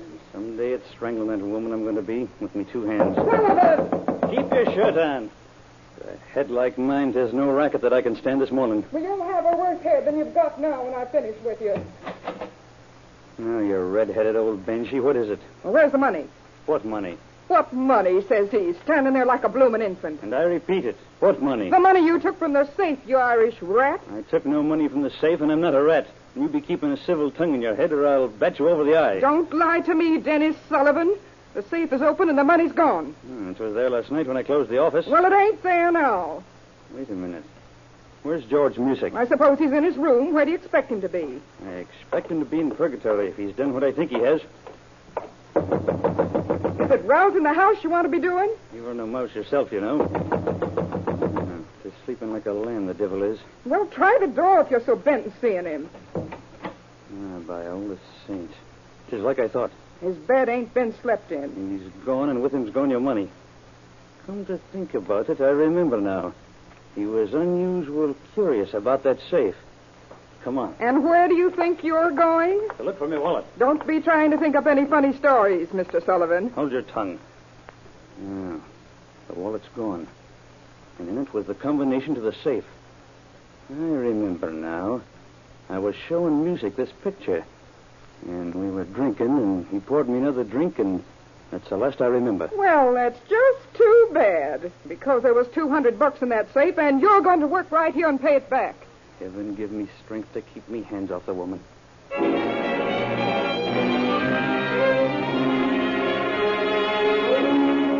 It is the morning of a spring day in Los Angeles. Two men sit in the lobby of a hotel. Suddenly, one of them arises and motions to the other. Together, they walk briskly toward a man with dark glasses, tapping his way through the crowded lobby with a white cane. That's him, all right. Now, remember the story. Don't worry about me. I'm all set. Okay, here goes. Oh, pardon me, but aren't you Jonathan Flynn? Yes, I am. Well, my name's Music, Mr. Flynn. George Music. And this is Mr. Paul Yates. Pleased to meet you, Mr. Music. Mr. Yates? Say, Mr. Flynn, is there someplace around here where we can talk without being disturbed? Well, what did you wish to discuss? I'm rather busy this morning. Oh, we won't be a minute. Oh, no. We'd like to talk in private. The lobby sounds as if it were rather crowded. Well, we could go to my room if you wish. Well, that's a good idea. That's fine. You'll have to pardon me, but I can't hear her very well. I'm blind, you know. Yes, I'm sorry. Yeah, I'll say. Let me take your arm. Thank you. No. This is a nice hotel, Mr. Flynn. I like it very much here. Everyone takes very good care of me. And here's the elevator. Watch your step, please. How long you lived here, Mr. Flynn? Oh, I haven't been here very long. I should say it's about 3 weeks, yes. What floor are you on? 6th. Room 619, 3 doors to the left. Say, that's a lovely ring you have there. How many carats? Slightly over 2. That tie pin must be over a carat, too. Yes, it weighs... 6th floor. Yes, I was going to say, it weighs almost 1.5 carats. Family heirlooms? Why are you so interested in my diamonds? Oh, no reason at all. I imagine everyone admires them. Oh. Here's your room, Mr. Flynn. Oh, yes. If you'll just step in, gentlemen. Thanks. There should be cigars and cigarettes on the smoking stand. And, do be seated, please. All right, don't care to do. Thanks. And now then, gentlemen, what did you wish to discuss with me? Well, you see, Mr. Flynn, we're from the Investment Diamond Brokers Exchange. Here's my card. You forget I'm blind. I must take your word for it. Oh, of course, I forgot. But as I was going to say, you can understand now why we were interested in your diamonds. Oh, yes. And naturally, we don't want people to know we're diamond brokers because we might get robbed. Yeah, you see, we always carry a supply with us. By the way, you have a drink? I got a flask in my pocket. Drink? Yeah, that's a good idea. You'll join us, won't you, Mr. Flynn? Well, ordinarily I don't drink, but perhaps a little sip might pick me up. I haven't been feeling so well lately. Well, then this is just what you need. A little pick-me-up. Yeah, help yourself. Thank you.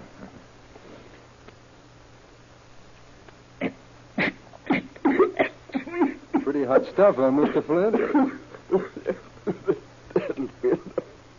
Of that. It's too strong for me. Gee, I'm sorry, Mr. Flynn. I guess me and Paul are pretty used to it. We don't seem to mind it. No. But about those diamonds. Yeah. Would you care to part with them? Not exactly. No. Well, we're prepared to give you a good price for them. Yeah.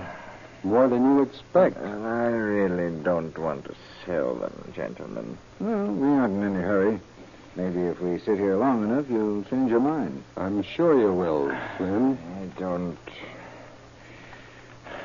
I don't want to sell. You gentlemen will excuse me. It's working swell. Yeah. I have no problem sellers. Well, that's that. Come on, get to work. Okay. I got the ring and the tie pin. You search this half of the room, and I'll take the other. Work fast. We might be interrupted. Okay. Pretty slick. Like taking candy from a baby.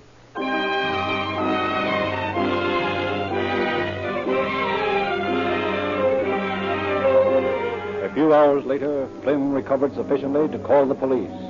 Detective Bud Curtis and Carl Williams are ushered into the disheveled chaos of open drawers and overturned furniture, mute evidence of the thoroughness of the two thieves' search. Flynn, still under the stupefying effect of the knockout drops, sits crumpled in his chair. And you say they gave their names as Music and Yates? Yes, that's right. Have you any idea what they might look like? None, except that Music sounded like a big man, and Yates might have been some kind of foreigner. You mean he spoke with an accent? No. It's just that when you're blind, as I am, you form ideas as to what the person looks like. I can't explain it. You just feel it. Were the diamonds insured? Oh, yes. I've already notified the insurance company. Do you ever remember hearing either of the two voices before? No, sir. No, I never did, no. Well, Bud, looks like we don't have much to work on. Not much. Did anyone see you with these men, Mr. Flynn? Well, the lobby was crowded, but I'm afraid that isn't much help. How about the elevator boy? I'll call the desk and get him up here. This is Carl Williams from police headquarters. Send the elevator boy up here right away.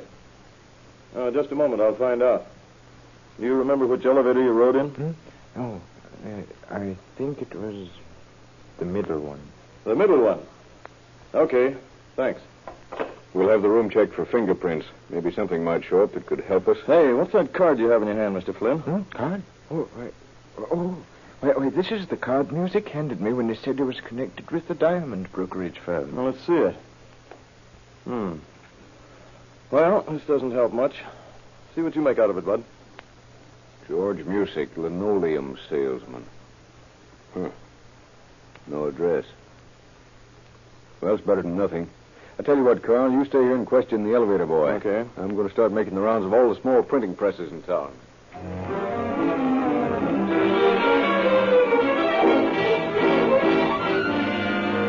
Then followed days of endless walking, futile searching, unanswered questions. Apparently, the card had not been printed in Los Angeles.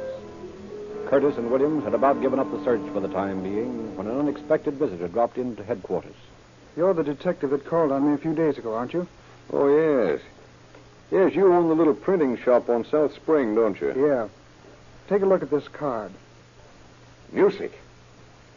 Where'd you get this? I made it. Yes, I know, but... And here's the card I made it from. Oh, by George. Exactly like the one the blind man had. Hey, Carl, come in here a minute. Okay. When was he into your place? Yesterday. I was pretty rushed with work, and it never dawned on me until about an hour ago. I came here right away. What'd you find? Look at these. Well, that's more like it. When's he coming in for these? Well, that's the sad part of the story. He's already come and got them. What do you mean? Yes, I'm sorry. If I'd only thought sooner. But here's a telephone number that might be of help to you. Let me see it. Where'd you get this? Well, while he was waiting for me to wrap the cards up, he phoned this number. He couldn't get it the first time, so he wrote it on the wall with a pencil. Well, Mr. Mitchell, perhaps you've been a big help to us.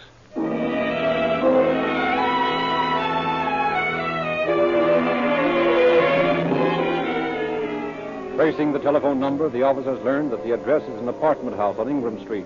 They contact the manager. You're the manager of this apartment? Yes? We're from police headquarters, and we're looking for a George Music and a Paul Yates.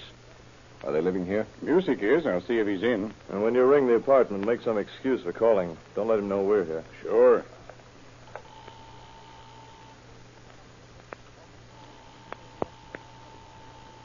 Well, I guess there's nobody in. They don't answer. Well, we'll wait. Mind if we step into the office? No, not at all. Come in. Kind of small in here. Sit down in a couple of chairs. Thanks. Thank you. If it isn't too prying, what do you want music for? And Yates. For a diamond theft. They stole from a blind man. A blind man? What a cowardly trick. Yeah. They doped him and robbed him in a hotel room downtown. Well, music ought to be in fairly soon. Tell me, Mr. My name is Simmons. Glad to know you, Mr. Simmons. This is Carl Williams, and I'm Bud Curtis. How do you do? Glad to know. I was going to ask you, Mr. Simmons, what you knew about these men. Well, not very much that'd be of value to you. Music said he sold linoleum. I've got his card around here someplace. Sure passed him out, didn't he? Yeah. What else you know? Well, that's about all. He always carries a roll of linoleum in the back of his car. His wife doesn't... Wife? Oh, yes. Yeah, he and Yates are both married. You know anything about Yates? No. He comes in here to see music quite often, though. I never... Pardon me just a moment. Do you have a George Music or a Paul Yates registered here? Yes, won't you come in? Yeah, thanks. I will. Oh, I didn't mean to intrude. Excuse It's me. all right. Come in. Well, I just wanted to... What do you want with music and Yates? Well, I can't possibly see what business that is of yours. No? Does this badge make it clear? What's so funny? This. Here, look. Well, you're a detective, too. Yeah, I work for an insurance company. Well, we might as well join forces. My name's Carl Williams, and this is Bud Curtis. Mr. Simmons is manager here. Well, my name's Johnson. Mr. Johnson. Yeah, we're waiting for music now. Okay, we might as well all nab him at the same time. Give him a real welcome when he comes in.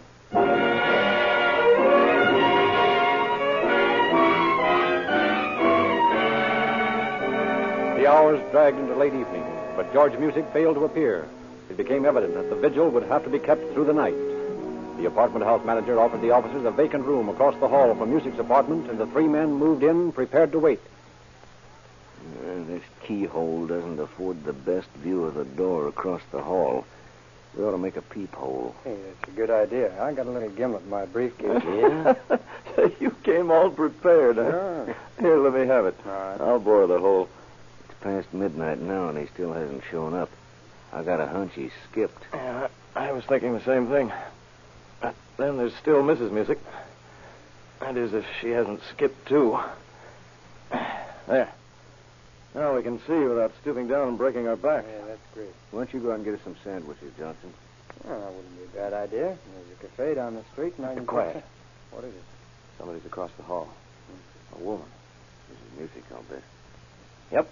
Must have been. Come on, let's go over and have a talk with her. Hey, you'd better not let her know we're across the hall.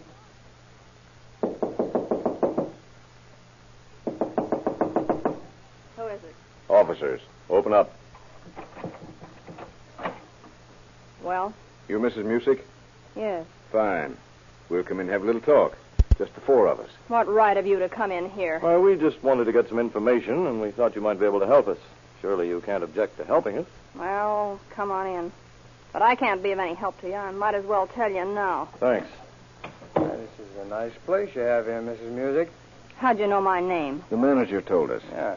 Well, what do you want? I want to get to bed. Sure.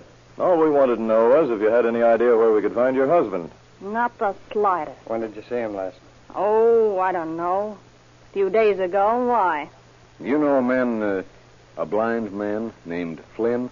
Say, what is all this anyway? We're trying to recover some stolen diamonds. Oh, not that your husband had anything to do with them, but he might be able to help us. I'm sure my husband couldn't be of any help to you. Good night, gentlemen. And you don't know where your husband is now? No. He's a linoleum salesman, you know. He travels on the road quite a bit. And now, if you gentlemen will excuse me, Oh, please. sorry to have bothered you, Mrs. Music. Good night.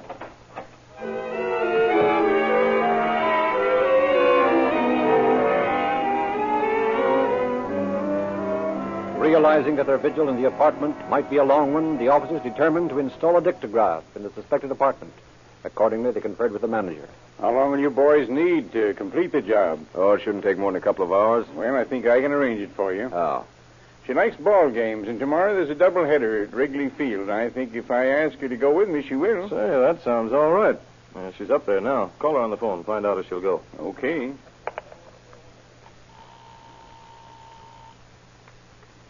Hello, Mrs. Music. This is Mr. Simmons.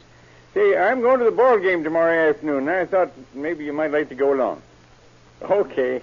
Yeah, leave about 1:30. Say, better still, make it 12. We can grab a sandwich on the way. Oh, that's quite all right, Mrs. Music. Glad you can go. What did you say, Mr. Simmons? All set. You boys will be free for 4 or 5 hours.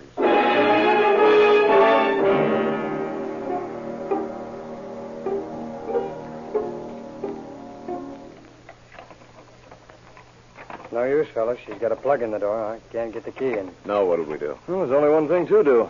Go down the air shaft and in through the bathroom window. Say, that's not a bad idea.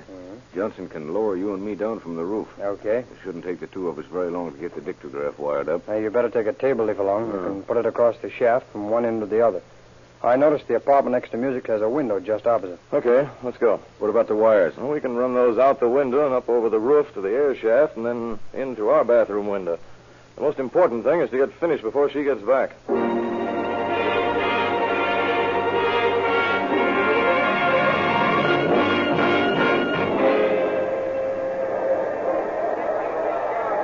Bancroft's coming up. Maybe we'll get a homer.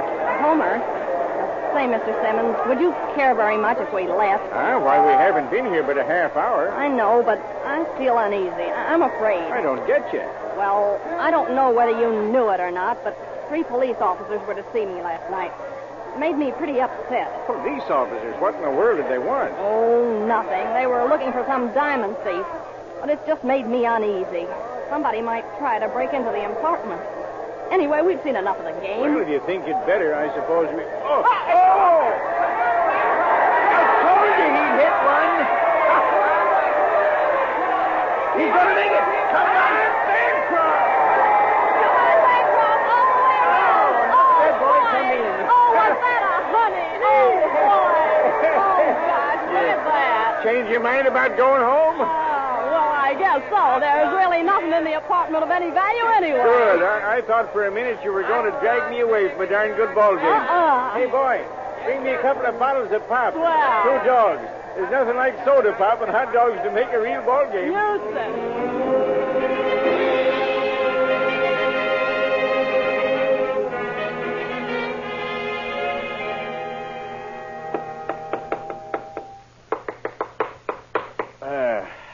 Now to run the wires out the window and over the roof. Think she'll be able to see it? When a couple of artists like us get through. That is a pretty good idea of mine to hide it in the chandelier, even if I do say so myself. I still like the curtain, but then it isn't as artistic as the chandelier. No, of course not.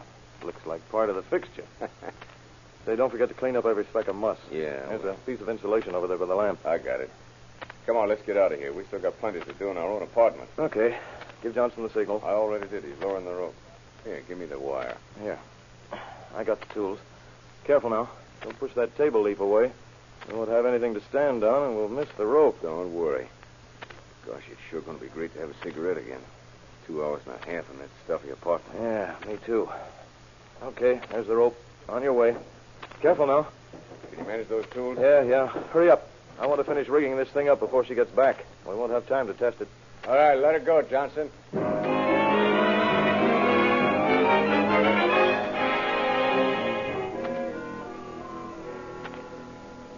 Listen, somebody's coming up the hall. Can you see who it is? Yeah, it's them, all right. Turn it on. Okay. Keep it down until she closes the door. Oh. She might hear herself. Okay, turn it up. Yeah. They both went in and shut the door. I'm awful glad you enjoyed the game, Mrs. Music. Well, it was very nice of you to ask me. Want you to sit down a minute? Well, no, thanks. I've got some things to do. Some other time, maybe. Say, by the way, everything all right? I mean, nobody broke into this. No. I'm sorry to have worried like I did. I hope I didn't spoil the game for you. No, not at all. Swell ball game. But I have to run along. Take in another game one of these days, eh? Yeah. Goodbye. Cut that thing. You can't open the door. Well, it works. Now all we have to do is sit and wait. And look and listen.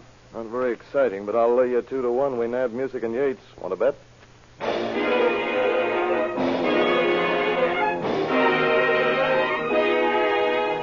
Days went by, and though Mrs. Music had many callers, the officers learned nothing that was of value to them. Then one day, almost 3 weeks after the robbery, a short, heavy-set woman knocked on the door of the apartment across the hall.